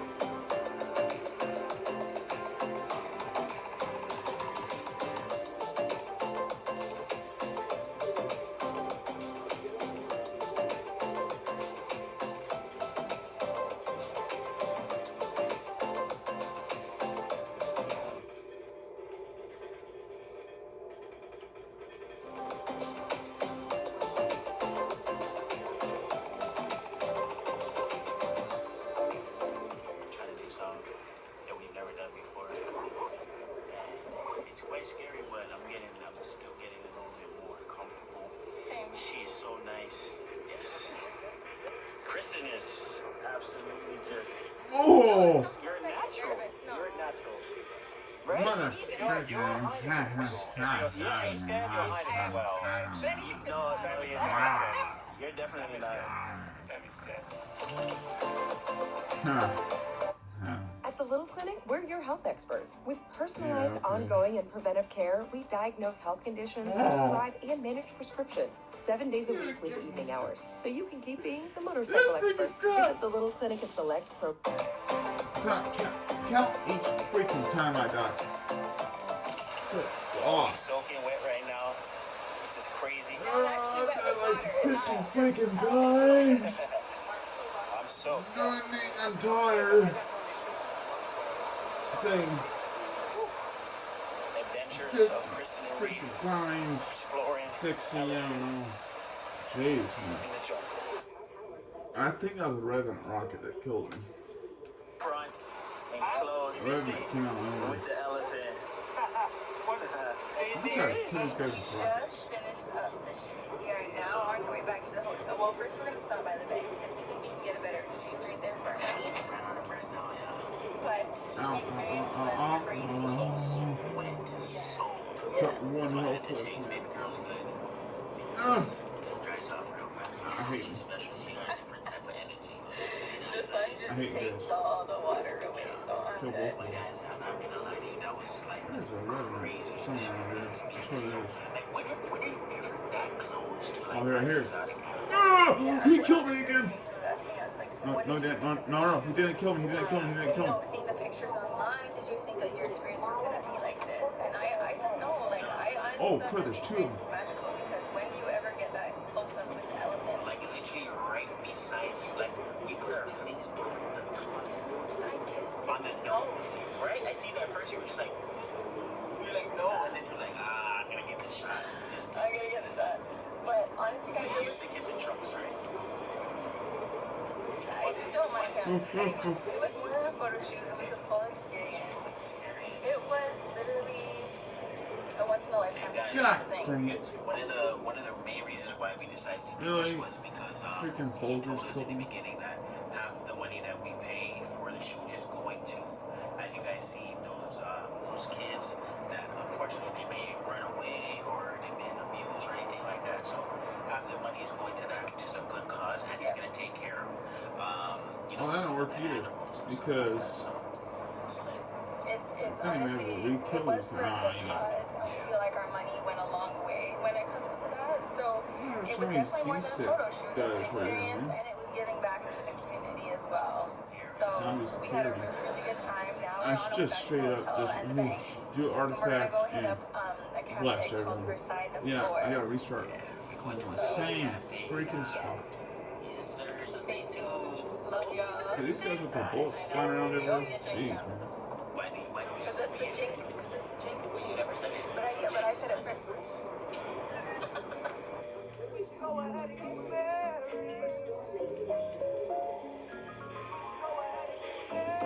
I don't wanna put a rush on. Okay. Hope I ain't putting too much on. Way more than a crush on you. And you love it when I touch on you. You're awesome when you take time. Every dog breed has unique needs. That's why Royal Canin makes over 60 breed formulas tailored to meet them. And right now at PetSmart, save up to $15 on select Royal Canin large bags. PetSmart, anything for pets.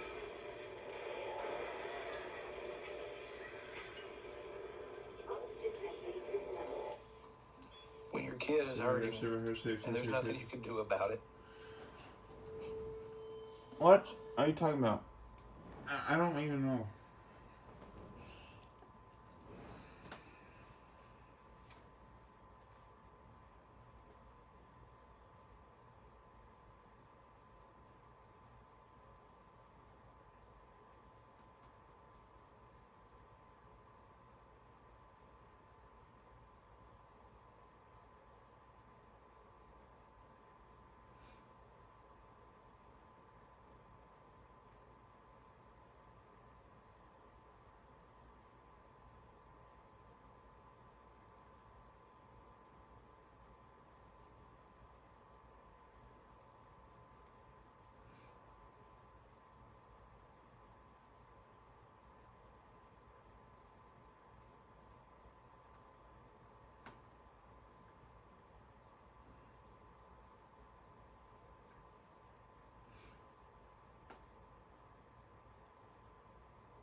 I don't know, I did that because of that face right there.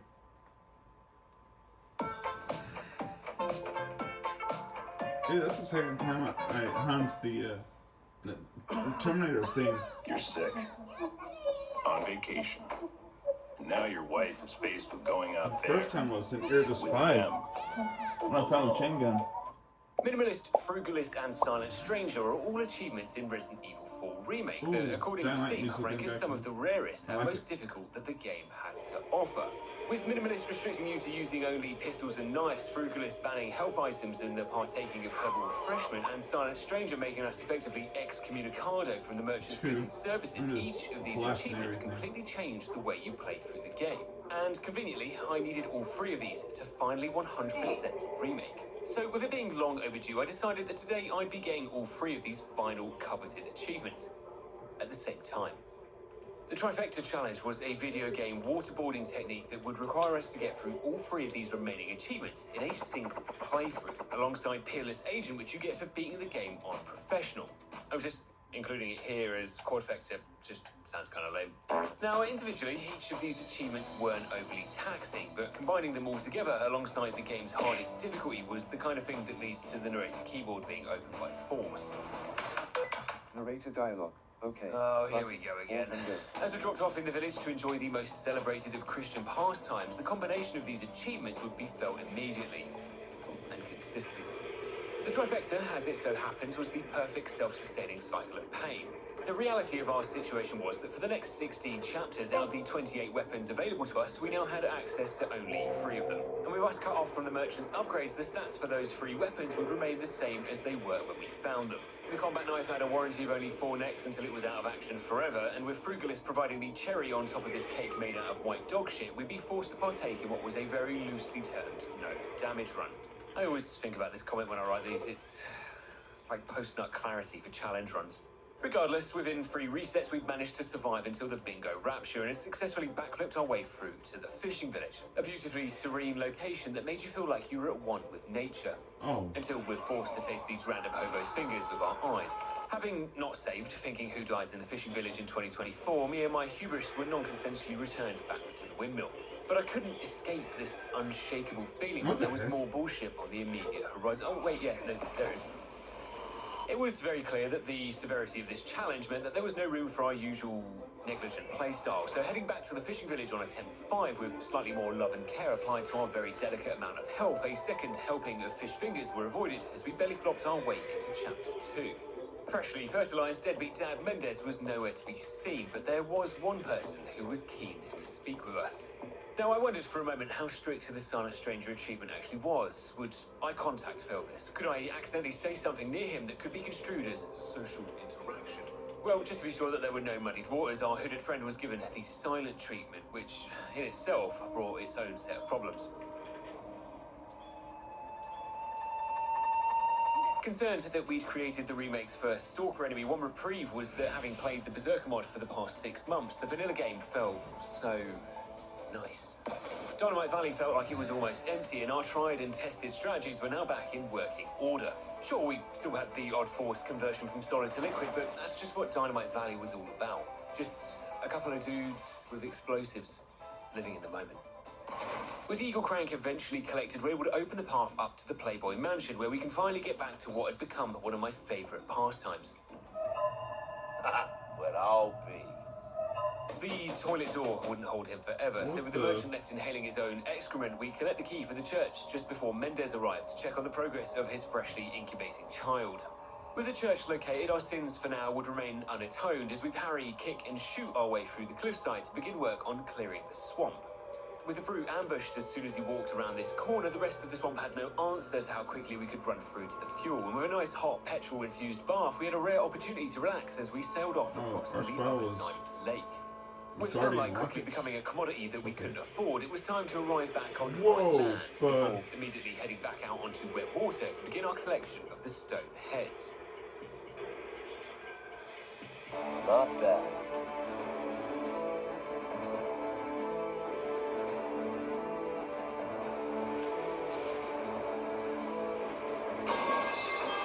Despite having plenty of areas to explore, it was the shipwreck in the middle of the lake that was of the most interest to me. On here rested probably the most important item of the run, some say even more so than having any shred of self-respect. The Red 9, rather than being exclusively purchasable via the Merchant's Battle Pass, was actually available here for free, which was probably still about 2 times more expensive than it should have been. To many of us, the Red 9 was like Marmite. It tasted like shit, and I hated it. Its base stats were absolutely criminal. Its bloom was as wide as a Regenerador's reversing dump truck, and combined with Leon's hands being as steady as a vibrator, it made it truly one of the worst experiences of my life to use. But even so, with half a point more power than the standard SG, the additional damage offered by the Red 9, whilst seemingly minimal, had the potential to save ammo, and this challenge more than once, including with our first boss fight. Whilst the prospect of having your head crushed between Spanish Popeye's Sympho-infused thighs might have sounded like a good time to some, this wasn't Goldeneye, and El Gigante wasn't Famke Janssen.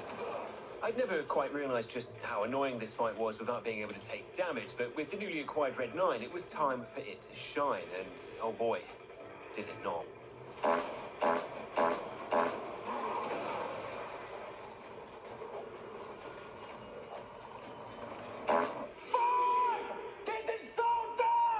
The bloom had gone to the point of ridiculousness that I was convinced that if we pointed the Red 9 into the earth and shot, there was still a percentage chance that we'd miss the entire planet altogether.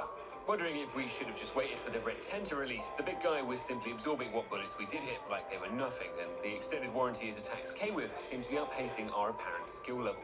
Whilst it had taken 19 times of us being turned into a Cornetto, we were now sufficiently warmed up. With strong combos hit into his Gigante spot, the arrival of the good boy provided a welcome distraction from being hammered into the floor, and with the local homeless shelter providing sufficient cover in the nail-biting final moments of this fight, it was finally... A new Planet Fitness is now open near you, and you can join for just $15 a month. We're talking a clean and spacious, judgment-free zone and brand new equipment. Join today. Now open in the Colony. Join now for $1 down and $15 a month, no commitment. Offer ends April 11th.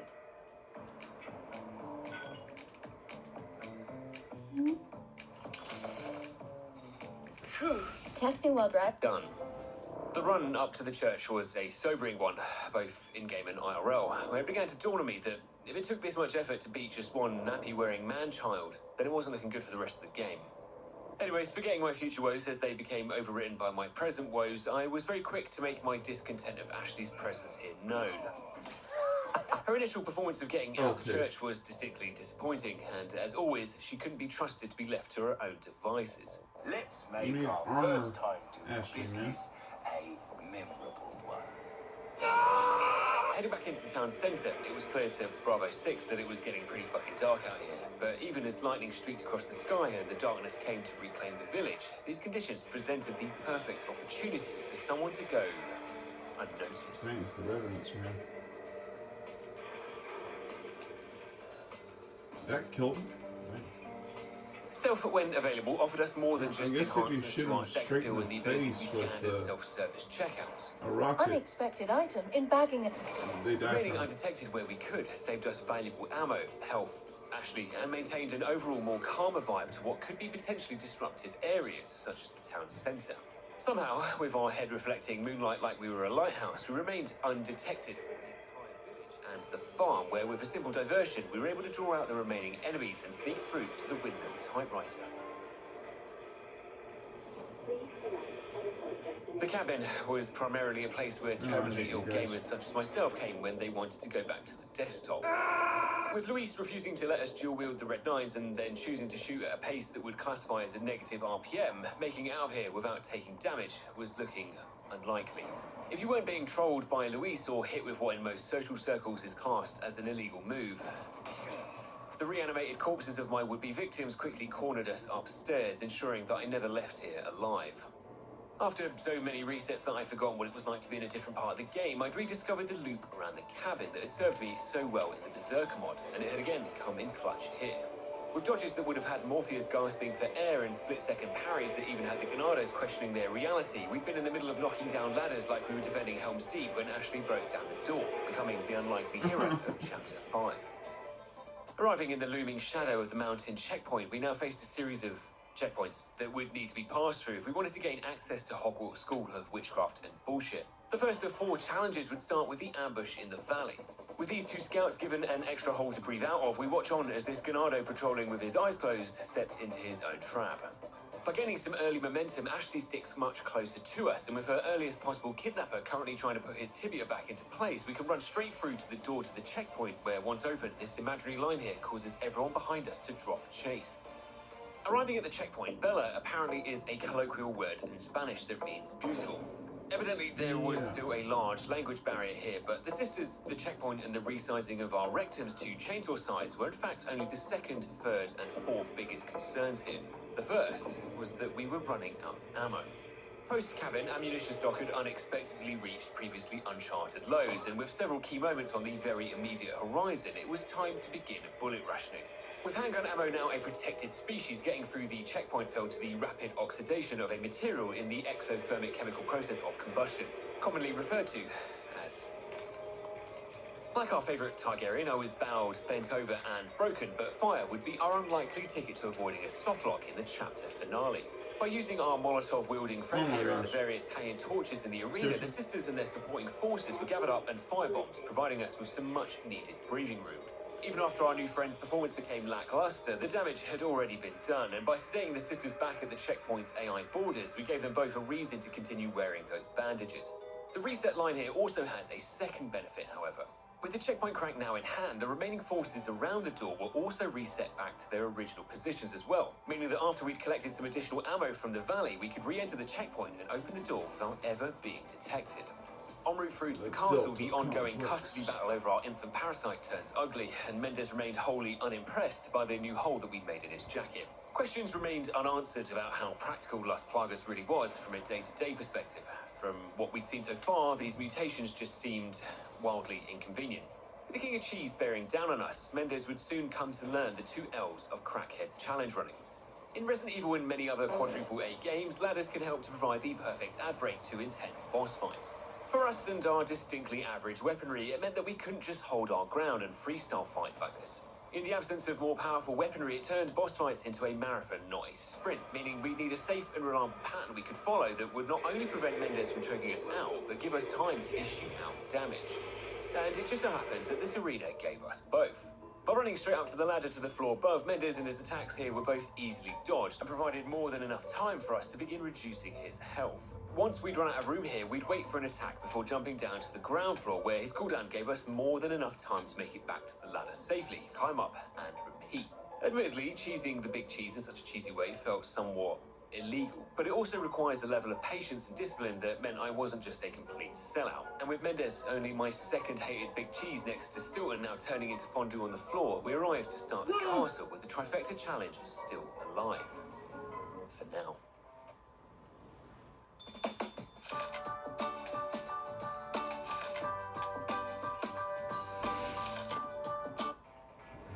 It was clear that Los Illuminados had set the groundwork to begin removing the separation between church and state, so it was up to us to drive the wedge back between them.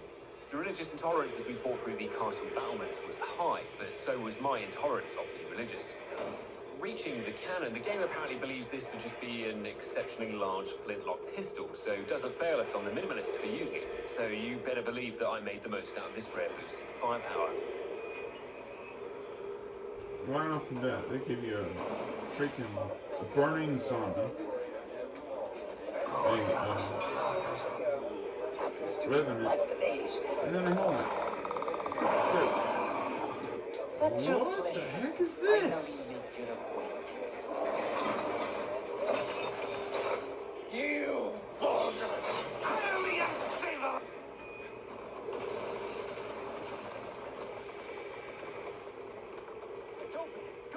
Having enraged this small Victorian child by interrupting his dinner party, we're chased from the main hall down into the dungeons below to escape the castle's bodyguards. Thinking the Garrador could present a challenge, by the end of our encounter, I'd say he was lucky he was blind. With the way he was deleted from existence, I wouldn't want to have eyes to see how badly I got embarrassed either.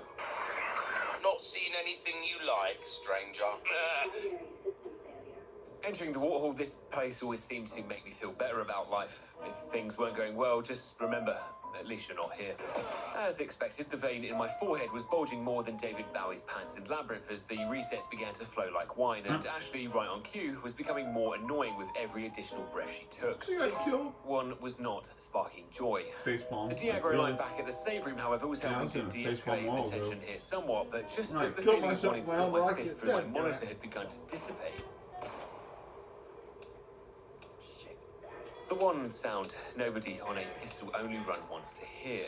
No! The undeniable truth of this challenge was that as we progressed through the game, the enemies all grew exponentially to match the game's difficulty curve, increasing in both health and how fucking annoying they were. But for us, without the merchant's upgrades, our guns wouldn't scale to match that curve, meaning that ammo requirements would only continue to increase from here on out. With Ashley still needing to be protected as she lowered both platforms with no ammo, the run was effectively over. However, in an act of defiance, instead of surrendering the challenge, I decided that if my guns weren't going to scale with the difficulty, then I was just going to force my ammo to scale instead.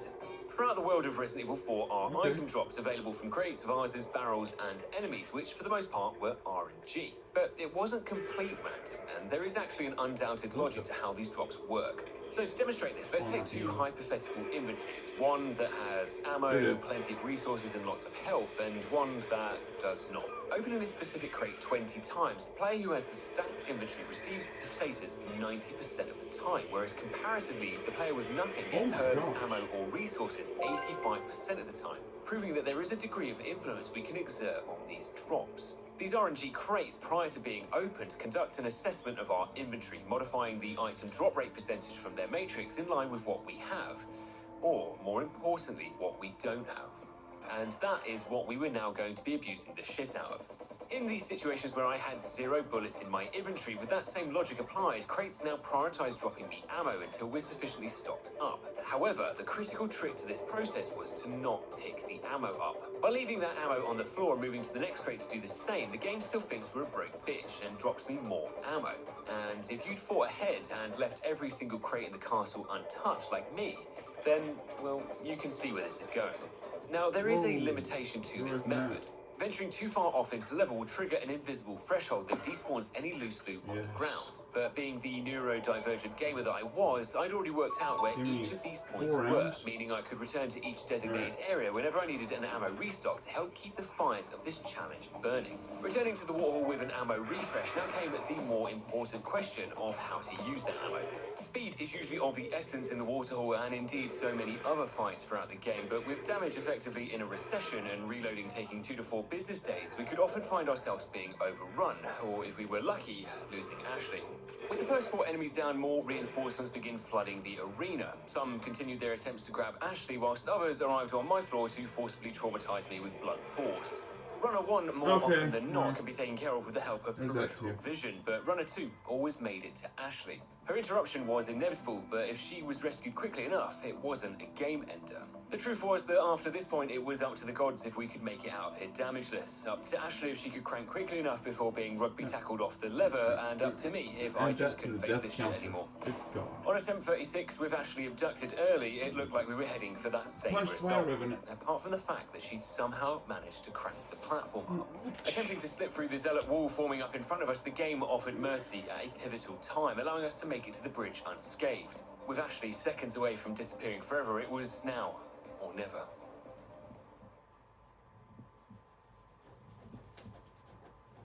Take the bloody shot! Yeah, that's not helping, Judy. Thank you. Against all odds and crosshair bloom, we'd rescued this attempt from the jaws of defeat. And with me hitting this area here, all the enemies in the waterhole go docile, allowing Ashley to run through to us without so much as a dirty look in her direction. With Ashley's confidence from the waterhole making her think that she could take on her own minimalist challenge, things went from bad to worse as we... Sorry, 2 seconds. Hello? What a performance! This tourney season, send and spend like a champ on Venmo. Split the eats. Get in on the game. Ride to the party. With Venmo, you win. You freaking prick. Life doesn't stop when you're getting an education. That's why Sophia offers self-paced, online, college-level courses that are designed to transfer. Access 70+ courses for only $99 a month and start learning today. In the Red Zealot's prayer room, we're greeted with a noise that I can only assume is what cancer sounded like. Going loud here was a fast-track way to dying, repeatedly, so instead it was time to once again dust off the bald cap. I hear a lot of war music.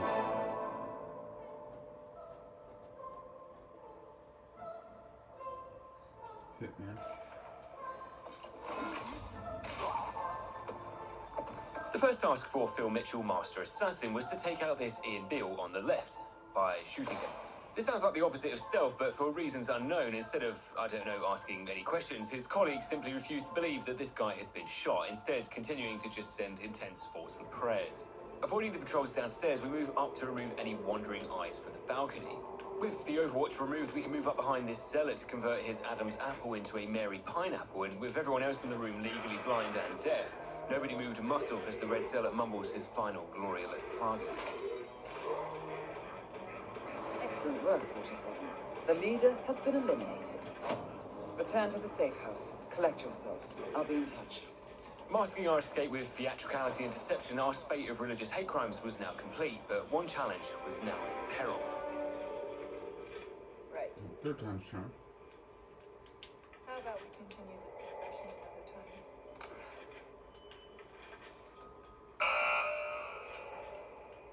With November's Platinum Trophy now delayed until next year, and our sleep paralysis demon becoming our awake vigor demon, we skip through the castle's waiting entourage using the door skip and are given a warm, stone-filled greeting by...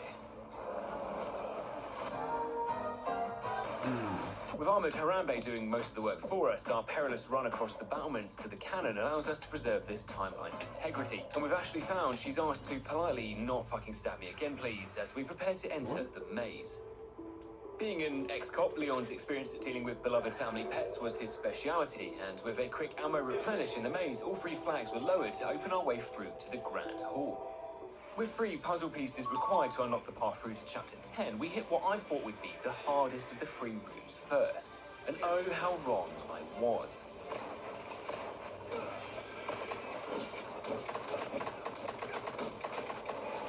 Oh, that was easy. I'm assuming fighting through Golden Knights, Garradors, and other horrors down here on the Berserker mod is what made this feel so easy, but managing to retrieve the lion's head first try just felt satisfying.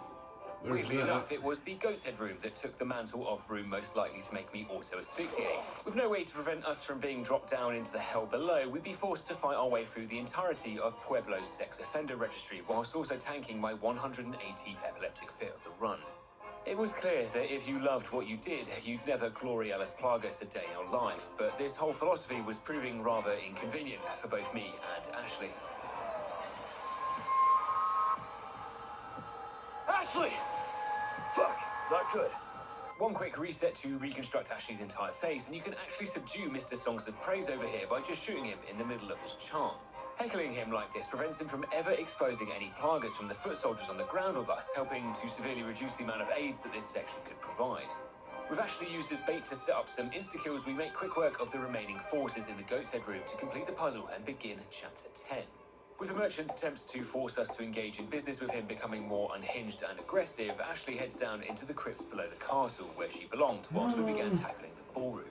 With all the charm of a crack den, the ballroom's contents were repelled by the Red 9, which for once actually felt like it was doing something. Retreating back to either of these doors, we made sure that the Novies never overwhelmed us, and as we opened the main doors in search of the throne room, all we found was the annual meeting of the world's biggest dickheads.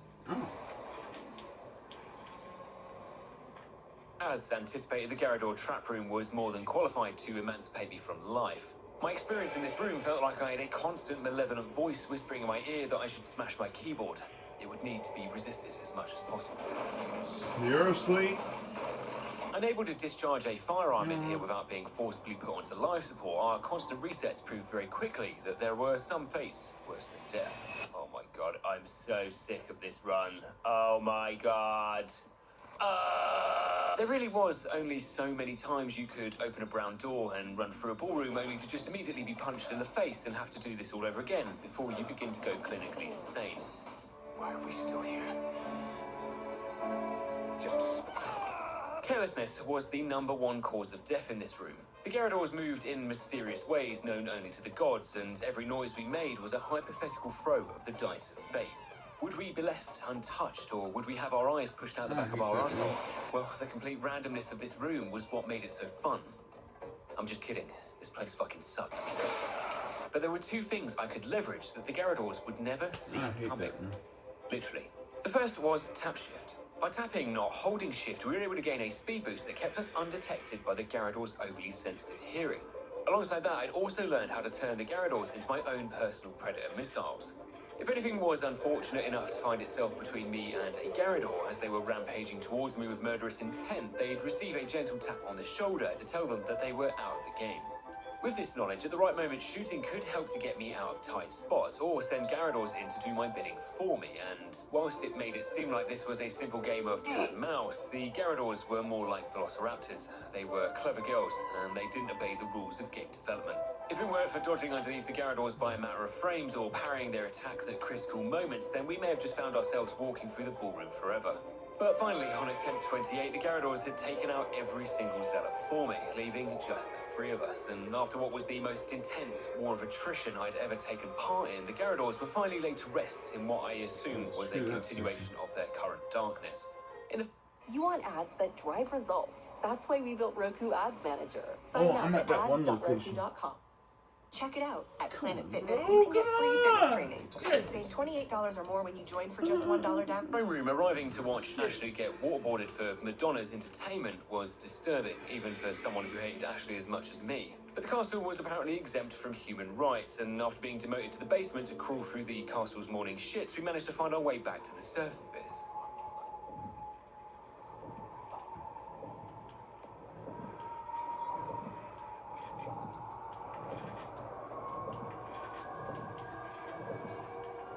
Arriving to fight Verdugo, his biggest weakness was nitrogen, but if that failed, we could just drown him from the absolutely illegal amounts of drip we were saturating this area with.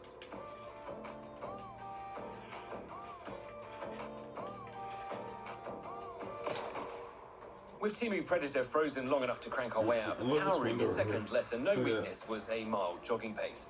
By making sure we'd unlocked this door, we created the perfect loop to drag Verdugo around until the lift arrived to take us up to the mines. Any feelings of wanting to soil myself quickly evaporated after a few minutes as it became very apparent that we were just fast enough to outrange any attack. Taking a hit of Luis's vape, he tells us that we were running out of time. The parasite that Mendes had inserted inside us would continue to grow until it took over our body completely, turning us into a mindless vassal of Lord Sadler.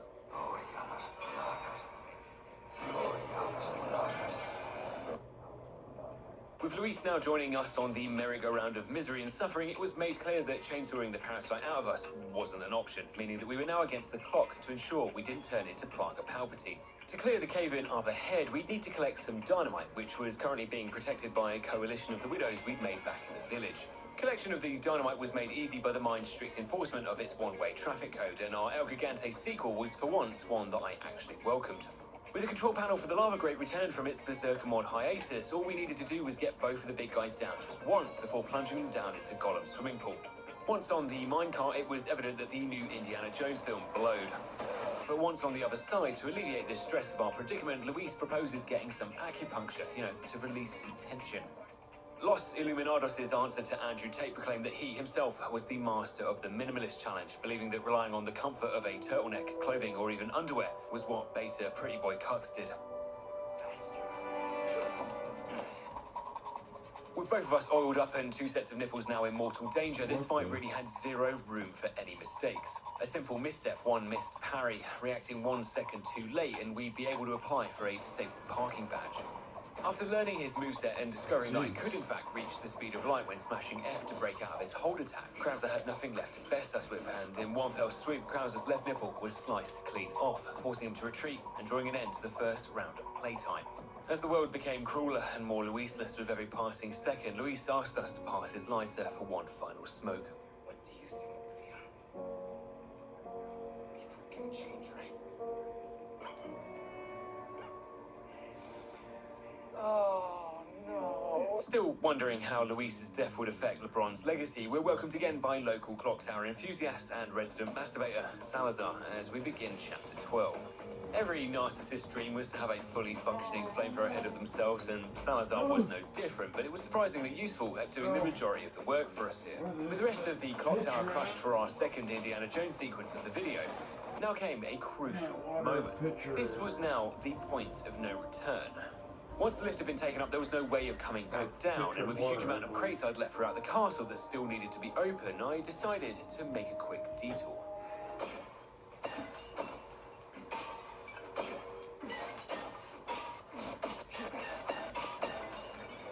After the water haul, we were now fully stacked with bullets, meaning our drop rates for handgun ammo had now plummeted. Now, RE4's game engine liked to believe it was now in control of what our remaining drops would be, but to that, I say no. The RE engine was about to be humbled down to its very core. My plan was to now make a save before opening every remaining crate, with the intention being to maximize small resources and bonus handgun ammo from the drop percentage. If I didn't like what was being offered to me like the world's biggest Karen, I would reload my save until I got something I did want.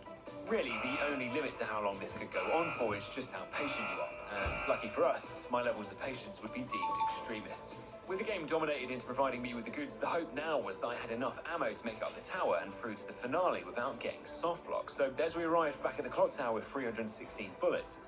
Wait, 316 bullets? Jesus fucking Christ. I'd maybe gone a little too hard with the ammo collection, but with enough handgun ammo to single-handedly fight the Taliban for the next 2 years, we could turn our attention to the long ride up to the summit of the clock tower. Now, like most mainstream depictions, I'd always been under the impression that to get to hell, you needed to go downwards, but apparently hell was also accessible by going up this lift. The irony of calling this place the point of no return was not lost on me, as it appeared that we were going to be returning more than we were leaving. This entire segment relies on us being able to repel invaders from landing on the lift with us, a feat that seemed almost impossible with guns that had the damage equivalent of erectile dysfunction. With zealots dropping reverse somersaults into the pipe position onto the lift from all angles, the lift would inevitably stop, leaving us exposed for more enemies to flood the small platform. With the second red zealot then compounding this misery with the Linguini special, no matter what I seemed to do here, nothing was getting me any further to the top. Even when we somehow made it within touching distance of the summit, there was one man who remained, whose sole purpose was to shit on my parade. My reset counter was proving that the route through that second phase was not one that could just be brute forced. Something had to give, and it very well could be me. Having already mastered the ability to run up the clock tower 16 times, I chose instead to focus on mastering the lift, spending 30 minutes simply riding up it, understanding every possible action and outcome that took place in that section. Every spawn, every movement that was made was studied so I could better understand how I could make it out of here. And it was here that we discovered some key moments that would help to end this vertically moving nightmare. When the second red zealot greets us, I'd always immediately shot him because I like my games without tinnitus, but this was a mistake. Shooting early causes him to move immediately to his secondary position over here, which first of all causes more problems than it solves, but more so, we needed him to move there later. Against my brain's tolerance for in-game electric shock therapy, we allowed him to continue to glory Alice Plagas at will as we turned our attention to the zealots flooding into the area. This first one to our left makes a beeline straight for the ladder leading to the top platform. With him clotheslined back to the ground floor, 3 new zealots spawn in, 1 to each of our left and right, and 1 in front of us. Despite this red barrel taking 1 of the 3 out, this still left 2 zealots preparing to board. Unless we wanted Plaga brains all over the lift, we couldn't let this happen, and my favourite strategy I found to remove them both quickly was timing them to jump onto the lift together, which is where we'd blow the red barrel underneath them. The force of the shockwave produced by the barrel knocks them both face first onto the lift, giving us the perfect opportunity for an insta-kill cleanup. With the hardest segment now over, there was still no time to rest. With new enemies now climbing the towers around us, the dreaded shield guy arrives, and this, coincidentally, was the critical moment that we've been waiting for with the red zealot. When he takes damage from this barrel, he'll now move to his secondary location, meaning he stops his Plaga charm. For us, that means that when the shield guy lands next to us, he isn't immediately compelled to convert into a Plaga and provides just enough time to remove him from the lift. With 2 more ladies of the night arriving, the red guy is still moving into position downstairs, so Plaga production was on hold, and before I'd even realised it. Oh, that was easy. It had only taken 52 resets, but the fresh air at the top of the clock tower tasted fresh. And my reward for all of this painstaking, mind-numbing elevator aids was... With this unarmed child sampling the minimalist challenge directly to the face with golden eggs banned under the current rule set, we were now expected to bloom away an oversized fleshlight with over 35,000 health with what were effectively overglorified airsoft guns. Now, whilst I wouldn't say that Salazar was easy, and I won't pretend that I didn't die 19 times, because I did, there was something here that Salazar couldn't kill. Meet the pillar. A tall vertical structure comprised of stone and ancient history. Its primary use is as a support for a building. Its secondary use is as a support for my mental health. Salazar's attack pattern was varied but easy to learn, and insanely, the pillar kept us safe from almost all of them. All of Salazar's spray attacks fell on the pillar like they were made out of water. The insta-kill attacks were easily blocked, and it even came with a small makeshift roof that kept us safe from when Salazar turned himself into a garden hose. Really, the only two things that it couldn't protect us from were my own incompetence and the exploding diarrhea mines that Salazar was laying about the place. Our position under the pillar completely avoids his main egg-laying cycle, but being the stage 4 malignant tumour that he was, Salazar can sporadically lay eggs underneath our feet as he moved around or attacked us. The only real counter to this was to pray to Jesus that there wasn't one inserted inside of me. This is our time from 9 to 9. We on the line. Honey, I think we can get 12 hours of free power every night from 9 p.m. to 9 a.m. and an Amazon Prime membership when we switch to direct energy. Bullets were our only other concern here. With 250 left over from the lift, it's worrying just how quickly that number can vanish. To maximise ammo efficiency, it was key to prioritise hitting Salazar's actual body, which did 3 times more damage than shooting the gooey Plaga foreskin that he was encased in, as well as ensuring we hit every possible knife prompt. And if somehow you could do this and still manage to hold your nerve for 41 minutes and 39 seconds, applying some victory lip rouge on the way down the lift, our attempts to end the challenge early are blocked by game design, forcing us to reluctantly catch a lift with the bitch in the red turtleneck. See you later. Arriving at the island, you wouldn't find a more wretched hive of scum and villainy in the entirety of Spain. With spotlights, sentries, and patrols everywhere, gaining access to the island's inner sanctum without detection seemed improbable, but never forget the power of a recurring joke. Despite the unnerving setup here, you can in fact stealth this entire starting outpost. If you can somehow overcome the brain damage caused by trying to shoot targets at a distance through a magnitude 5 earthquake, except the earthquake is only happening in your crosshair, then you can begin taking out the spotlights and crossbow granados guarding the main door from far outside their alert radius. With the remaining guards simply chalking down their colleague's spontaneous death to nature, we could enter the outpost undetected, taking each of the guards out one by one. Once through the island's heavily guarded entrance, we locate the control room, finding Ashley's holding cell, which needed a keycard to open it. Running through the lab, I didn't know whether to be scared, or horny, or scared of being horny. Oh my god! Now, the retrieval of the wrench from this anal bead Easter egg would need to be split into 2 parts. First was to find the culprit who had the wrench, which we triangulated to this guy.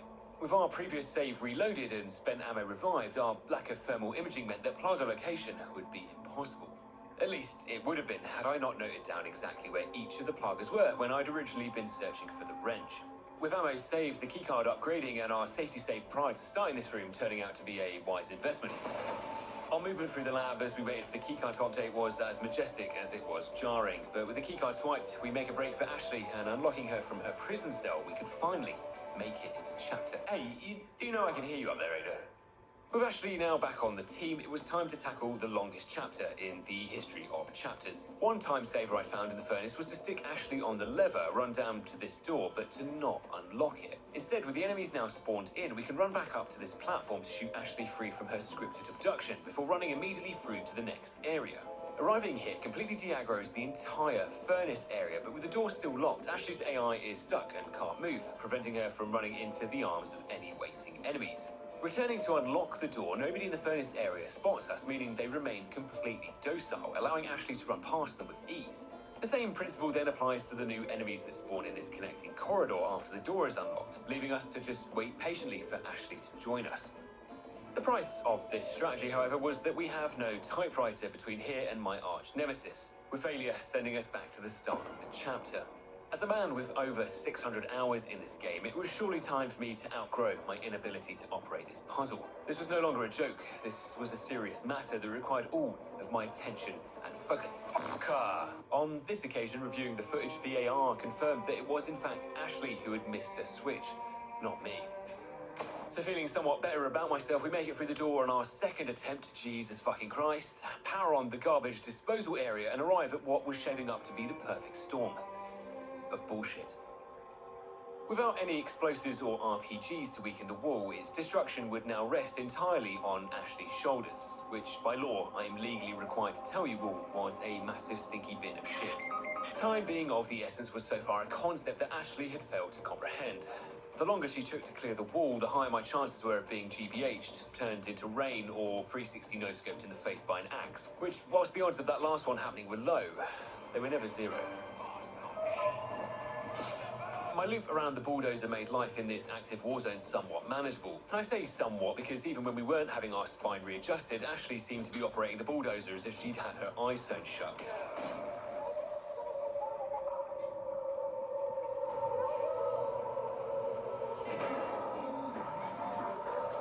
I fucking hate it here.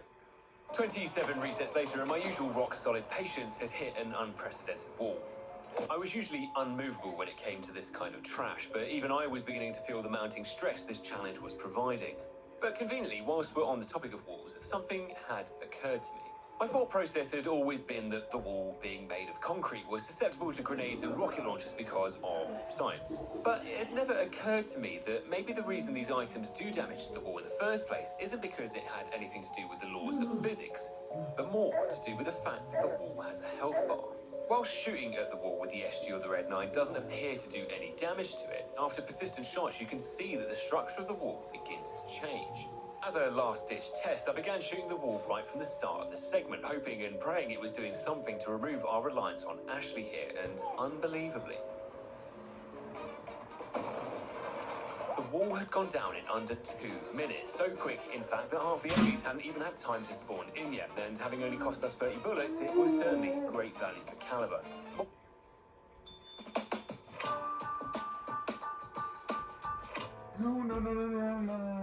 No. Skip. Up the lift, the leader of the cult escorts the Ashley Garridor off to the Neverland Ranch, whilst we stop by the camp to collect some resources and catch up with our messages. Yo, 148, 3 to the 3 to the 6 to the 9, representing the ABQ. What up, biatch? Leave it alone. Man needs a break every once in a while, am I right? Now they say whatever doesn't kill you makes you stronger. Well, it just so happens that what was about to kill me in this next section was also going to give me full-blown arse cancer.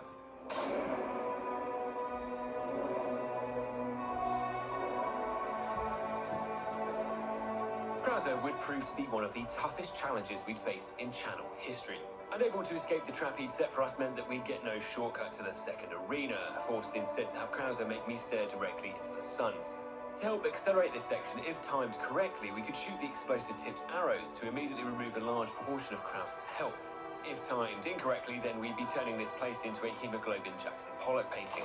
With Krauser repelled and this box keeping us safe from being touched inappropriately downstairs, so long as we maintained an IQ of over 25, the remainder of the ruins were easily bypassed. However, the second fight with Krauser comes with its own set of problems. There were no typewriters. The distinct emission of ink and paper to hold our digital memoirs meant that any time we'd fail, we'd have to repeat all of this from the beginning. Krauser's insistence on doing anything to make me, a pretty boy, feel special was less than comforting and had become particularly grating as we continued to die to some of the most discriminate bullshit known to man. Even forced to use Krauser's own knives against him just to keep us in the fight, we eventually use a combo of headshots, jujitsu, parries and explosives to scrape our way through to the final fight. Our obvious unhappiness at the situation had given Krauser a forearm erection, and with the finale set up, the pressure to put this chapter behind us for good was palpable. So palpable, in fact, that it could make you choke. Are you ready? Okay. Yeah. Let's set this.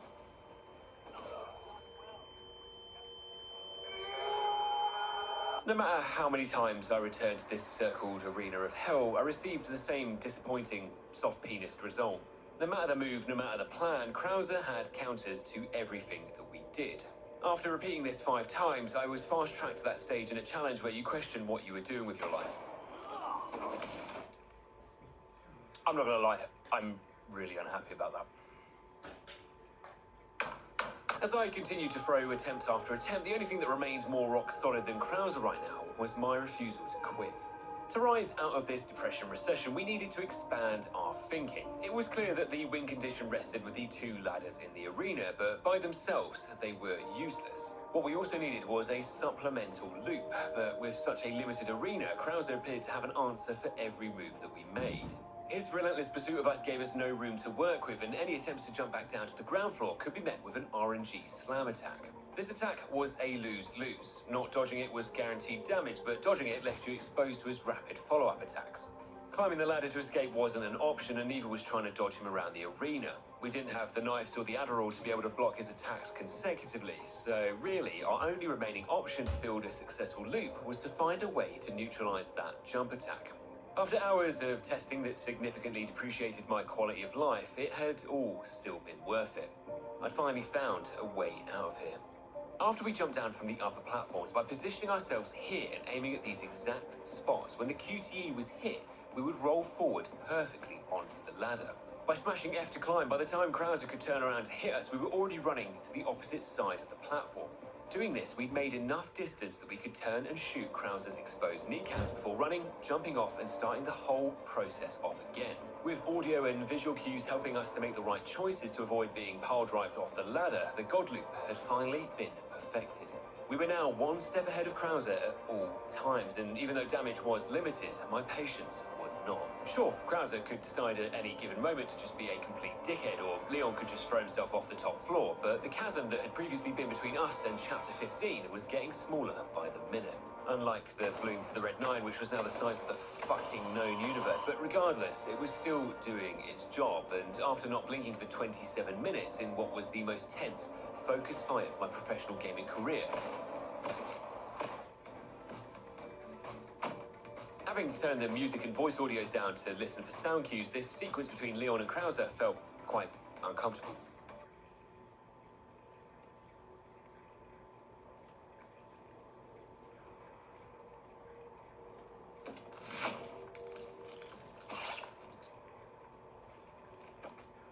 But Krauser did have something to tell us with his dying breath. You missed the typewriter downstairs, dumbass!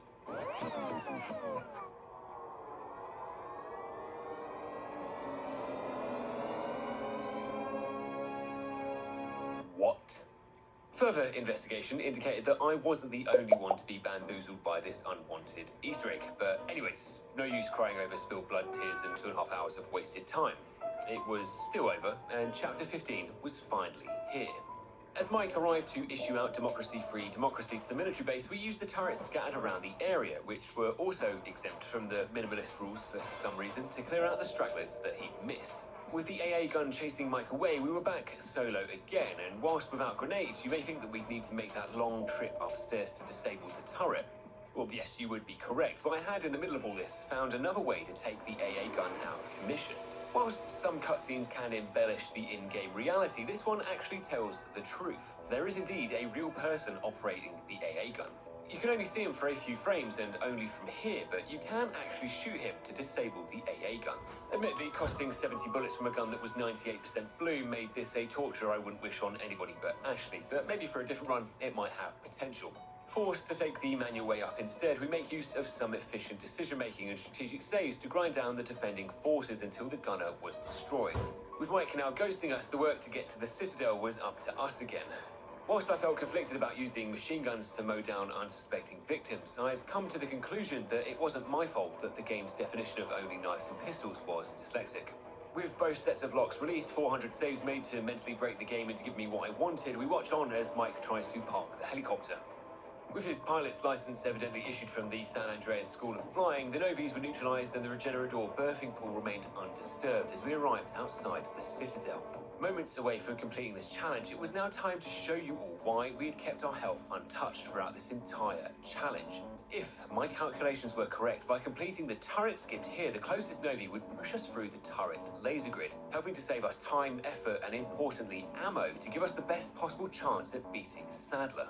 Unfortunately for all of us involved, it turned out that I was terrible at maths. I evidently forgot that the damage reduction that we get from the body armor wasn't available to us, you know, because I can't buy it. So instead of pushing us through with a reasonable amount of health remaining, we were put through on 1 HP. An impossible trade-off that left our plans in tatters. It seemed that clearing out the Citadel was no longer optional. It was a requirement. So to start, we cleared out the Vanguard before using my favourite pastime of friendly fire to blow JJ up without having to spend a single of my own bullets. With our new friends piling out of the buildings ahead, we walked them through their own traps before dealing with a secondary battalion of Novies. And we've had one JJ, yes, but what about second JJ? Well, with his reincarnated body dragged out of his hiding spot and laid to rest in what must have felt like the weirdest case of deja vu, the remaining red barrels helped to evaporate whatever new spawns of enemies remained before disabling the turret to finally, against all conceivable odds, arrive at the Citadel. Rare and unfortunate complications during the deworming process had left Ashley with semi-permanent side effects. But for us, all that mattered now was getting revenge on the man who put those eggs inside of us. Now, was it believable that we could beat Sadler with the same garbage we found 15 chapters ago? Well, maybe. Was it believable that Leon hit Ada's rope at that distance in one shot? Absolutely not.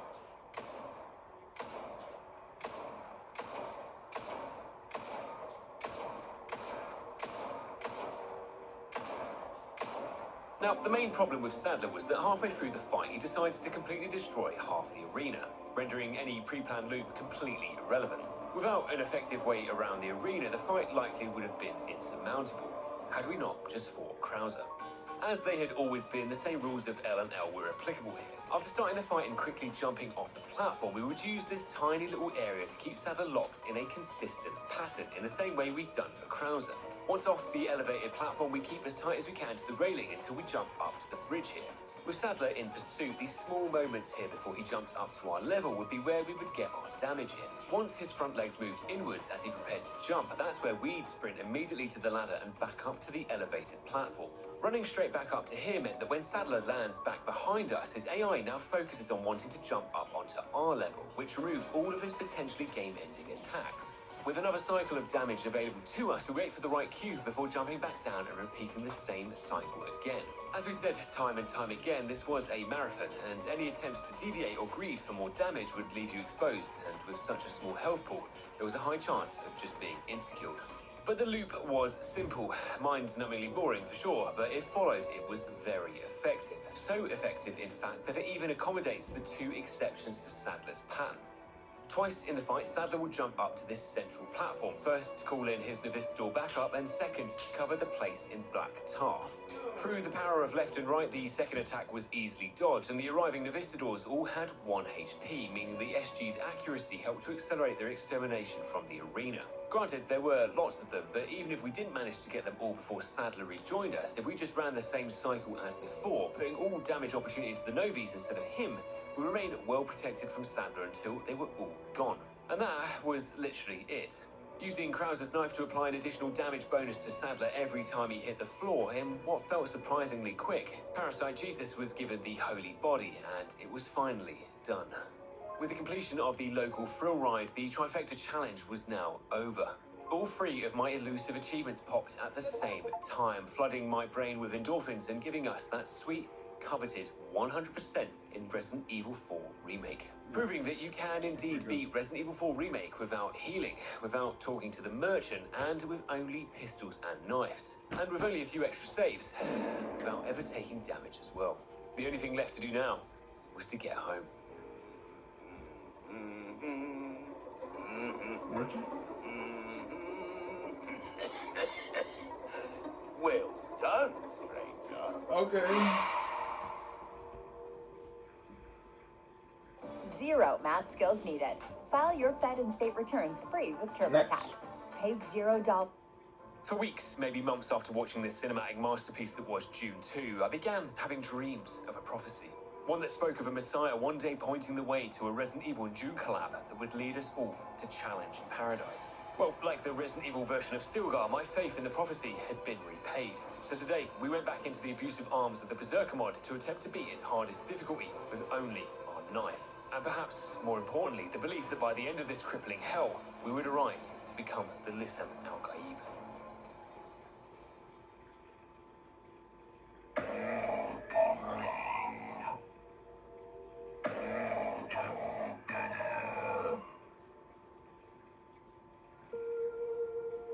The village of Pueblo is so beautiful when the sun is low. Rolling over the piles of chicken shit and human excrement, you can see not really much at all. But for the village's peaceful community, cruelty would soon become all they would know. The outsiders, Los Illuminados, came, and under the cover of darkness, they unearthed the ancient Las Plagas parasite from its resting place, giving the houses of Sadler and Salazar obscene power. With the... And pause for a second. Dude. Ranch? You see that? Ranch? Yeah. Dude. So, I had this in the pantry. And they're Cheez-Its, but they're like buffalo wing flavor. So, that looks like ranch right there to me. So I was thinking, hey, I'm thinking this would be good with ranch, since buffalo wings are eaten with ranch. I'm like, okay, this looks pretty good actually. So, they're banging. I'm telling you, these are freaking good with some ranch, man. And you guys gotta try that out. Recommended, man. Recommended. Like, you want me to prove it to you? Look.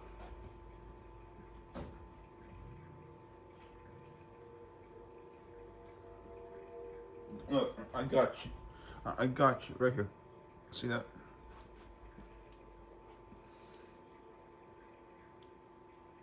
Look at that. That's ranch on it.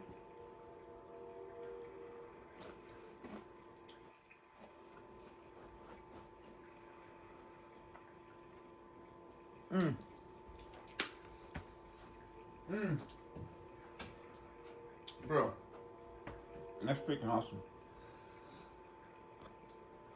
I think I'll get that's like at least a solid 7, maybe 8 out of 10 right there. Pretty good. We're still rolling? Great. Alright. Continue. Sorry, Zero. Tower Village now under Lord Sadler's control, it was clear to him that without the Plaga, delivery of his brain rot directly into these people's minds would be impossible, making it by far the most valuable substance in the universe. Lord Sadler, though, had always been guided by the calculus of power, and the only threat to that power was the one house in the region that would not stand for this parasitic roofie, the house of Atreides. So, as per the Lord's will, in a single night, the Duke, his family, even his waifu, were no more. At least that's what Sadler had thought. One Atreides did survive. The youngest son of the Duke, Leon Atreides, had escaped the Purge, and whilst in the shadows of Pueblo lie many secrets, the darkest of them all may still remain. The path to revenge takes us straight through to the village town centre, passing Leon's family doing their best Ned Stark impression at the gate, and watching on as the last of the Atreides soldiers were used to heat up some post-genocide s'mores. As we began our fight through this Michelin-starred gulag, you may notice a very immediate problem with our plan. The knife's limited durability and lack of repair options outside of the merchant meant that we'd get softlocked at the cabin in Chapter 5. Well, how could I know this? Had Leon seen it in one of his visions? No, I'd personally wasted the better part of a day trying it firsthand. As many of us know, the Berserker mod is overclocked to provide generous amounts of unhappiness, but the knife's durability doesn't scale with the mod's new difficulty curve, leaving it woefully incapable of taking on this challenge in its natural form. So with Wall Hacks from the future, we introduced a new set of Dune-based rules to help make this challenge possible, starting with an overhaul to the combat knife. By using a tooth from Del Lago, we could forge the legendary weapon of the Fremen, the Chris knife, which endowed the combat knife with infinite durability. Removing the possibility to become soft-locked at Chapter 5 meant that we could push the boundaries of a knife-only run to never-before-seen levels, and showcase to you, the viewer, my unmatched skills with a blade.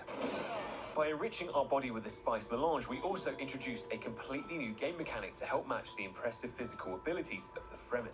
the ability to dodge. Now, Those this may buffalo seem wing like we've Cheez-Its. gifted ourselves the equivalent of a full set of Exodia, but I Look can how assure you you kicked it them, barely like even levels the Spice playing Spice. field against the difficulty of the Berserker mod. But to allay any concerns of improper conduct with this feature, we voluntarily submitted ourselves for a nerf by introducing a stamina bar. With this limiter, the dodge roll became something of a skilled maneuver that needed precision and timing for it to be effective. And with these two rules, we'd not only given ourselves a fighting chance of actually getting to the end of the Berserker mod with only the knife, but had given the challenge a real Timotei feel to it. Not a fucking pussy. And with the rules complete, so was the village, with Sadler slapping in a last-minute Teams meeting which his law-abiding workforce begrudgingly attended.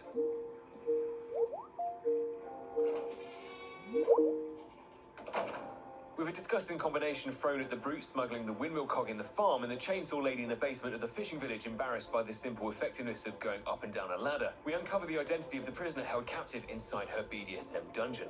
Luis Serra, one of the most fiercely loyal Atreides captains who had traded the Balaseth for dancing shoes, had been captured and stuffed inside this sack, ready for transportation to the chief's attic. As we freed Luis, he reveals that just before his capture, he'd grabbed something for us, something that our father wanted us to have.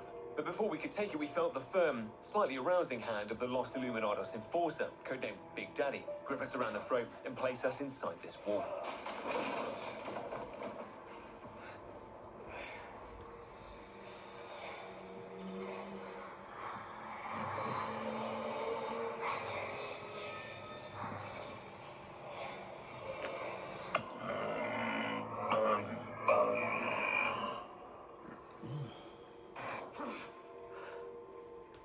Opening our eyes and finding ourselves still alive was a relief, but realizing we were sat in the waiting room for a 50 Shades of Grey roleplay was concerning. We break out of Horny Jail before Christian Grey returns and meet up with the merchant. The perfect blend between Jesus Christ and Steve Jobs, he was the textbook businessman, equipping us with all of the knife upgrades, first aid sprays and pure methamphetamine that we'd need to make it through this challenge. Entering Dynamite Valley, it truly was beautiful just how much undiscovered pain an area could inflict on us when we only brought a knife. It was the kind of pain sadomasochists could only dream of, and it was only chapter 2. On our 6th time of being turned into strawberry milkshake, it had become apparent that rushing through here was not going to work as well as I'd hoped. If you loved what you accopiertoed, you'd never work a day in your life, and the rocket launcher enemies were working overtime to stop us from opening the gate to get out of here. So with that in mind, we'd need to fall back to my comfort blanket strategy that has to this day never let me down. Before long, the population of the valley was placated with death, allowing us to retrieve the crank and attempt to outmaneuver the oncoming RPGs to finally open the exit gate. Despite the RPG's weirdly insufferable ability to home into our rectums, we eventually pull off a dodge that would have had Stilgar dropping another fresh Listen Al-Gaib.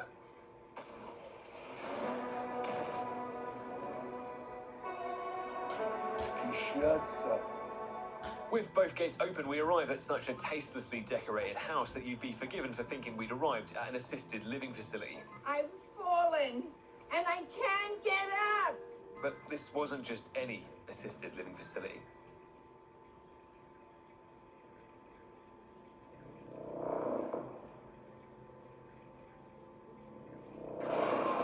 You picked the wrong house, fool! Our progression to Chapter 3 was now dependent on overcoming the polyamorous throuple of the Chainsaw duo and Mendez, who were actively looking to bring another party into the bedroom. Chainsaw close quarters combat was one of the least desirable options out there on a knife-only run, but by taking a quick dose of Bradley Cooper-endorsed crack, we come up with a creative way of getting out of here as quickly as possible. By luring Mr. Steal Your Wife with those dungarees out into the bear traps I'd left behind outside, we were able to get 2 massages to the jugular in immediately to reduce the doctor's health to well below 20% straight out. In his research, Dr. Morrison identified a paradox. A moment where machine learning would evolve past our capabilities of control. He called the first sign of this Alpha.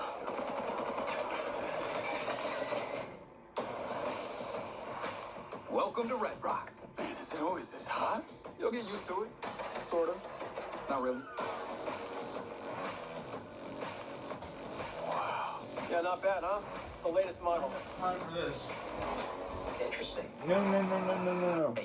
With a few more stabs at the door and a nice change of pace that saw Mendez's fist power-drive Dr. Salvador's face instead of our arsehole, the orb to Mendez's pleasure room was retrieved, allowing us to be kicked into the start of Chapter 3. Now, releasing the dog here, whilst the ethical thing to do would end up causing us issues later in the game. With the ability to see possible futures all at once, those futures where we save the dog would bring with it additional enemies and a big health boost to the big guy. Even though the good boy would be a hindrance, we weren't a serial killer, so we weren't just going to leave him in the trap, but we do politely RSVP no on the invite for assistance later. Doubling back to Dynamite Valley nets us the broken butterfly and some additional treasure that we can use to upgrade our knife, ready for our arrival back at the town centre. I'd probably mark the Passanta cameo down as a 5.5 out of 10 on the colonoscopy scale, but the dogs, on the other hand, were a solid 15 out of 10. Honest to God, I was convinced that the AI was just waiting for the absolute worst possible times to attack me. But even Canine Skynet wasn't invulnerable to the effects of having a knife plunged into your face. Once the process of dismantling Passanta and her shadow demons had begun, we could outsource damage to our hammer-wielding friend at the start of Phase 2, who would attempt to knock Passanta into the floor whilst we maintained a socially acceptable distance from this digital acid trip. A few resets later, and Passanta was banished back to the Shadow Realm from whence it came, allowing us to sliver our way through the underground minefield and arrive at the church. With the groundskeepers unknowingly digging their own graves, a second cemetery site would need to be opened as we awarded more nominees in the Mountainside Pass with first-class tickets to the afterlife. After making a dodge past the Chainsaw Twins using nothing but the concept of gravity again, it appeared that this was one mockery too far, as their obsession with now wanting to replace my insides with outsides far outweighed the respect that they should have had for level design. I understood what I was supposed to do, but I didn't. I couldn't. I was compelled to stay, compelled to disobey. With the sisters destroying the sovereignty of our save rooms without our consent, we entered the raw sewage dump that was the swamp. The plan this time really was to get in and out of here as quickly as humanly possible. Outstaying my welcome would be a one-way ticket to joining the fecal matter floating around our ankles, and apart from an awkward moment getting stuck in between the doorframe and the fish room, the snatch and grab of the fuel was successful. We even bagged ourselves a secret fish charm that said... The risk, however, hadn't paid off, as the jerry can was empty. No petrol meant no boat, and no boat meant that we were stuck on this side of the lake. We'd need to think outside of the box if we wanted to progress this challenge.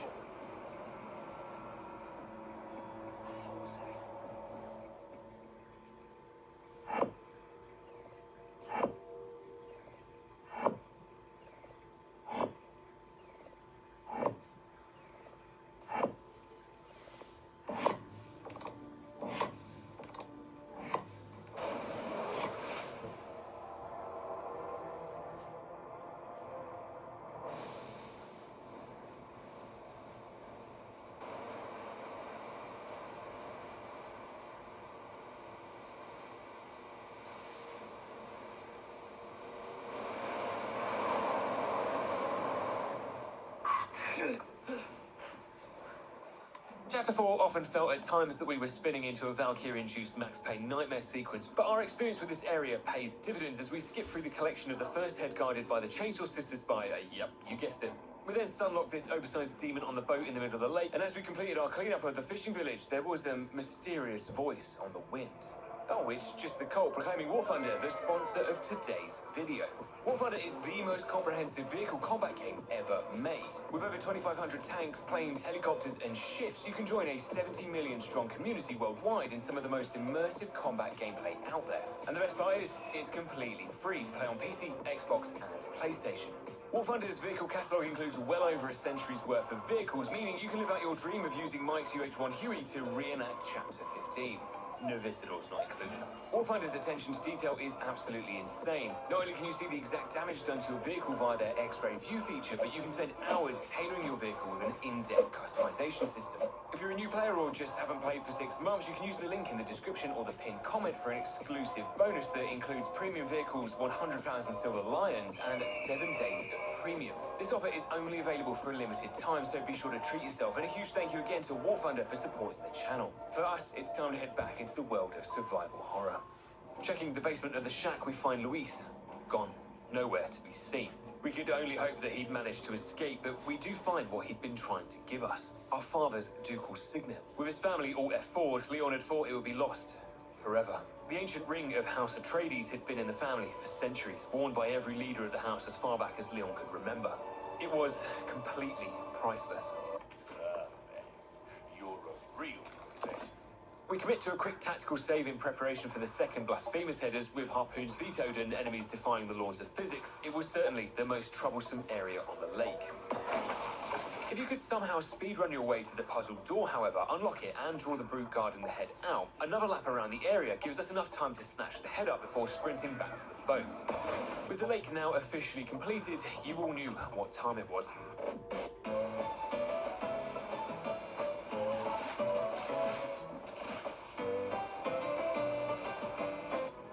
I do not wish to be horny anymore.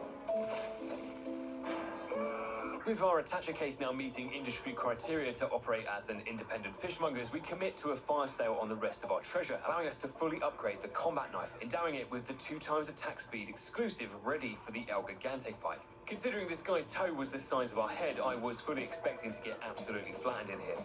But it was in fact the local collection of bumfluff here that were the ones contributing the most to my current misery. With them removed, it turns out that El Gigante's weakness was being stabbed non-stop in this reversing dump truck that he called a rear, a weakness that all of us were no doubt susceptible to. By following this pattern, it ensures that he gets stuck in an endless cycle of stomp attacks, and by simply staying in his blind spot like the rich and powerful of today's society, we were immune to the consequences of our actions. El Gigante does become slightly more fed up once his plaga is revealed, but by just running away, he'll eventually just fall to the ground by himself, clearly exhausted by our bullshit. This then allows us to jump on his back, deal out damage, and rinse and repeat until death is achieved.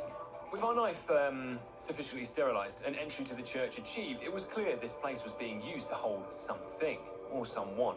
And it felt like the unidentified male with full body alopecia and the skin complexion of scrambled eggs charging towards us with murderous intent was confirming our suspicions. Despite a very equal fight, having no eyebrows puts you automatically at a severe fighting disadvantage, and with him no match for our increasing skills with a blade, he vanishes like a fart in the wind before we could deal the killing blow. It was highly unlikely that a man with a forehead that big wouldn't be back again, so with a quick search of the church complete, we find what he'd been guarding. It was none other than Ashley Graham, the Emperor's daughter. Easy with that. My name's Muad'Dib Atreides, Duke of Arrakis!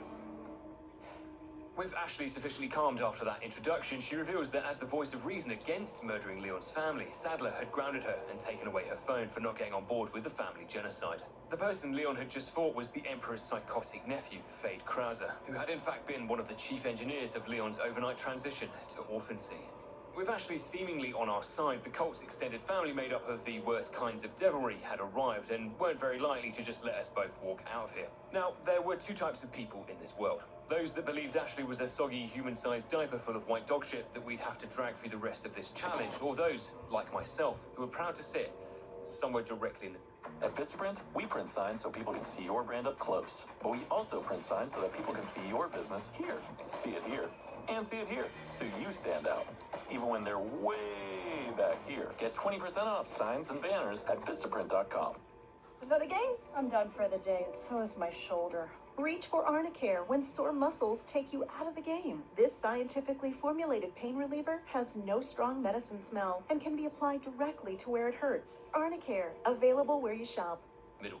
For me, Ashley's presence offered several options that meant I could stomach her just slightly more than usual.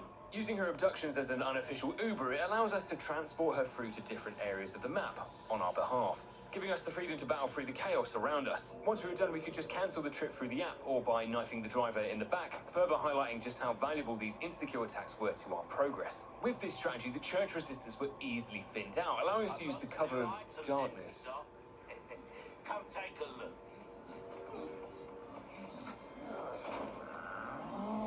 Did that just happen, or am I on drugs? Anyways, where was I? Oh yeah, cover of darkness. Allowing us to use the cover of darkness and our expertly honed stealth skills to immediately alert the entire village to our presence. After stabilizing the challenge, we arrived at the crossroads of a very important choice. The merchant now has the body armor for sale, which was going to be a vital piece of equipment if Leon wanted any quality of life after leaving this place. Granting its wearer complete protection from shots and explosions and a damage reduction to all other attacks, like a limited edition Wesker body pillow, it was something we couldn't afford to live without. The only problem was that it was locked behind the exorbitant cost of 30 spinels. With us only having the knife, we were severely limited in what tasks we could complete to harvest these precious microtransactions, meaning that we'd lose the short-term benefits of these exclusive items until we could afford them. What that did mean, though, was that we'd need to maximize what tasks we could do, starting with the Savage Mutt. After discovering Mendez's human trafficking operation in his attic, the Savage Mutts end up being nothing more than a mouse-want simulator. Using the ancient Fedaykin technique of stabbing things really fast in the face, our attacks were so rapid that the two mutts were basically stun-locked, giving us the easiest 8 spinels we'd earn in the entire game. I had the same appetite for a sequel to the farm area as I did for Madam Web, so to spend the least amount of time here, if we can make it to the typewriter underneath the windmill, we can make a tactical save before immediately reloading it. This not only helps to reset all of the enemy positions, but it also gives Ashley time to recover from what felt like a permanent state of incapacitation. Up next, even the incoming Riz of Louise couldn't offset the sickness I felt entering the cabin. Berserker Mod cabin was a special kind of masochist vintage. Not only did we have 3 chainsaw enemies, a brute, and enough Ganados to fill a Taylor Swift concert, all packed into the size of a studio flat in central London, but do you want to know what the worst part of all of this was? There was now no timer for the cabin. My entire strategy for this dump had banked on a timer that I could filibuster, allowing us to get out of here with minimal stress. But now, we had none of that. Now, the win condition to escape from this endless cycle of BS was to defeat every chainsaw enemy and the brute. If you don't, you will never leave this place, especially not alive. And 30 minutes later, I found no cheats, no cheeses, and no way of getting around this steaming pile of horseshit. In any other country, this kind of abuse would equate to a civil rights lawsuit, but instead, we'd have to face up to our responsibilities and return home to my chainsaw children with the milk. Despite receiving high-speed acupuncture most of the time, I could confidently complete the first half of the cabin with minimum hassle.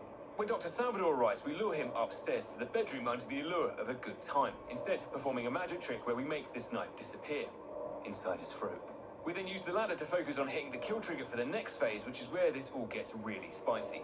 With the brute and the 2 Bella sisters arriving, my agoraphobia was reaching critical levels, but with the patience of Colleen Rooney, the 15 more resets that I suffered here didn't dampen my spirits. I found that the art of the blade was one that required finesse, not just flashy shows of our non-existent skills. Areas like this were a war of attrition, and attrition was founded on patience. Once the Rebecca Vardy twins were in here, we would move into a holding pattern around the cabin.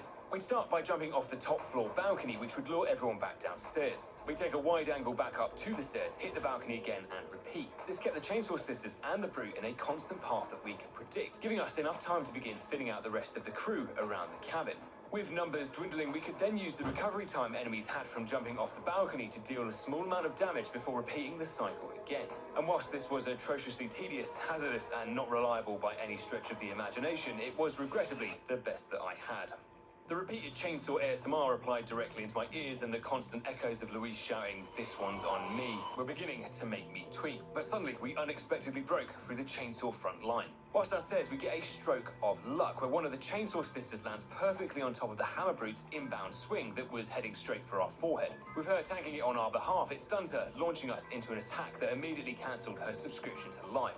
This was huge, but the fight was nowhere near done. The balcony cycle went on and on for nearly half an hour. Often I'd miss out on damage because of these plagas or bad cycles. Other times I'd avoid death by single frames or complete blind luck. These minutes seem to last for hours, but our persistence grinds us down to one singular chainsaw lady left. Despite this woman trying to taunt us upstairs into the cabin cut chair to get our nipples chainsawed off, I didn't fall for her lies. Eventually, after dragging her out, she resumes her route around the cabin, and with her deflated, the arrival of Ashley was something that should have been made into a national holiday. Arriving at Chapter 6 may have come at a great personal cost, but sunken cost fallacy dictated that I would need to be happy about this. On leaving the cabin, I regretted letting slip to Luis about the large amount of cake that Mendez had in his loft, because 10 seconds later he mysteriously heads off in that direction, leaving us to board the Fisting Express to the checkpoint by ourselves. The Ashley backpack strategy we discovered in our permadeath run gave us the edge at clearing out the first area, but after trying to grab the checkpoint crank, this was where the real challenge began. The cabin was like wine tasting in southern France in comparison to this garbage. I'd naively thought that patience like in the cabin would get us through here, but between being turned into a cheese and pineapple party snack or having Ashley arrive randomly to destroy the only good run I'd had in an hour, we were getting wrecked. Even slipping our Crocs from defense mode into sports mode made no difference, and our 12 resets showed that there was still infinite more possibilities to end our runs here. The main pain point here, and in many other areas throughout this challenge, was the sheer time investment we need to make. This run here, as an example, had taken me 23 minutes of precise care and love, before just getting cooked by some absolute bullshit. In a state of pure delirium, caused mainly in part to the egregious amount of alcohol I've been forced to consume to deal with this section, I began wandering around the checkpoint, aimlessly stumbling around the place looking for answers. And it wasn't until I got the toaster out of the cupboard, planning on enjoying a nice hot bath, that I received the first case of Berserker Mod Mandela Effect. When I permadeathed this piece of gaming excrement originally, I'm sure this area was blocked off. There was a massive box in the way, meaning you couldn't leave this area, but for whatever reason, the blockade wasn't here anymore, allowing me to double back on myself and take advantage of this Men in Black style neuralizer line. Every time I walked past this exact point here, the enemies would forget I ever existed, allowing me to stab their helpless bodies until they ceased to exist. Was this cheap? Yeah. Did I care at this point? No. With the Bella sisters defeated, we also get access to the typewriter, and with our progress secured, I felt like a weight had been lifted off my shoulders. I could now work in peace, filling out the remainder of the forces in the checkpoint at my own pace, and with JJ the last enemy sent to the depths of hell, it was finally over. But in reality, was it really ever over? Before we'd even had a chance to change out of our freshly soiled diapers, we were immediately force-fed our next serving of video game food poisoning as Big Daddy catches up to us. Apparently not taking kindly to us sharing the secrets of his attic out, the run through here with nothing but a knife was looking bleak. But would you believe me if I said I made it on my second try? And the only reason I died the first time was because Ashley got down 4 frames before I entered the cutscene. With a very rare win for Team Us, many of you may believe that I would stoop so low as to skip the Mendez boss fight by morphing inside the merchant's desk. Well, you know, I ain't no bitch. Although on reflection writing this, I wish I was. Mendez reveals to us every chiropractor's worst nightmare, and despite 2 brutes making the opening gambit quite awkward, with them taken out, Mendez could be easily dispatched in the same way as El Gigante was. Second stage Mendez is only slightly more difficult. With the plagas behind us cleared out, we just had to avoid the flaming planks of wood being thrown at us, and our initial concerns about the red barrels are negated by simply climbing up the ladder as they're being wound up by Mendez. Feeling like we were playing Metal Gear Rising, we finally called an ambulance for Mendez, which conveniently could swing up the road to grab us moments later. Like, I don't know. This chainsaw-wielding digital terrorist stood between us and the safety of the castle, and let me tell you, this was a very unfun experience. If I went to my therapist with this clip and showed it to them, they'd immediately section us under the Mental Health Act. And even though the merchant skip was looking more and more appealing, off we went to beat Mendez for a second time. Arriving back for another crack of the whip, we instead tried luring Salvador back to this fence. And with an unbelievably tight, frame-perfect, completely luck-based dive between his chainsaw and said fence, we'd managed to put a minute amount of distance between us and the possibility of hitting a trifecta of Mendez boss fights. You'd better believe that I remained very tense all the way up to the castle, but with a surprisingly clear set of underwear for once, the bridge of the castle was raised to draw a close on our Chapter 6 anxiety. Hourly Amazon employees earn an average of over $22 per hour in communities across America. Arrival at the Neverland Ranch brought with it a new assault on the human psyche. The small beacon of good news was that we were 4 spinels away from purchasing the body armor. The bad news was that we had to fight our way through the equivalent of Afghanistan to get to the main hall. The cannons being in constant use were giving me serious sensory overload, and between trying and failing to defend myself, Ashley being flattened like that one orc outside Minas Tirith, or constantly having to stop her being dragged off to look at the puppies in this guy's van, this place was straight up poo.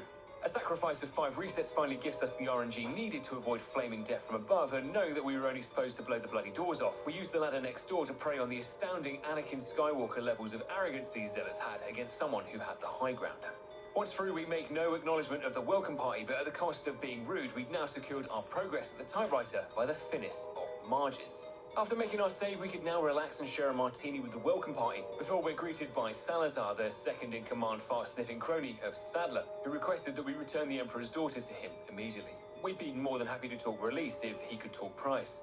You can give us the girl because you're not worth a penny, I'm afraid. You can die. We seemed to be slightly off in our valuation of Ashley. I probably would have settled at 2 pennies, but before we can organise a rebid, Salazar's repo men arrived to forcibly remove Ashley from our custody. Just like Smashmouth prophesies, the years start coming and they don't stop coming. But in our case, the years were replaced with aggressive spankings. The success of this challenge was already hanging by a pubic hair made out of the single green herb that I had to my name. And when I realised that we couldn't escape Verdugo by shot-putting Ashley over the wall, I began to slowly slip into what was a long-anticipated K-hole. Verdugo, an absolute menace in hand-to-hand combat, wanted us to fight him with nothing more than our knife and a single green herb. I was about ready to blow my load and call it a night, but I was like a functioning alcoholic when it came to handling the aids this game was throwing at me, and I refused to concede defeat. A moment on the lips, forever on the hips was true for us all, even for Dugo, who was regrettably too big to fit between the pillar and the merchant's table. By standing here, the pillar acts as protection from the majority of his attacks, allowing us to sneak in for a precise slice or two whilst he was in his recovery animation. Just like every other fight, it was painfully slow, to the point where this was surely the gaming equivalent of being waterboarded. We had to really concentrate here, even with the merchant freaking out next to me the whole time. But 6 resets and a long and tedious 42 minutes later, Verdugo takes a final stab to the face and hits the deck like Neville Longbottom. Victory aside, complimentary foul deeds awaited us down in the dungeon where blindness was on a limited time offer. You too can have your eyes removed for the one-off cost of nothing.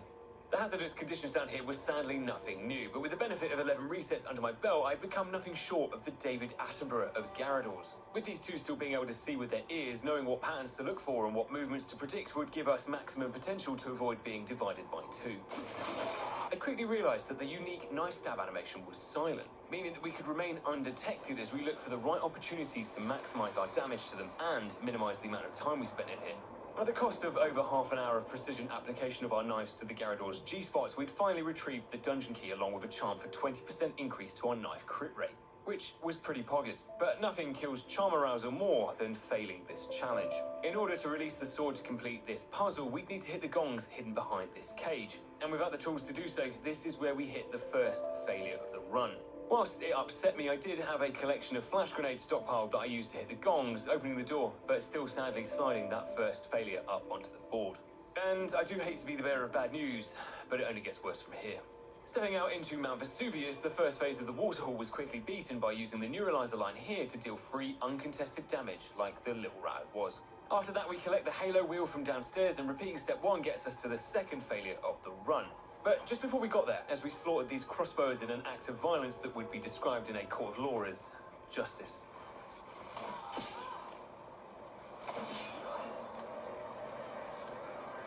Oh, fuck.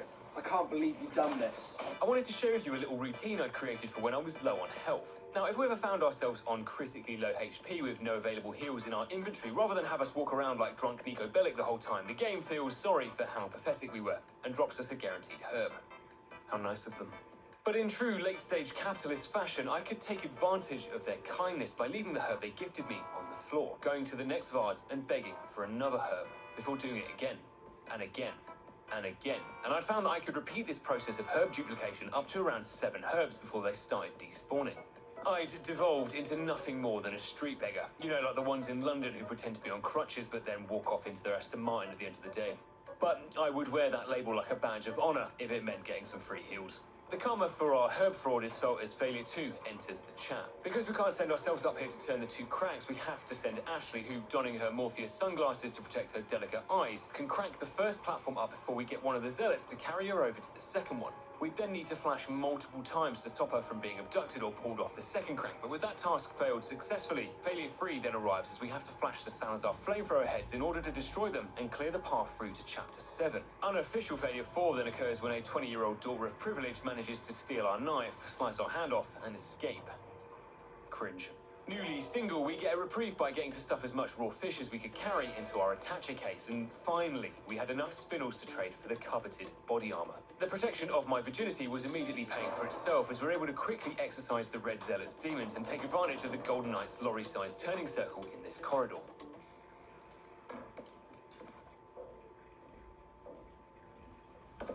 You can stop right there, Leon. Oh. Would it make me use this? Would you?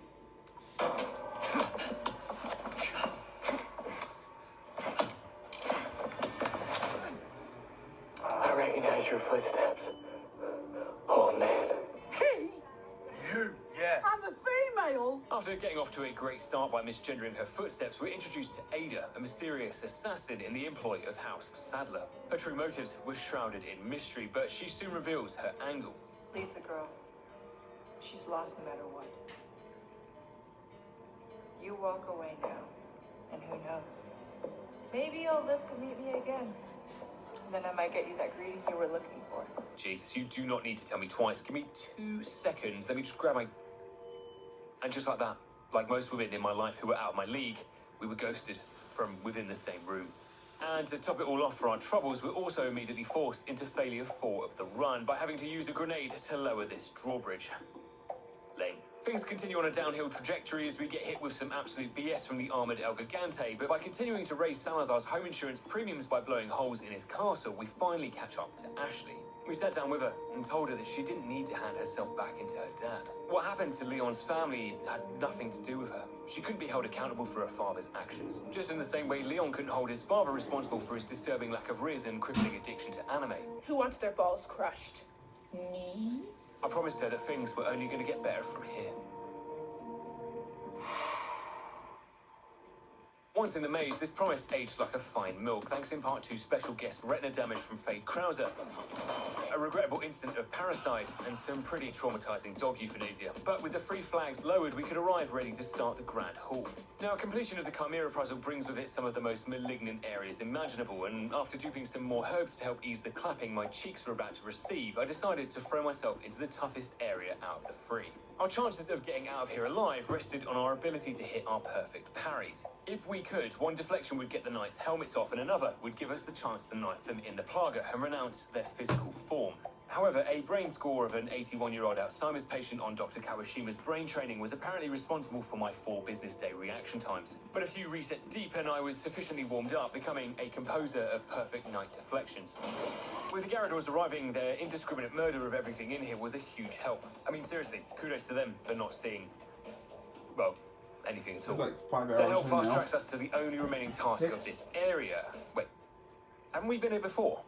For our perfect dismantling of the Garradors, we bagged the Striker Charm for an additional 9% movement speed, and despite having not actually completed the Goat's Head room properly since my first ever playthrough, I was surprised at how well this room went. Ashley's constant abductions gave us plenty of insta-kill opportunities, and eventually, with the right timings, we could make it up to this ladder, forming an orderly queue for everyone to be knifed into the afterlife. Sitting down for a quick asbestos sandwich with Ashley gives us access to the snakehead, and with only a quick change of the bedsheets needed to complete the puzzle, it was suddenly as if the game could sense my hubris. With a secret trap sprung, Ashley becomes separated from us, leaving her alone to run through the long corridors of the mausoleum, whilst we entered the Messiah flow state outside the Chimera puzzle. And whilst we were using the enemies in here like ventriloquist dummies, I'd forgotten about one very critical part of this level. This wasn't just a trap, it was torture. It felt personal, as if this was punishment for all my cheesing at the checkpoint in the Warhol. Karma or no, I cannot express into words just how much deep, unknown rage this section generated inside of me.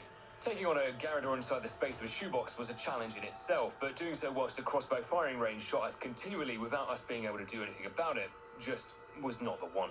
Sometimes I'd be stun locked in place, stuck in an endless assault on my senses. Others I was interrupted seconds before hitting the Garrador, resulting in me being blasted off my feet. The resets flowed like wine, and every shot to my poor, delicate Christian body felt like it was penetrating my soul. The main problem was that there was no blind spot or any part of this cage that was safe. These filthy little cheeses were positioned in the perfect triangle, meaning breaking sight with one crossbower simply put you in the crosshairs of the other 2. The only method I'd found that had some success was constantly moving around the cage and hitting crouch. Dropping it like it's hot would allow us to duck under a percentage of the total crossbow bolts sent our way, and by also moving tight to the outer walls and using the Chimera statue for cover, we at least removed one crossbower from play, but none of this was a guarantee. Even with inhalation of this weapons-grade hopium, we'd cranked out 17 resets and made no progress. With the sound of my cheeks being clapped apparently audible from the other side of the castle. Where's the satisfying sound of one's inhaling? The main crux of our brick wall here was that our available healing pool looked like a vegan child's lunchbox, severely limiting how long we could last in here. On our next step, the visions of the future became clearer now. Our enemies were all around us, and in so many of these futures, these 4 prevailed. But I did see a way. There was a narrow way through. I just needed more. I made a tactical load just before completing the Chimera puzzle and headed back to the main hall. I purposefully lowered our health here and took care of the Red Zealots therapy group, and by using their drops of herbs, the crates I'd left behind, and beating back a series of knights that I'd left untouched from earlier for their spin-offs, we re-entered the fight with 6 green herbs, 1 green and red herb, 1 large bass, 2 small basses, and enough spin-offs to purchase a first aid spray. An inventory glow-up if ever there was one. And whilst the additional health made no difference to how much this section made me want to put my head through the nearest window, what it did mean is that I could brute force my way through here using my previous strategies, and on my 21st attempt in what had seemed like an impossible task.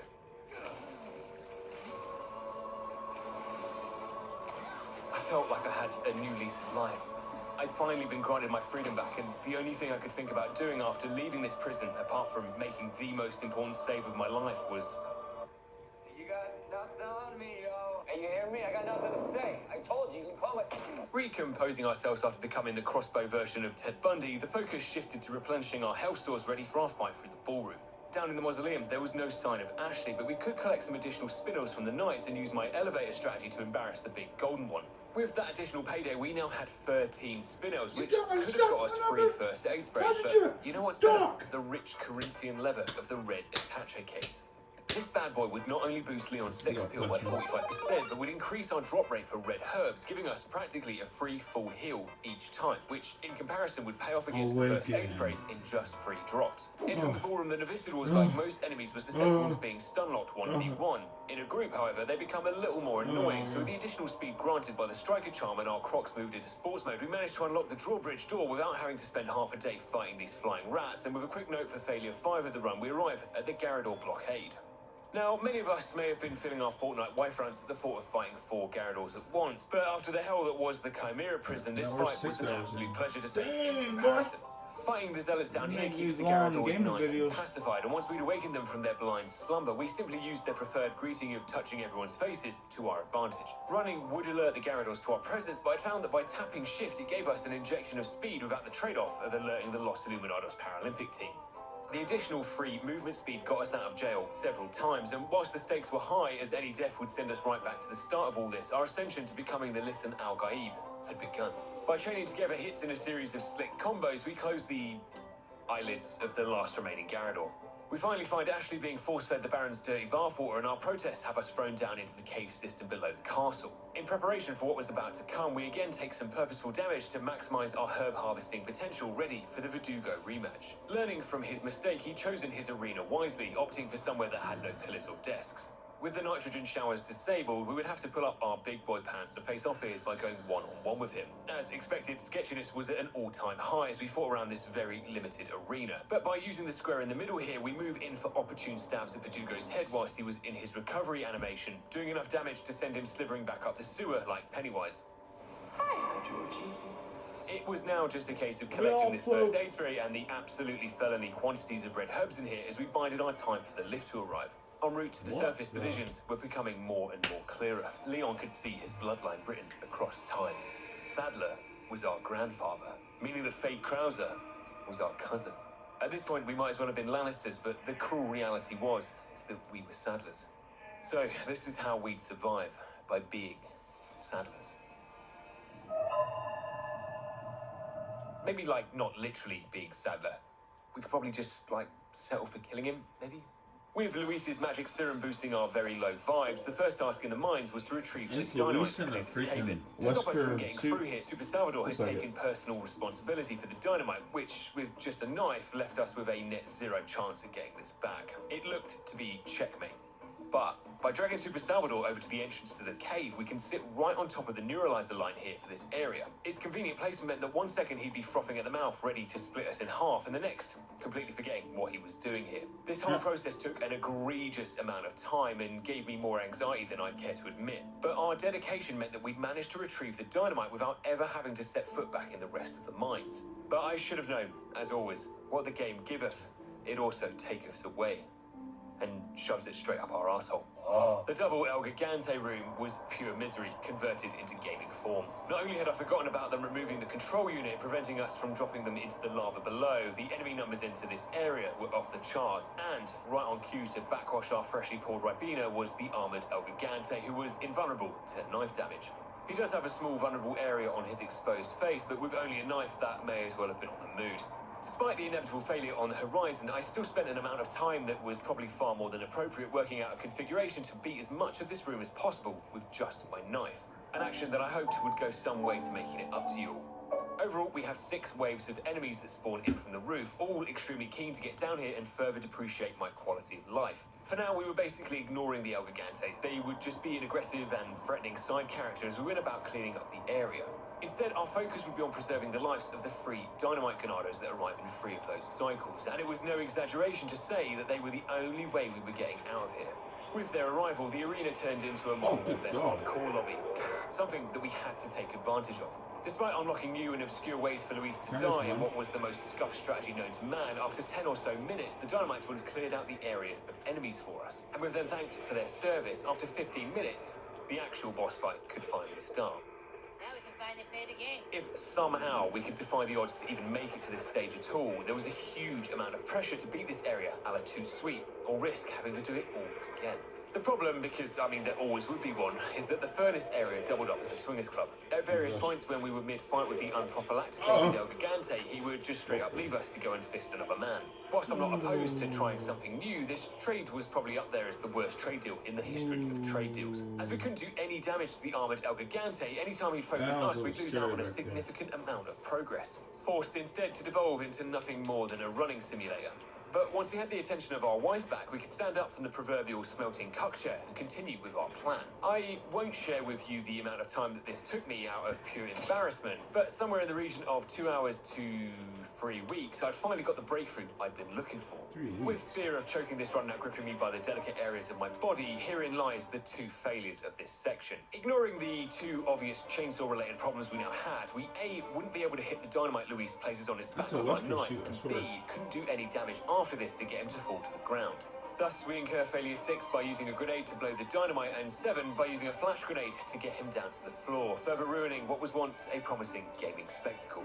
With absolutely nothing left in the tank and on -1 health, Urukai Captain Lurtz was miraculously defeated, thanks solely to the flash grenades. And with Luis launched over this wall, we desperately limped around the arena waiting for him to unlock the door, which would reveal our path through to a typewriter. Since the dawn of that was a tough fight. every player has honed their unique. With yet another most important save of our life secured, we take a moment to relax and head on through to enjoy a shortcut to my breaking point. Arriving at the Novi's home, we find Passanta waiting for us, and with Passanta comes an infinite supply of Novistadors. I tested this, and there is no end to them, and I'm going to be real with you, homies. I just can't. Passanta, I could deal with. Infinite Novistadors showing up with super soakers all filled up with their own diarrhea? No. Maybe we weren't the one. Maybe the prophecy of the Lisan al-Gaib was nothing more than a fairy tale. But with only enough health to season a portion of spaghetti bolognese, rags that were larping as body armor, and an apparently unmatched ability at pressing continue low checkpoint at unbelievable speeds, I had neither the health nor the willpower to see how quickly things can go from a thumbs up moment to a thumb up your arse moment. Letting you guys down is not a feeling familiar to my vocabulary, but please rest assured I was losing my goddamn mind. I wasn't throwing in the towel though. All I did was use my flash grenades to expel the Novistadors from the arena, leaving me and you free to tango together in peace. Whilst the lack of health meant this fight was far more difficult than it needed to be, after committing Passanta's movesets to memory, our parrying abilities had grown exponentially. By keeping her in close quarters, we reduced her movesets down to just the hand slash, which we could continually parry. Followed up with several knife slashes to the face, we would prepare for another parry and repeat the cycle. With the Novis flashed away before they'd even set foot in here, we'd wait until we were one shot before opening one of the 3 crates in the arena for herbs, and despite the continued breakdown in rule structure, we Thanos snapped her out of existence. Before I then Thanos snapped myself out of existence when I became the only person in Resident Evil history to die to these traps. A further 11 resets folded very carefully into the smallest size possible, soaked in olive oil and inserted into our rectum. We catch up to Luis at the lift and thanked him for his continued support. Feel free to step in any time. You alright? But never shout at the people you love. You never know when a long-lost family member will show up and shank them in the back. We revealed to Krauser what we'd learned, that he was in fact our cousin. Cousin. Is that right? After an hour of deflecting U3's abuse, we'd been warmed up to red-hot levels for the Krauser fight. Our knifing ability had ascended to a level previously unobtainable, and despite a few slip-ups, we slapped that bald head all the way back to the lobby. With Luis going out 420 blazing it and Chapter 12's comforting touch felt for the first time, the clock tower's winding staircase was illuminated with the help of the world's most narcissistic flamethrower. For us, it also saves us the job of having to bother fighting any of the enemies here, turning this area into Costco's rotisserie chicken counter and allowing us to make a quick start to the lift section.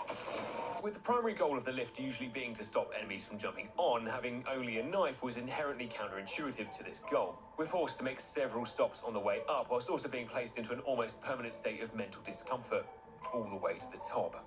And with these crossbow enemies putting me on the verge of having a PTSD-induced stroke from the Chimera room, I was honestly having such a lovely time here. Eventually, high-speed returns to the ground floor were provided at will, and if we could rapidly slice any potential head poppers before they're converted, we'd remove another serious headache of dealing with the plagas whilst on here. With that, the rest of the journey up became a test of mental resolve more than anything else, and upon arriving, a quick cycle of enforced damage allows us to maximise our herb duplication as we entered Salazar's altar. Whoa! It's silent! Oh, growl. With Salazar doing his best Quaid start the reactor impression, his destructive set of attacks, the 33 plagas that arrived throughout this fight, and my clear overestimation of my raw ability in this game was resulting in us receiving nothing short of a hernia to the brain.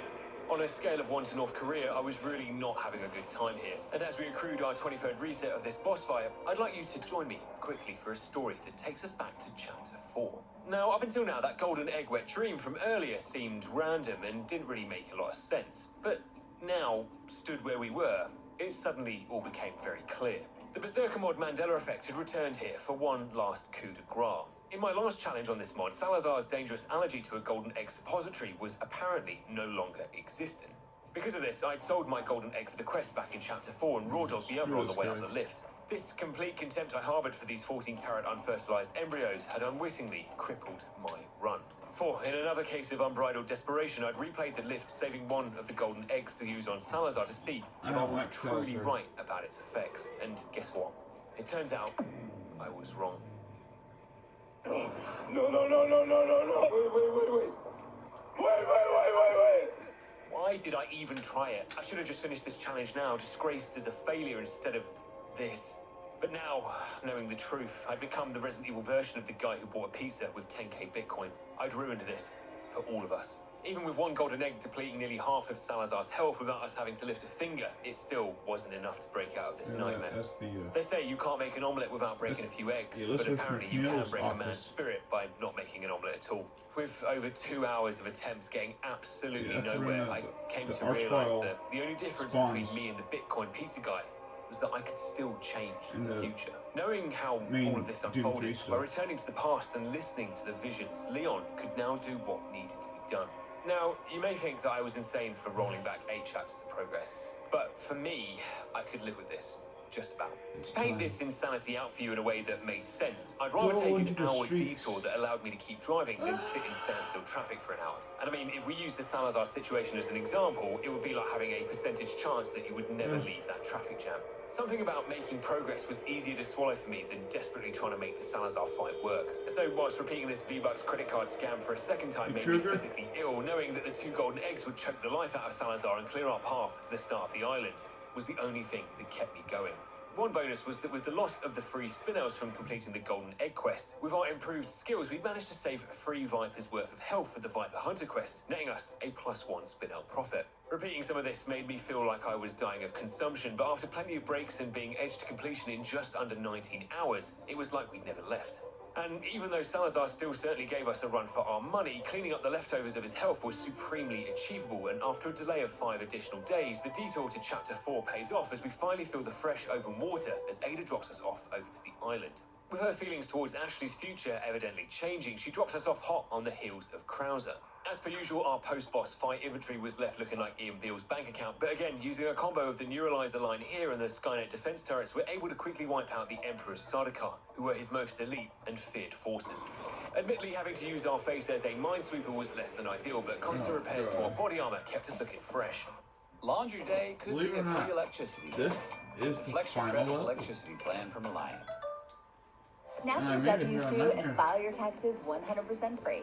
Plus, get your biggest refund. Seriously, that's File just free thanks to now. the Roughly 37%. We've actually locked The away power behind of a artifact. key-carded door. We entered That Mendes' artifact production has line helped of caked up us a playthings to lot. locate a suitably coded card. Defeat, Downstairs like, in the Regenerador Hall of bruisers Fame, and with a lack of arsenals top rail and to stuff. fit the biosensor scope to our knife, we'd need to resort to a more technically These superior helped us method of survive elimination to a find the breach. wrench.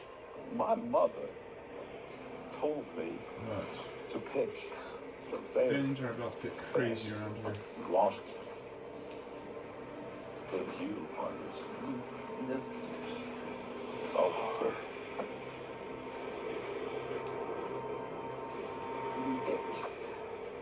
After releasing the Chosen One from his cryosleep, both its first and second Iron Maiden phases can be big cheese by just jumping over the window and back again here for free damage. And would you believe it?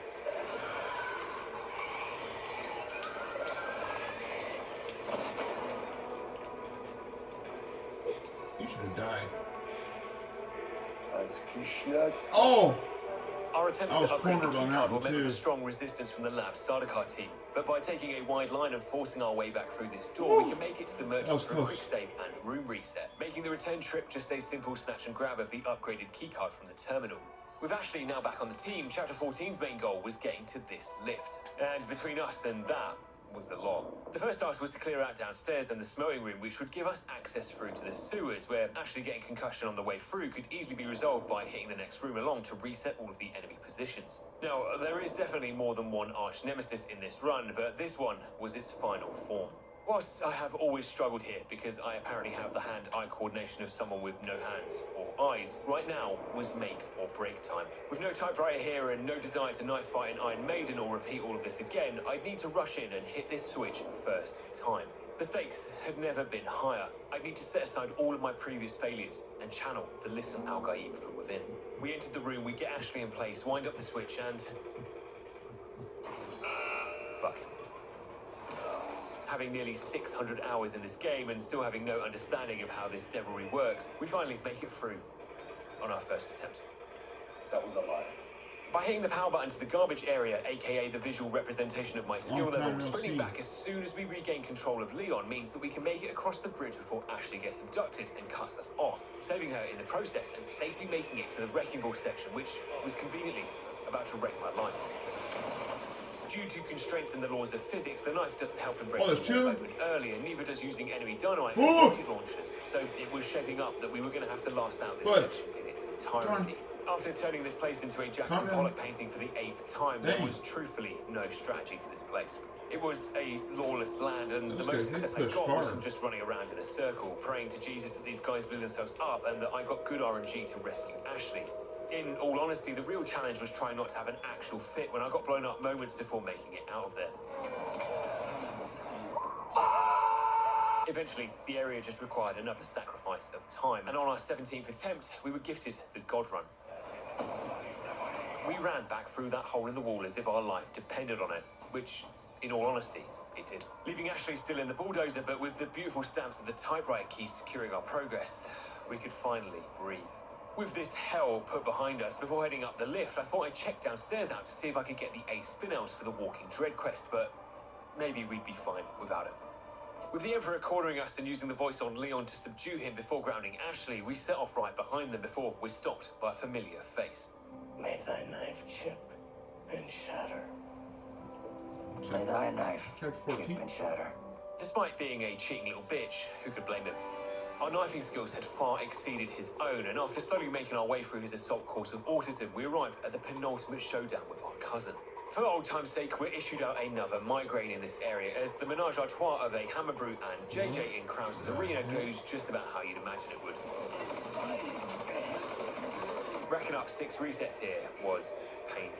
With no save point before entering this arena, I needed to make every attempt in here count. Not like this one, or this one, or that one, or this one actually. If we preserved as much body armor en route through as we could, maximized input from the Brute's hammer into Krause's face, and stayed away from JJ like the plague, we could make our 1v1s of Krause count, leaving him with no option but to reveal his secret weapon. Yeah. Oh, take my hand. Ah, come on. While Whilst at first quite funny, when we arrived at the main arena, his weird hand configuration threw me off so much I couldn't parry a single attack. This was clearly a skill diff, but I didn't fancy doing all of this again, so I opted instead for the longer, safer strategy of just going up and down the ladder. This took fucking ages, but with all of our progress here on the line, it felt worth the cheese. But even with the cheese, Krauser had still ground us down to our final health point, which, just before I killed over from stress,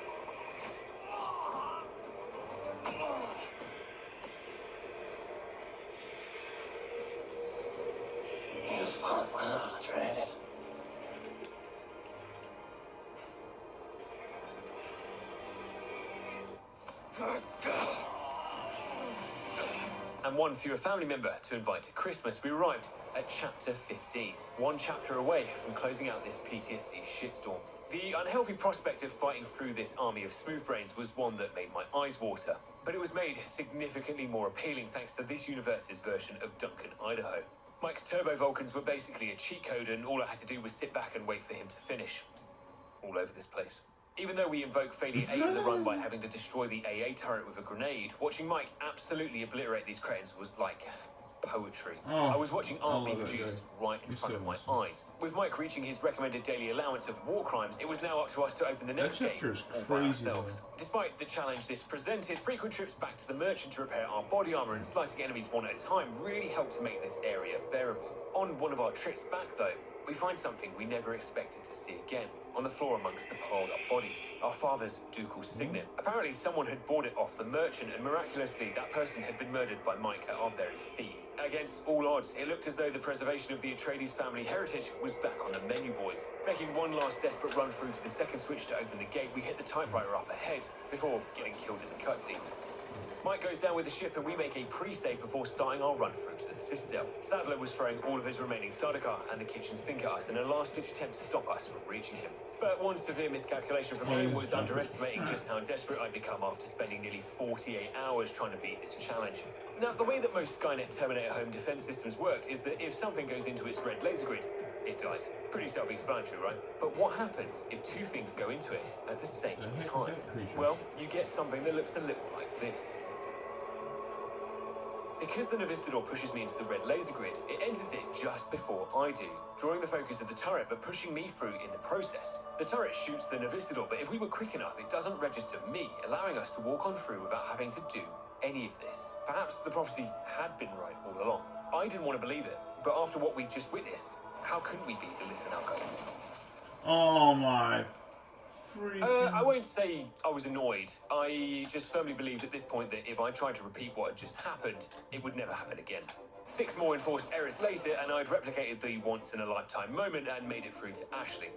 Sadler uses the voice on us, restraining Leon as he lectures him about why he killed his father. But before we could get an answer, Ada shows her true allegiance and gives Leon the seconds he needed to break out of Sadler's grasp and pull Ashley out of there. All that remains now was revenge. We tell Sadler that his daughter would remain safe, free to roam the fields along with the other animals, but Sadler, he'd have to answer for Leon's father.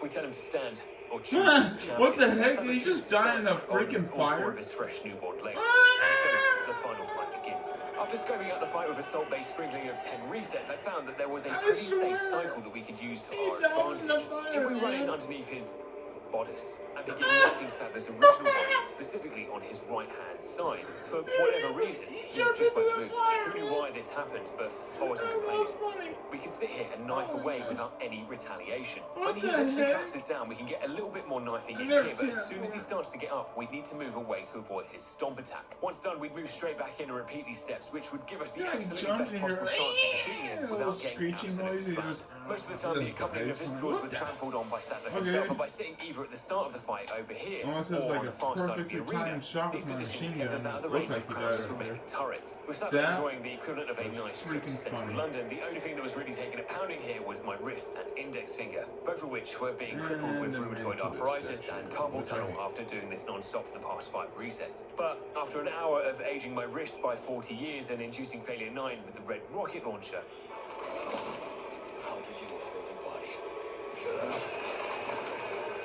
with revenge finally achieved, Ada arrives to take the last remaining piece of my soul with her as a trophy before throwing us the jet ski keys to make our escape. And like that, it was finally over. for approximately 60 seconds, which is where we contracted our final helping of Berserker Mod AIDS. One particularly horrible thought was that if we didn't have the dodge ability, we would never have been able to finish this challenge. You need about 47 seconds to make it to the end of the jet ski section, and as you can't push past Super Salvador as he's doing this attack, the only option was to try and loop him back around into the garage, which would give you nowhere near the amount of time needed to get to the end of the game. Luckily, we have blessed ourselves with just the right amount of rolls, and with two very specific rolls forward, we can squeeze past Sal, boot up the jet ski, and fly out of there. As Ashley stood there, taking in the sun, Ashley said how grateful she was that she'd chosen the right side. But we knew, of all people, that there are no sides. Oh, I hate this door. And like that, we draw a close to one of the worst challenges I think I've ever had the displeasure of beating. This was borderline brain rot, so a huge shout out to anybody who made it this far, and thank you again for War Thunder for sponsoring today's video. Be sure to check War Thunder out. It's free to play, and for new and returning players who haven't played for 6 months, check out the pinned comment or the description for a massive bonus. I think for now, me and Resident Evil 4 Remake That's the end in of it. today's video of how quickly I can give myself a nervous breakdown, we'll be attempting what is undoubtedly the 50%. hardest challenge to ever grace this channel. So for the uninitiated, Satan himself recently released the Berserker mod from the Inner Circles of Hell. By overhauling almost the entirety of the game, the mod enhanced the difficulty of Resident Evil 4 Remake quite substantially. From adding in more difficult enemies, new weapons and undiscovered areas, it helps to change the game from something that was fun for all the family to something that serial killers probably played in their downtime. With the mod, we get 4 new difficulty modes, ranging from mildly passive-aggressive to just straight-up abusive. The most difficult of the 4, however, was the one that caught my eye. This difficulty was so heinous that it wouldn't be out of place to find it on trial for war crimes at The Hague, but obviously, like the deviant child that I was, I refused to play by its rules. I resented the idea that Leon would be forced into dying in any other way than by my own hand. So I decided that we'd be ignoring the one thing this mod so desperately wanted us to do, and set out to beat the toughest difficulty the Berserker mod had to offer us, whilst refusing to let Leon become the opposite of violent. At least, eventually anyway. As usual, the challenge starts with us tracking Grade 2 ballistic storage device and presidential daughter, Ashley G, who'd apparently run away from the White House to join the religious version of ISIS, but had sadly been left disappointed. The most obvious change was that Leon's police officer training had instinctively kicked in as he immediately pulled out his service pistol to interrogate the local wildlife and asked this local homeowner some questions.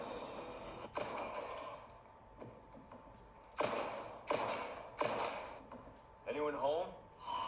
The Berserker mod Fever Dream starts almost immediately when we ominously find the shotgun in the first bedroom, which the inclusion of here would make sense as when we headed downstairs to the basement, Dr. Salvador had come home, found his porridge eaten, his shotgun stolen, and his shit in his bed. Jeez. This change set a standard for the rest of the Village Act, with the chainsaw becoming the unofficial star sign of these opening 6 chapters. Jeez.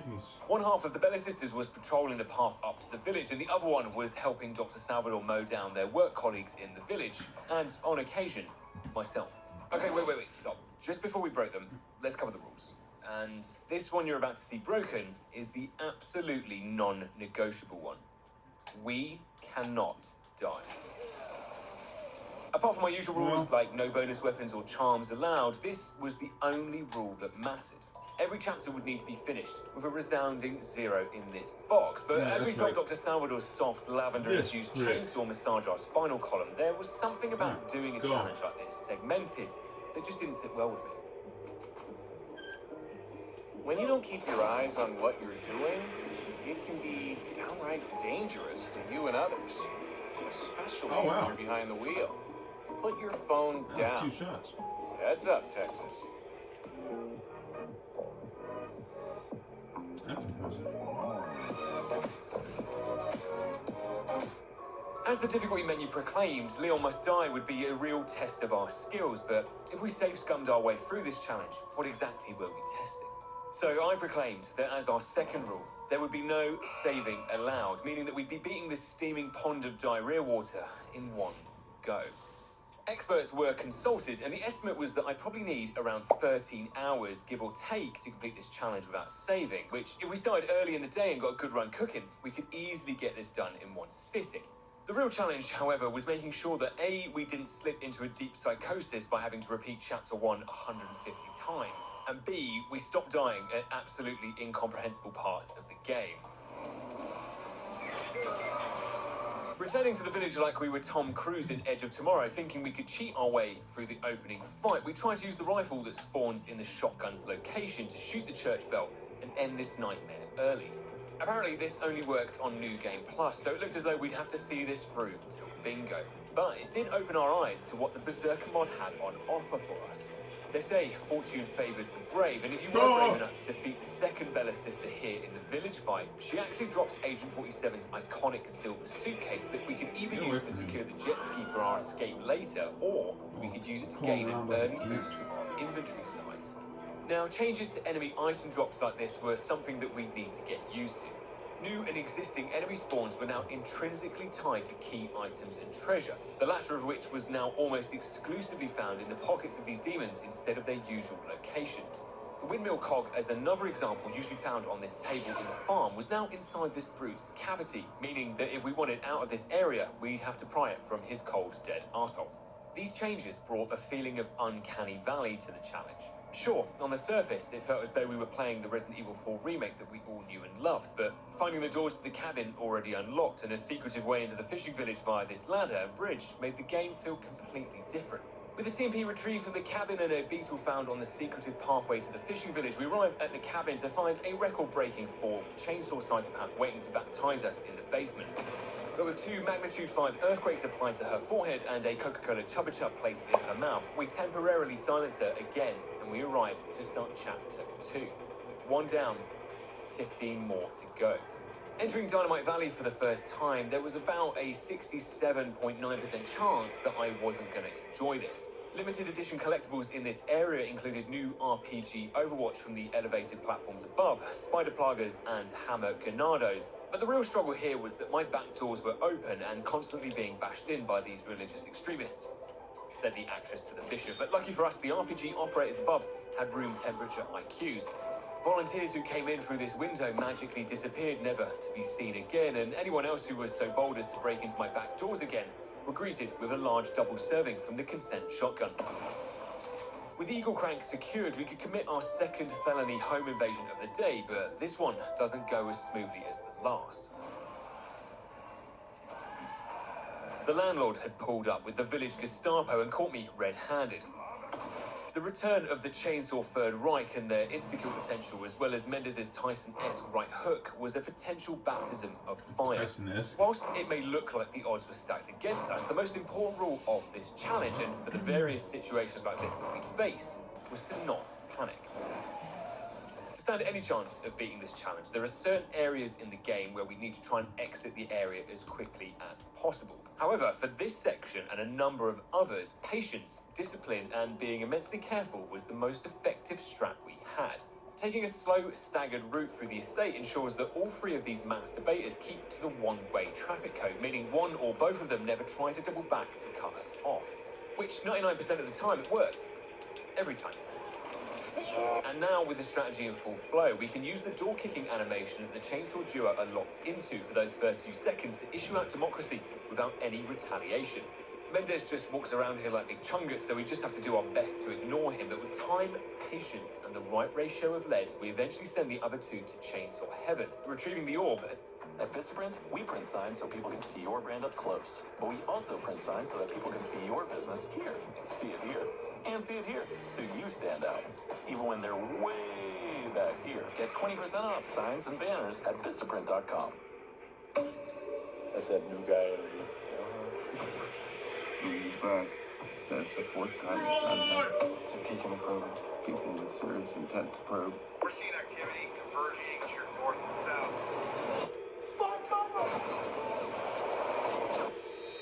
This is Frogman 6 Romeo. We need evac at our last known position.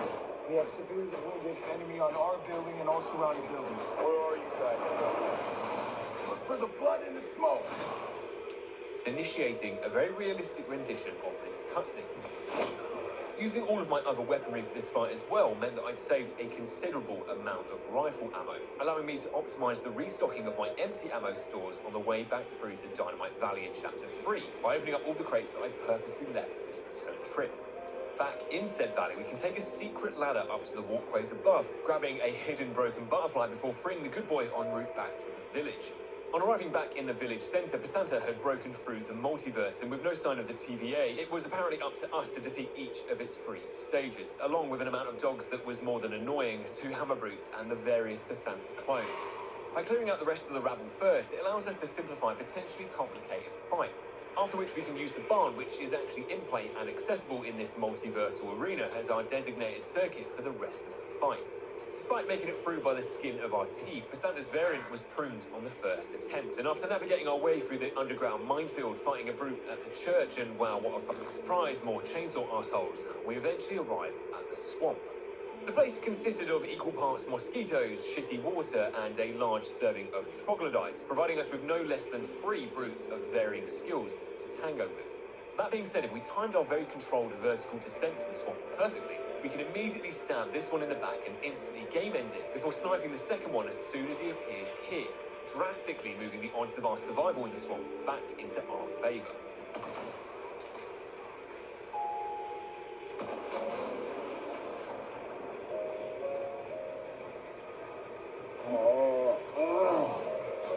Brutes or mass troglodytes were nothing compared to a far more deadly enemy lurking under the murky surface of the swamp.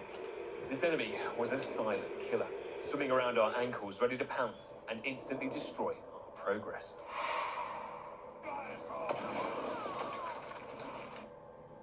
What happened? No!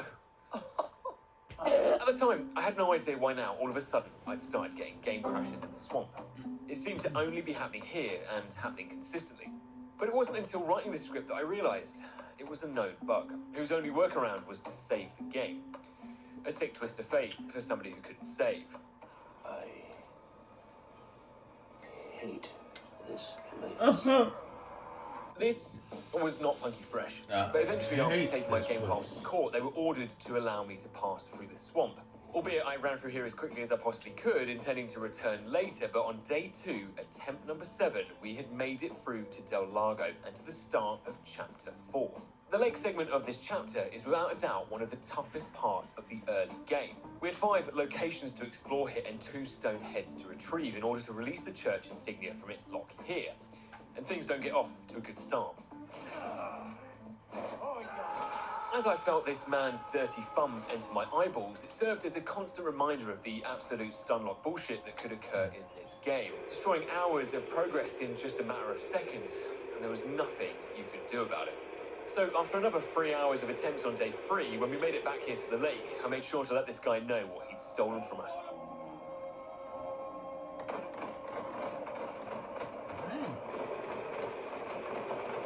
So we start off the lake section with the most pleasant of the 5 locations, Chicken Island, where we discovered that the golden egg was now nowhere to be seen, apparently stolen by my sleep paralysis demon who was living at the second location, the Red Nine Bone. After battling our demons, we head over to suction up the remaining treasure in the fishing village, stumbling on the Los Illuminados quiet from the opening movie sequence. With atheism brought to these lands, we can now shift our focus to collecting the 2 stone heads. Now, if retrieving the stone head from this location was easy peasy lemon squeezy, the second one was difficult, lemon difficult, and for 2 very annoying chainsaw wielding reasons. Just like the Fast and Furious franchise, the chainsaw sequels never seemed to end, and we were now fighting for our lives in a place that had the same square footage as a child's Barbie playhouse. It was barely manageable, resulting in a very regrettable workplace accident along the way, which I'll hold my hands up to was 99% my fault.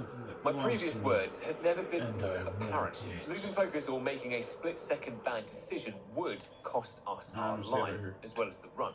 So we closed out our 3rd day of attempts as another monumental failure, with day 4 initially starting as day 3 left off, with a chainsaw blade entering me without my consent. But on day 5, we start cooking and eventually make it back to the lake. My 3rd attempt at fighting the chainsaw duo involved maintaining this very strict route. By moving up to the 1st floor, we can maximise damage on both the ladder, through this door, and as they open the door, jumping down to the small dockyard at the perfect moment and repeating the process. By ensuring we didn't deviate from this strategy, we could send these two trogs directly to hell. No doubt until we inevitably meet them in 10 minutes' time, but we could now turn our attention to our first proper boss fight. Now, before we left for El Gigante, this run put into focus that the currency for this challenge wasn't pesetas, as you might think. Oh, that's gonna be a problem. The longer we could keep ourselves alive for, the better chance we had of being able to do trick shots on the jet ski and secure some overtime back at the White House. With that in mind, we temporarily suspended the challenge as we started a new career on Ultimate Fishing Simulator, heading out onto the lake to stockpile almost every single fish we could find, as well as all the snakes over in Game Crash Swamp, which was surprisingly more stable now. In combination with increasing our max health by swallowing endangered rhinoceros beetles whole, by the time we hit the El Gigante boss fight, we were in seriously good shape. Even when we got to the church and we were ambushed in the confessional by some absolutely jacked up priests, both fights had made next to no dent in our pool of available healing items. As we started Chapter 5, however, the difficulty had now reached levels that no amount of healing items could change. I have a very much hate-loathed sparse relationship with Ashley. In most challenges we've done together, she's pretty annoying, but the rules give us a bit of flexibility with her incompetence. On this permadeath run, however, Ashley's AI seemed to be being operated by Bing. I'd sooner rather have fought my way through 1,000 chainsaw enemies by myself than what I had to go through in Chapters 5 and 6 with Ashley. Oh, you prick. The opening fight outside the church can be easily cheesed by returning back to this ladder to reset the enemy AI, and after we fight our way back to Mendez's house, we make a disturbing discovery up in his attic. Listen, you son of a bitch. What the fuck's your problem? We find a weird little naked goblin that he'd been keeping prisoner up here, which, along with a camera and a suspect selection of photos, one could only imagine what devilry had been going on up here. After washing our eyes out with bleach in the toilet, on the return leg to the village, we get a taste of the crippling inflation that the Berserker mod had gripped Pueblo with. We were now expected to defeat 2 savage mutts, all for the same reward of 8 spinels. 100% enemy increase for the same reward. There was certainly a strong case for unionising after this run, but regardless though, after putting the 2 dogs down, it did give us enough spinels to purchase the body armour, another tool in our arsenal to help preserve our very precious health bar. After we clear out the farm area, we arrive at the first of a series of pivotal make-or-break moments for the Village Act, the first of which is the cabin fight. For the most part, it follows the same strategy as any other professional run would, except that the cabin apparently was also hosting Chainsaw Con 2024. Dr. Salvador arrived first, followed by Wow, Paint Me Surprised and Call Me Leon, the other 2 Chainsaw sisters again. With all of us and a brute rammed into the cabin, it was only a matter of time before there was an accident. That guy pushed me and he ate my block! We'd fallen at the first hurdle, but despite the looming stress of the rest of Chapter 6, a positive, if there was any, was that we'd become hugely efficient at repeating Chapters 1 to 5. Actually, it's total dog shit, but some careful peseta conservation meant that we maxed out the bolt actions damage early to help make the Pesanta, El Gigante and Chainsaw fights a lot quicker. And I'd also started utilising the harpoons on the boat to speed up our fights around the lake. Where is he? Now, if you kill anything with the harpoons, the enemy won't drop the items that they were carrying, so for the weird little boat-dwelling demon and the brutes here, I worked out that 3 harpoons weakened them enough to make them basically one-shot. And for the chainsaw twins, the one in the green skirt actually only drops 1 spinel, which, to be honest, was the equivalent like 20p. So we take out the other one on the dock to make sure she drops the 10k brooch. What the hell? Then just harpoon the other where she was. Back at the cabin, with negative reviews piling up on Trustpilot, we decided to bring Old Faithful with us to accelerate the decrease in the amount of chainsaws in here.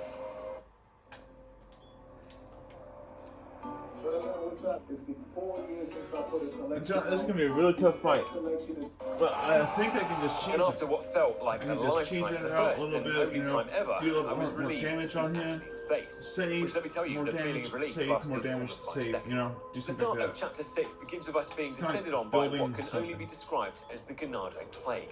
The checkpoint was a complete mess. I was panicked, thinking that I was losing control of my one good run from day 6, and throwing a flash grenade to try and speed run my way through here is shock, ended by someone rugby tackling Ashley into the back of their white panel van. Right hand on the Bible. God can strike me down if I'm lying. That motherfucker's cheating! On day 7, on attempt 4, we arrived back at Chapter 6, opting this time instead to make a last stand in this doorway. It seemed like a tense option, but it was going well. That was until I 360 no-scoped Ashley in the face. Oh, no freaking way! How this absolute bullshit unfolded was quite No way!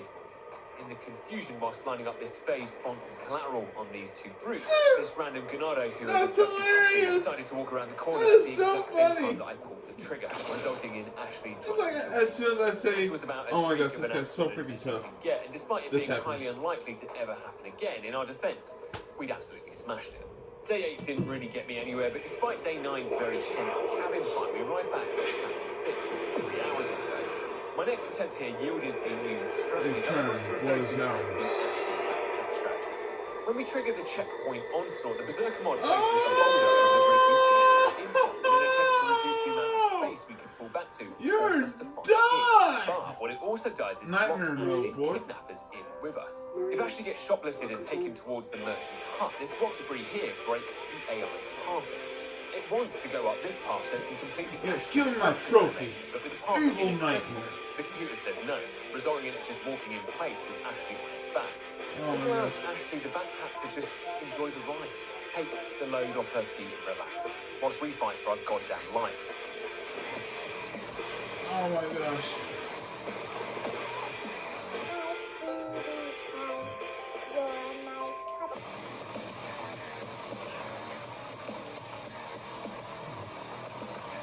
Eventually, after eating enough fish that we'd probably given ourselves mercury poisoning, we'd survived the onslaught. But Chapter 6 was only just about to start reaching critical mass. After you place Ashley inside one of these lockers and grab the crank, a World War chainsaw breaks out around us. This time, the entire chainsaw family arrives to either send us off to the castle or send us to heaven. Yeah. They're also accompanied by 2 brutes, 14 Ganados, and about every variation of Plaga you could possibly imagine. Now, sadly, the odds of getting our nipples violently chainsawed off here had increased substantially, but Oh my I've developed an impeccable strategy for this segment. Surprise, it's just me running around in a circle again. This section was no different to round 55 of zombies, and our plan would follow the same principles. First, if we jump down here and unlock this door, leaving the other outer door locked, it prevents any Ganados from blocking our exit out, giving us a clear way through to this ladder. Once we made it up on the second lap around, all the enemies are either grouped up on this ladder, which is perfect grenade territory, or running towards us down this straight line, which is perfect territory for us to provide these guys with long-term health issues. I wish, though, that I could say that everything was plain sailing. Ashley, despite being told to wait in the locker, decides at a random point that she just wants to come out and join the carnage. Which, Why let are me you tell doing you, this, was lady? about the least convenient thing that could have ever happened here. Why you do this to me?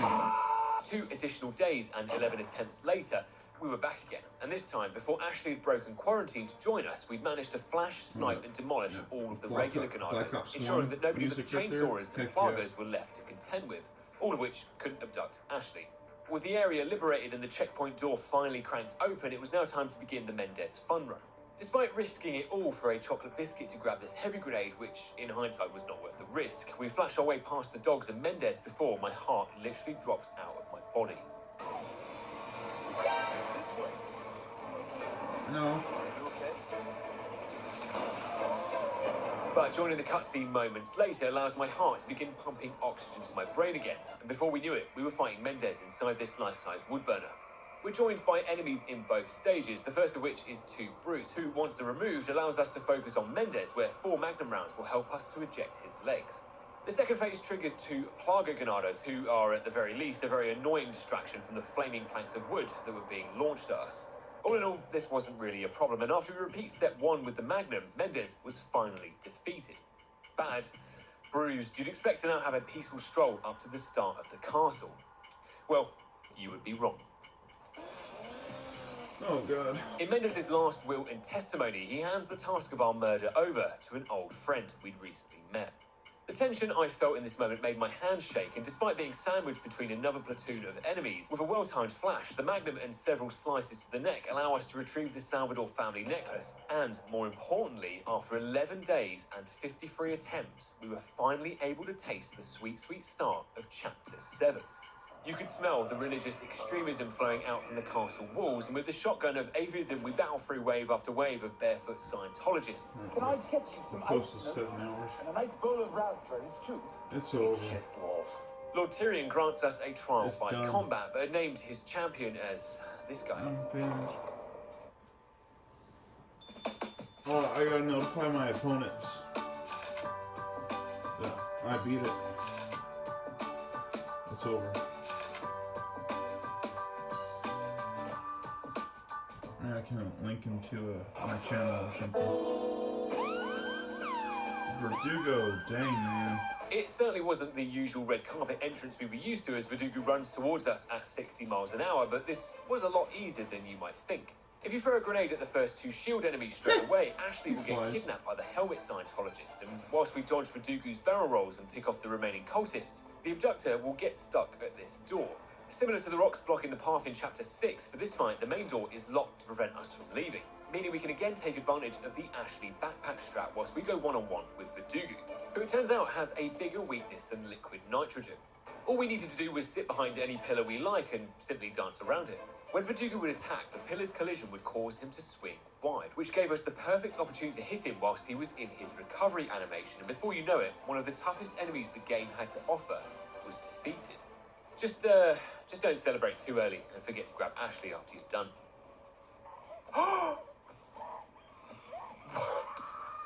What? After spending 2 days dying of embarrassment that I'd allowed Ashley to just be walked out of that door, we get back to the castle, and on day 13, for a few extra pesetas, the merchant helps to restrain Verdugo on his table whilst we beat him up. Now, within the castle, we conduct our own panorama investigation into the abhorrent disability discrimination that was prevalent in the castle. We find out that blind people were apparently being kept in the lower dungeons, segregated away from the non-blind people. We now had 2 Garradors to fight in here, one of which has the dungeon key, but there was a huge turning point in this run, gifted to us out on the castle battlements. On this table, we find the semi-auto sniper rifle, which, when we upgraded its firepower and fire rate, it absolutely melted Garradors away at alarmingly quick rates. There is a caveat, however, that you do need to know how to aim. Quit. With both Garradors silenced and the dungeon key retrieved, we eat sufficient privacy of the dungeon to restore our missing health, before we're served up the next course of the all-you-can-eat direct buffet. No, not in the game. Which had all the water in it converted into lava, undoubtedly to match how much this place resembled the 9 Serpents of Hell. Luckily, we've been gifted a new shotgun after defeating the Garradors, which we put to good use by luring everyone back into the opening doors and funneling them directly into my line of fire. With the first wave cleared and the scum of Satan scrubbed from the balconies, we take care of the second wave safely from up here, retrieving the Master Chief wheel from underneath the Knight's Guard of Honor. Once we take it, 2 waves of these knights come to life, as well as a further wave of enemies upstairs, protecting the platform from being lowered to the second area. Ashley's section follows the usual formula of me letting her get kidnapped to take her over to the second wheel, but we're interrupted this time by the return of the 2 Garradors from the dungeon. As we battled the Garradors and their irrational anger issues, our first attempt was an unmitigated disaster. Just as I was lining up a rescue shot to release Ashley, some shoeless homeless man grabbed me to ask for my spare change. When we revealed that we didn't have any, he forces me to watch on as Ashley helplessly slips out of our fingertips and down to the Sheen factory floor to begin making clothing. It was at this point that I began having an existential panic attack. With survival rates for this challenge now dropping to a staggering -1, to ensure I remained at optimal performance levels and didn't actually go insane, day 14 was a rest day. But we returned on day 15 to completely destroy the mental health that I'd just recuperated. I'm stuck. I can't move. On day 16, we make an elite run back to the castle, where apparently the arrival of the Garradors and the Waterhall is triggered by either of these platforms being lifted up. This time, we turn our platform wheel first before we send Ashley up, and the Garradors arrive immediately, which gives us an extended period of time to dispatch them both before Ashley is kidnapped and reinforcements arrive. With this new organised approach, both Garradors are defeated. Ashley successfully makes it over in one go to raise the other platform, and we're able to secure the ground floor against these fascists. Once the last platform is up, we can't escape to Chapter 8 as quick as we'd like due to flamethrower heads appearing out of the lava, so we take the safe option and beat the remaining forces back, giving us the opportunity to finally close out Chapter 7 and enter undiscovered territory in Chapter 8. I'm not gonna lie, this chapter was beautiful. Not only because Ashley had been given a promotion at the Sheen factory, but we now had access to the legendary pool of infinite fish. As discussed, heals were the maker or breaker of this run, and making sure we had abundant refills would be the difference between survival or failure. This pool at the start of the chapter would magically fill itself back up with fish as we made our way throughout the castle, which was a fantastically sustainable health alternative to herbs and first aid sprays. With 4 juicy basses and 1 large bass already raw and wriggling in our pockets, it meant only one thing. Looks like meat back on my The Red Rogue's exorcism room followed a very simple hit-and-run strategy. We sneak through to the right as usual and pummel the Red Devil into religious submission, allowing us to grab the lantern, the ruby mirror, and use the red barrels and our superior agility to dodge past the knights, plaguers, and fanatics to make a quick exit out of there. Before we made it to the battlements, we're confronted by C-3PO in the corridor, who wouldn't let us through until we'd beaten the human-cyborg relations out of him.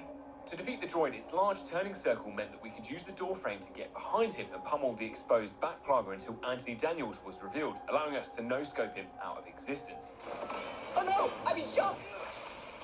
We stumble into a game of Helldivers 2 where you should never forget that the only good bug is a dead bug. And with a flash, we vaporize these cockroaches before they overwhelm us and take our classic shortcut through the battlements. We get some cathartic mid-game therapy by absolutely battering these crossbow women up here. Now, before anyone says anything, I'm a strong advocate for women's rights and equality. If these crossbowers were male, I'd have battered them as well. The ladder we used to get up here was very effective at beating the next group of enemies back by driving them to a slow and painful death by exhaustion by making them repeatedly climb up here. Oh! Oh, no, you don't! Oh, Lauren invited you to play Critter Town. It's that game with all those cute animals. Like this guy. It was then time to start our cinematic sprint from El Gigante, and the level of trolling in this last segment before Chapter 9 was off the charts. First up, there's a bear trap conveniently placed right here, and a pretty sus box in the room below, surrounded by knights. On my first casual playthrough, I found out the hard way that if you open it, there's nothing in there, and you get trapped in here with all these suits of armor as well. So we instead avoid making the same mistake and use the cannon to pacify the big guy.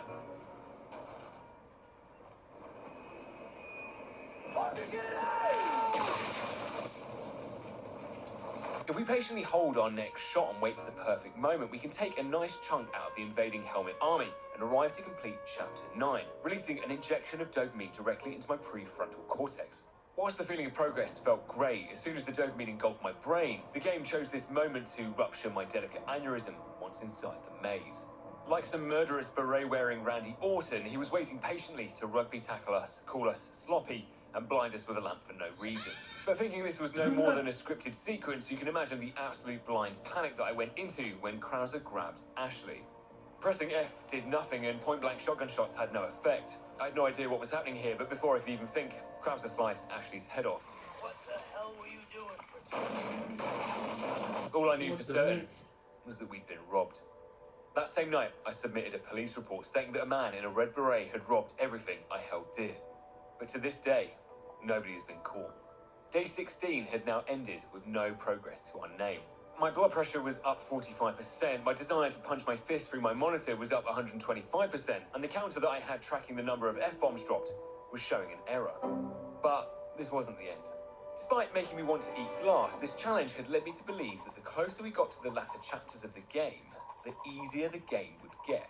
Now, I know that sounds like I've been sniffing glue, but hear me out. Whilst you'd expect the game to get incrementally more difficult for this challenge, the more progress we made, the more health items we got, the more max health we got, and the better weapons and upgrades we got. Now, we couldn't take into consideration acts of God that were beyond human comprehension, out of our control, and also complete bullshit. But in terms of just surviving the main story, looking at the statistics of our attempts so far, it matched this hypothesis. Out of our 77 attempts so far, a whopping 92% of them had come in the first 6 chapters. If we could make it to the castle in a relatively strong position, I had the right dosage of copium that made me think we could make it to the end of the game. So day 17 started with a positive mental attitude, but this quickly went downhill, moving to more of a negative deranged breakdown, losing several attempts en route to the checkpoint, where we lost in heartbreaking fashion. But day 18, through blood, sweat, and an amount of tears I don't wish to disclose, we make it back to Chapter 9. Now, entering the maze, we approached Krauser's trigger facing backwards, and with Ashley ordered to stand at least 4 miles away from me, this attempt yields much better results.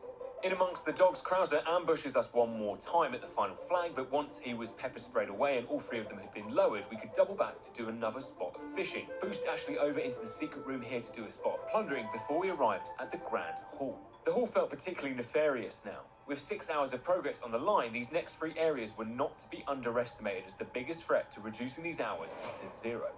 So to start with, the snake room is more or less the same. That is, apart from a bunch of bedsheet-wearing troglodytes waiting for us at the exit. I can't see fucking shit out of this thing. Who made this goddamn shit? What about you, Robert? Can you see? Not too good.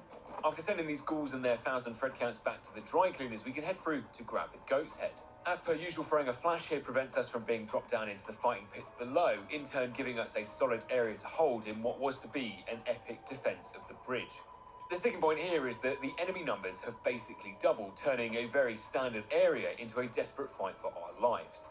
But that being said, after firing every single bullet we had, we do get a free rocket launcher for our troubles, which we put to good use later. What the? I'm Caitlin, and these are my HEB dietitian picks to help you easily add Oh, more you protein don't to your care. diet. HEB. Finally, we leave the worst until last, the lion's head room, which was the one room that had been giving me stage 4 diabetes.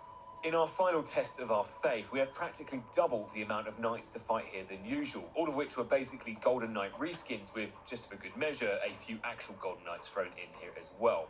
Not only that, after each wave of knights we defeat, we'd be rewarded with a Garrador who teleport themselves down here to join the fray. Failure to clear out the enemies quickly enough meant that you could be facing the prospect of fighting 2 Garradors and 4 Golden Knights, all at the same time. Wave 1, though, was Garradorless and fairly uncontested. A quick TMP to kick these guys' helmets off allows us to abracadabra them away, and if we then immediately position ourselves here, we can engage the first Garrador as soon as he drops down. With the perfect aim and positioning, we can snipe his plugger off before the second wave of knights have even reached us. Because we've done this so quickly, we can then maximise Ashley's blue torches without getting interrupted by the Garrador, making wave 2 a simple formality. With them taken care of, if you're good enough, you can do the same for the second Garrador, but on this occasion my aim was absolute dog piss, so we had to just heal through the barrage of damage we were about to take. Instead, we were able to lure the Armadoras into the Garrador's attacks, getting a friendly fire assist to help defeat them. The fight was tough, and with a huge portion of our heals used up, eventually all of the Armaduras were defeated, leaving us 1v1 with the Garrador, which after a quick snipe we deport him from this mortal realm and are gifted the Striker Charm for our troubles. With this bad boy hanging from our attaché case, we could move back to the fish pond at record speeds, before it was time to send Ashley down to the catacombs to retrieve the Salazar emblem, but this wasn't to be the breather section it usually was. The obvious change you'll notice here is that there is no lantern for us to collect. As if I didn't already have enough PTSD in this section to last me a lifetime, I was now going to receive additional PTSD to last me 2 lifetimes.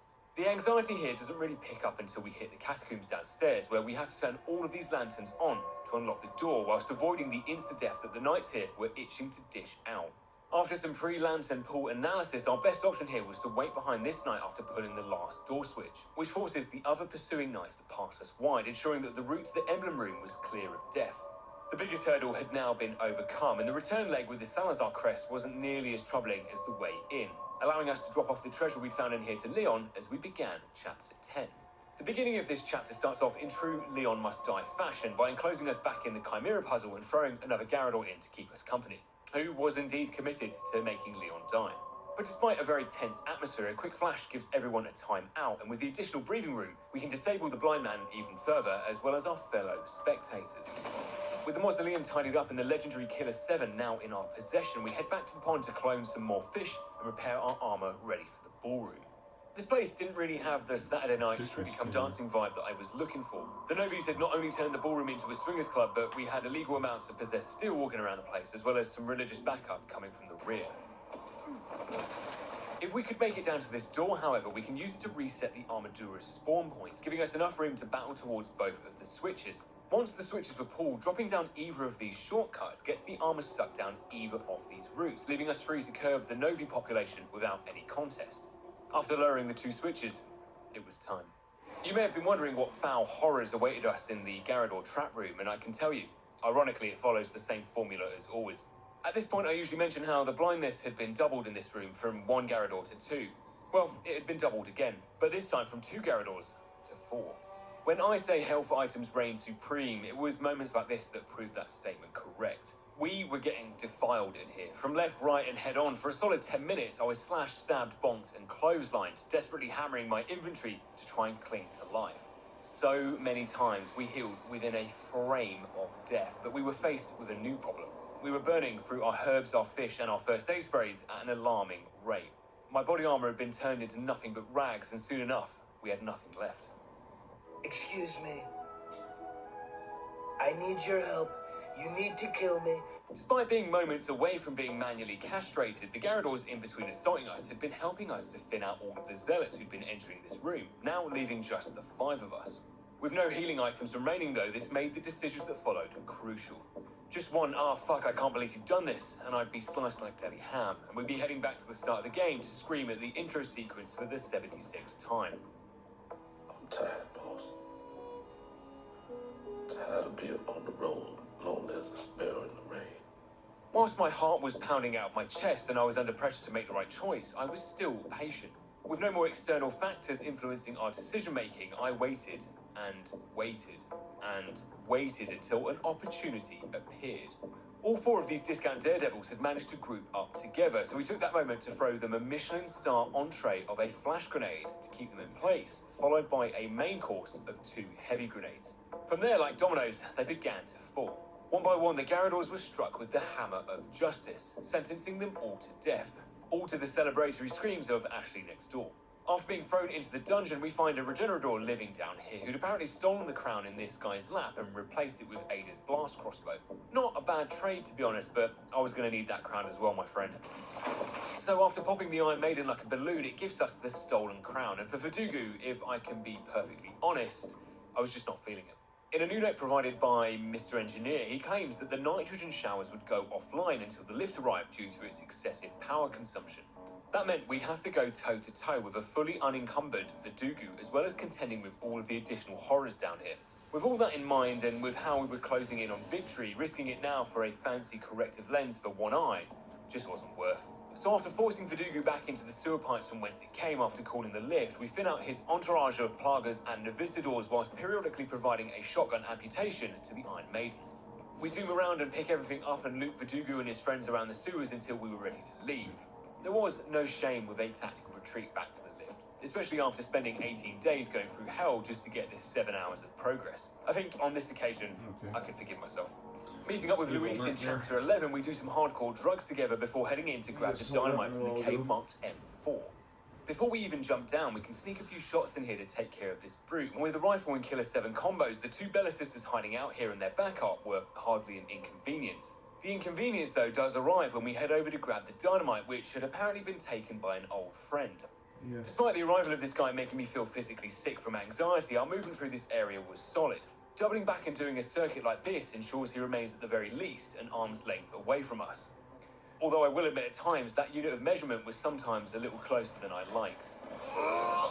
But with disciplined shooting, strict movement, and Luis displaying levels of chattery that had never grazed my eyeballs, we finally removed the white mask of Salvador to reveal. We do a little trolling. It's called we do a little trolling. Anyways, with the dynamite retrieved, we can clear the cave in and arrive at the fight with the double El Gigantes in the smelting room.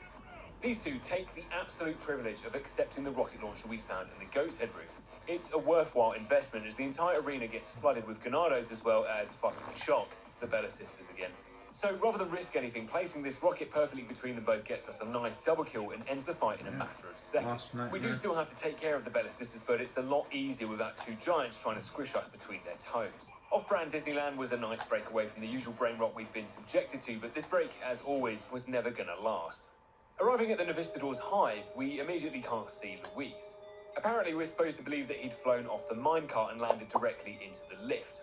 How convenient for him. But this placement smelt pretty sussy. Whilst it did mean that we'd have to brave the Novicidor's homeworld by ourselves, we'd found a pretty special weapon on the way in. For those that don't know, the flamethrower was apparently an unused weapon whose files had been hidden deep within the game's archives under the codename WP4701. The Berserker mod had resuscitated this thing of beauty, giving it ammo and merchant upgrades, meaning mobile cremations were but a trigger press away as we proceeded to napalm the Novicidor's homeland. But it wasn't until we reached this opening that something felt wrong. There was something different about this area, but before we could question it any further, there she was. The big-tailed beauty had made her anticipated return.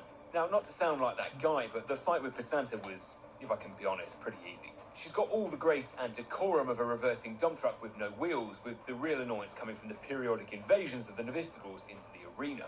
After batting them back every few minutes or so, the Killer 7 and semi-auto sniping combo helps to cut short this multiversal invasion and transport Passanta back to its correct timeline again.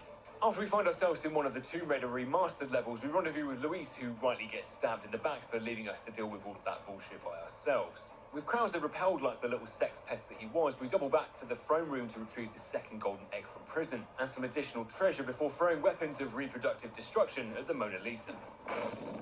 We double back one final time for our last helping of sushi and head into the clock tower segment with a prayer and a dream.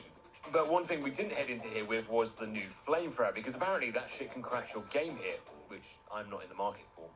The strategy for the start of the tower was to get Salazar to do as much of the work for us as we could. By running around everyone here on the ground floor and initiating the fire-breathing Salazar head on the floor above, if we pace the approaching enemies perfectly, they'll be cooked to medium rare without us having to lift a finger. And by also attracting as many of the other enemies up the tower as we could, we can get them to suffer the same fate as well. On our way up, shooting the helmet zealot prevents him from releasing any more of his balls of death, which on pro are an insta-kill. And after we kindly take up the mantle of ball dropper ourselves, any of the attackers pursuing us up the tower are pancaked, including the red zealot who arrives just after we start our ascent. The defense of the elevator platform was straightforward enough, meaning our focus could now shift to the Salazar boss fight. Now, in my casual Leon Must Die playthrough, you wouldn't be wrong in assuming that anemic little shit would still be allergic to protein, with me saving my 2 golden eggs for this exact moment.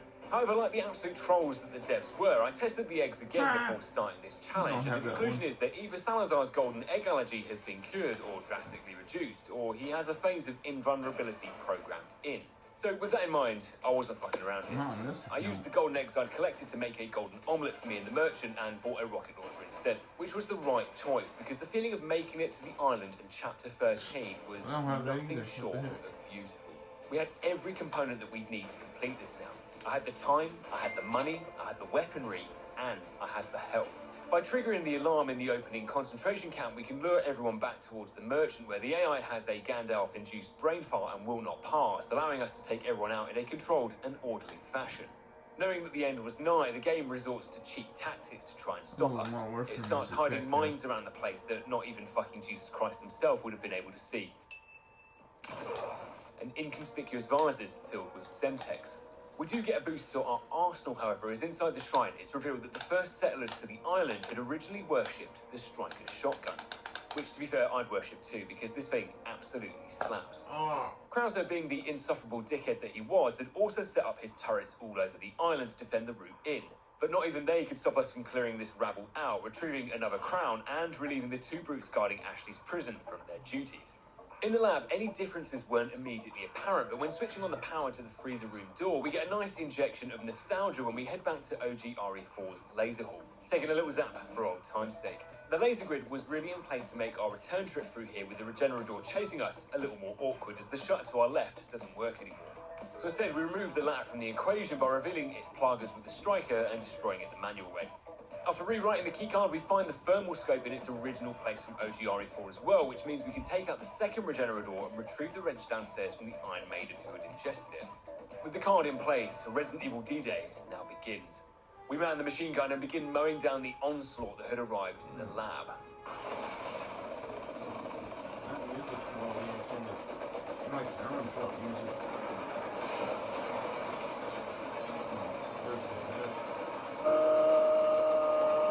Mowing down these ghouls was like ASMR to me, but before we run dry, we get pulled off of the turret by one of the spider monkeys. Now, under no circumstances did we want to be fighting or stuck in this room, so we release a flash into the army congregating outside here, giving us enough time to run back out towards the way we come in. Like Obi-Wan, we now had the high ground, and with everyone being filtered up towards me and making tactical retreats for more distance, it makes this whole segment so much more manageable. After what felt like 4 hours, the lab siege was finally over, allowing us to grab the upgraded keycard and sit watching Ashley sleep in a not-so-creepy way at all. Despite Ashley being unfortunately with us again, we head into the factory room with the smell of victory, the closest it had ever been. After flipping the switch in the smelting room, we almost throw everything away. Whilst battling the crowds of enemies in here, I accidentally flamethrowed Ashley in the face, incapacitating her. You can imagine how far my stomach fell out my butthole here. Comically, we were now fighting around Ashley as she sat collapsed on the floor, like a girl trying to make her way home after bottomless brunch. But whilst you may think that she was safe down there throwing up on her shoes, one enemy came probably a fraction of a frame away from burying his axe into her forehead. With the smell of Ashley's burnt eyebrows now filling our nostrils, we find Wesker's samurai edge before heading in to fight the Iron Maiden blocking the route ahead. But a terrible realization had now dawned on me. I had no knife. For those of you that may not know the harrowing truth here, the Iron Maiden has an insta-kill attack in its moveset, which, if you don't have a knife in your possession to escape its grasp, being grabbed by this attack was a death sentence. Rest assured that my arsehole remained puckered for the entirety of this fight, but with the power of anime and blind luck on my side, we take advantage of it stopping momentarily to catch its breath and land a shot onto its third eye. With the garbage area now powered on, if we can take out Ashley's would-be abductors as they spawned in and avoid the double Regenerador ambush, we can arrive safely to tackle the Wrecking Ball segment. Much like the double El Gigante fight, the more time we spend in here, the more our likelihood of being brutally murdered increased. There is an ungodly amount of enemies and brutes that rush in here with all manner of weaponry. But with the blast crossbow, I can replicate the effects that the heavy grenades or an RPG would have on the wall and break it open nice and early and keep the odds of survival forever in our favour.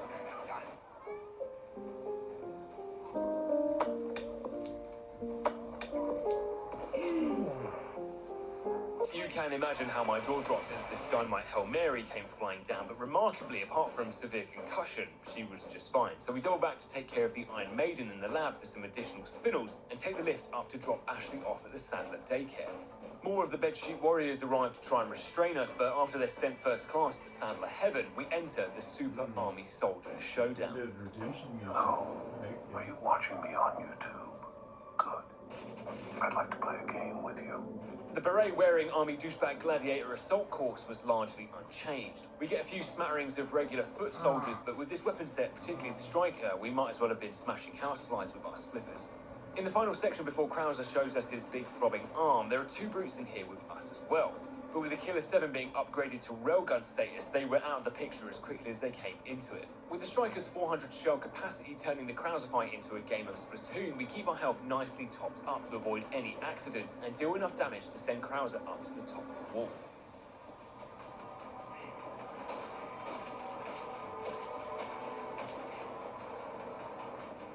Don't tell me he's stuck on that wall. It's no way. I've searched everywhere. I've scoured the internet high and low, and I can categorically say I can find no evidence that shows this glitch having ever happened to anyone else. We were pioneers, discovering new species of human torture at the absolute worst possible moments. The smell of victory had suddenly converted itself into the smell of diarrhea as I began rapidly going through the 5 stages of grief.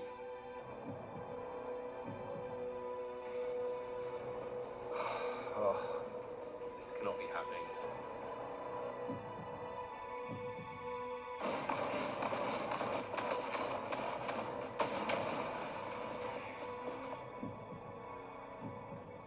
Oh, please move. Please.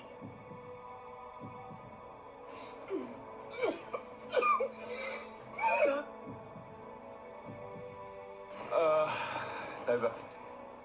I can't do anything. There was no worse feeling than believing we were about to beat this thing, only to have it ripped away from us at the most inconspicuous moment ever. At 2 AM on day 18, we'd lost everything. A couple of days had passed since that fateful evening. I'd healed somewhat from the devastation that day had caused on my brain, trying to move on as best as I could from what had happened in Pueblo, but no matter how many days passed or however hard I tried to forget, I was reminded every day of what could have been.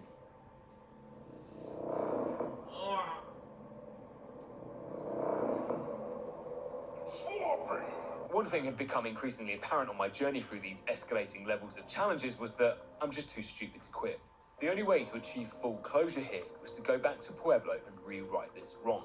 So I rubbed some G Fuel directly into my eyes, and on day 21, we entered the forbidden 6th stage of grief. The grind on day 21 fires a blank, getting us no closer to that beret-wearing sycophant, but regardless, my mental resolve had never been stronger. On day 22, earlier stages had become nothing more than training for what was still to come, and despite a pretty breathtaking collapse late on day 22... Oh my god, I literally can't do anything. On day 23, after 187 hours 93 attempts, our time had come.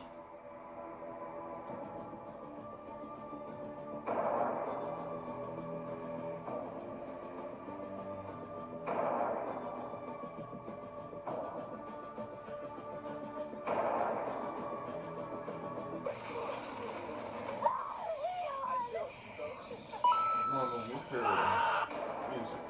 Okay. Uh-huh. Alright, we'll make it.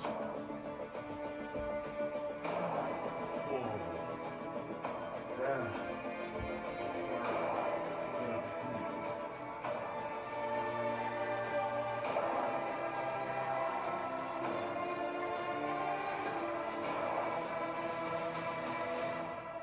All our training, all the blood, sweat, and swamp arse that had leaked into my chair had led us to this moment. We had been blessed with the God Run, and with just over 8 hours of life used up, we'd made it back to Krauser. Who knew how this glitch had happened, but common sense to me dictated that if we kept him away from that wall, it might just be enough to get him up there. Yes, sir! Oh, thank God for that. A few booby traps later, and we rocket launcher this treacherous piece of shit, stab him with his own knife, and finally, we enter Chapter 15. A new personal best, and the penultimate chapter of the game. Our redemption arc was almost complete, and with Mike providing the most dangerously close, danger close aerial spot I'd ever seen in my life, the first checkpoint here requires nothing more of us than occasionally popping up from our hiding space, like some weird striker-wielding Diglett to pop anyone who escaped Mike's onslaught. We made frequent trips back to the merchant to repair our body armor to ensure our health remained safeguarded, and with Mike continuing to obliterate everyone in our path, we destroyed the AA turret early with the blast crossbow, meaning that we can continue to use him to melt away the reinforcements before the cutscene triggered his exit. In the next area, our disciplined Spartan-esque retreat back up the tower made sure that anyone who was stupid enough to follow us up here was sent immediately back down. With the first wave deleted, the turret gunners can be JFK from the top of the tower before we turn both gate locks off, continuing to use the same shoot and retreat tactic to eliminate any reinforcements. We watch on as Mike Nosedive's Black Hawk Down style handled 2 very high-energy religious missionaries before moving very carefully around the Iron Maidens to enter the island's last stand. This was literally the final obstacle. My nervousness was now palpable. I felt stressed, worried, anxious, all of the above, all at the same time.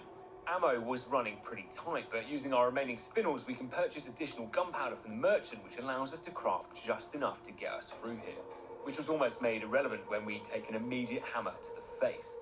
Watching my health vanish further and further to zero was immensely tense, and after thanking God for this body armor, the rest of this area was simplified by the absolute beefcakes that were the Killer 7 and the Striker, both of whom were undoubtedly the MVPs of this run.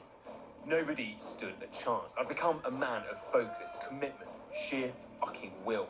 There was no way on God's green earth that we were going to choke this now. And just like that, we were here.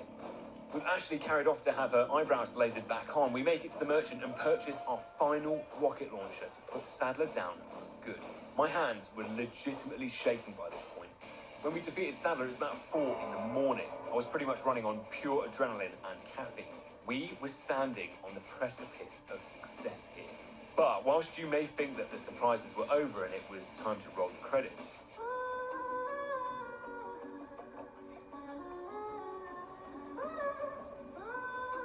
luckily the Killer 7 was basically a god killer at this point, so a single flash keeps this little homewrecker stunned and well away from me. Every shot felt cathartic, like I was releasing the pain of every failure we had so far. Justice for all the times we were robbed of runs from these troglodytes. And it was done. All that we had to do now was make sure that we didn't crash the jet ski.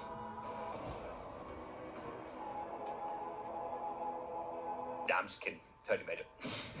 However, like the Tiger King, I wasn't sure that I'd ever mentally recover from this, but on day 23, it was finally over. Not only had I completely destroyed myself mentally, physically, and spiritually, but I bloated my Steam playtime from 204 hours to over 400. So now everyone could publicly see what an absolute loser I was.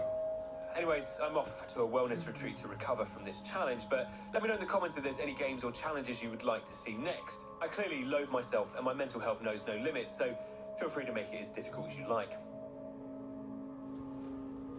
Fucking ghost hunting. God dang, man. Oh, thank you very much. We're out. Today, I'm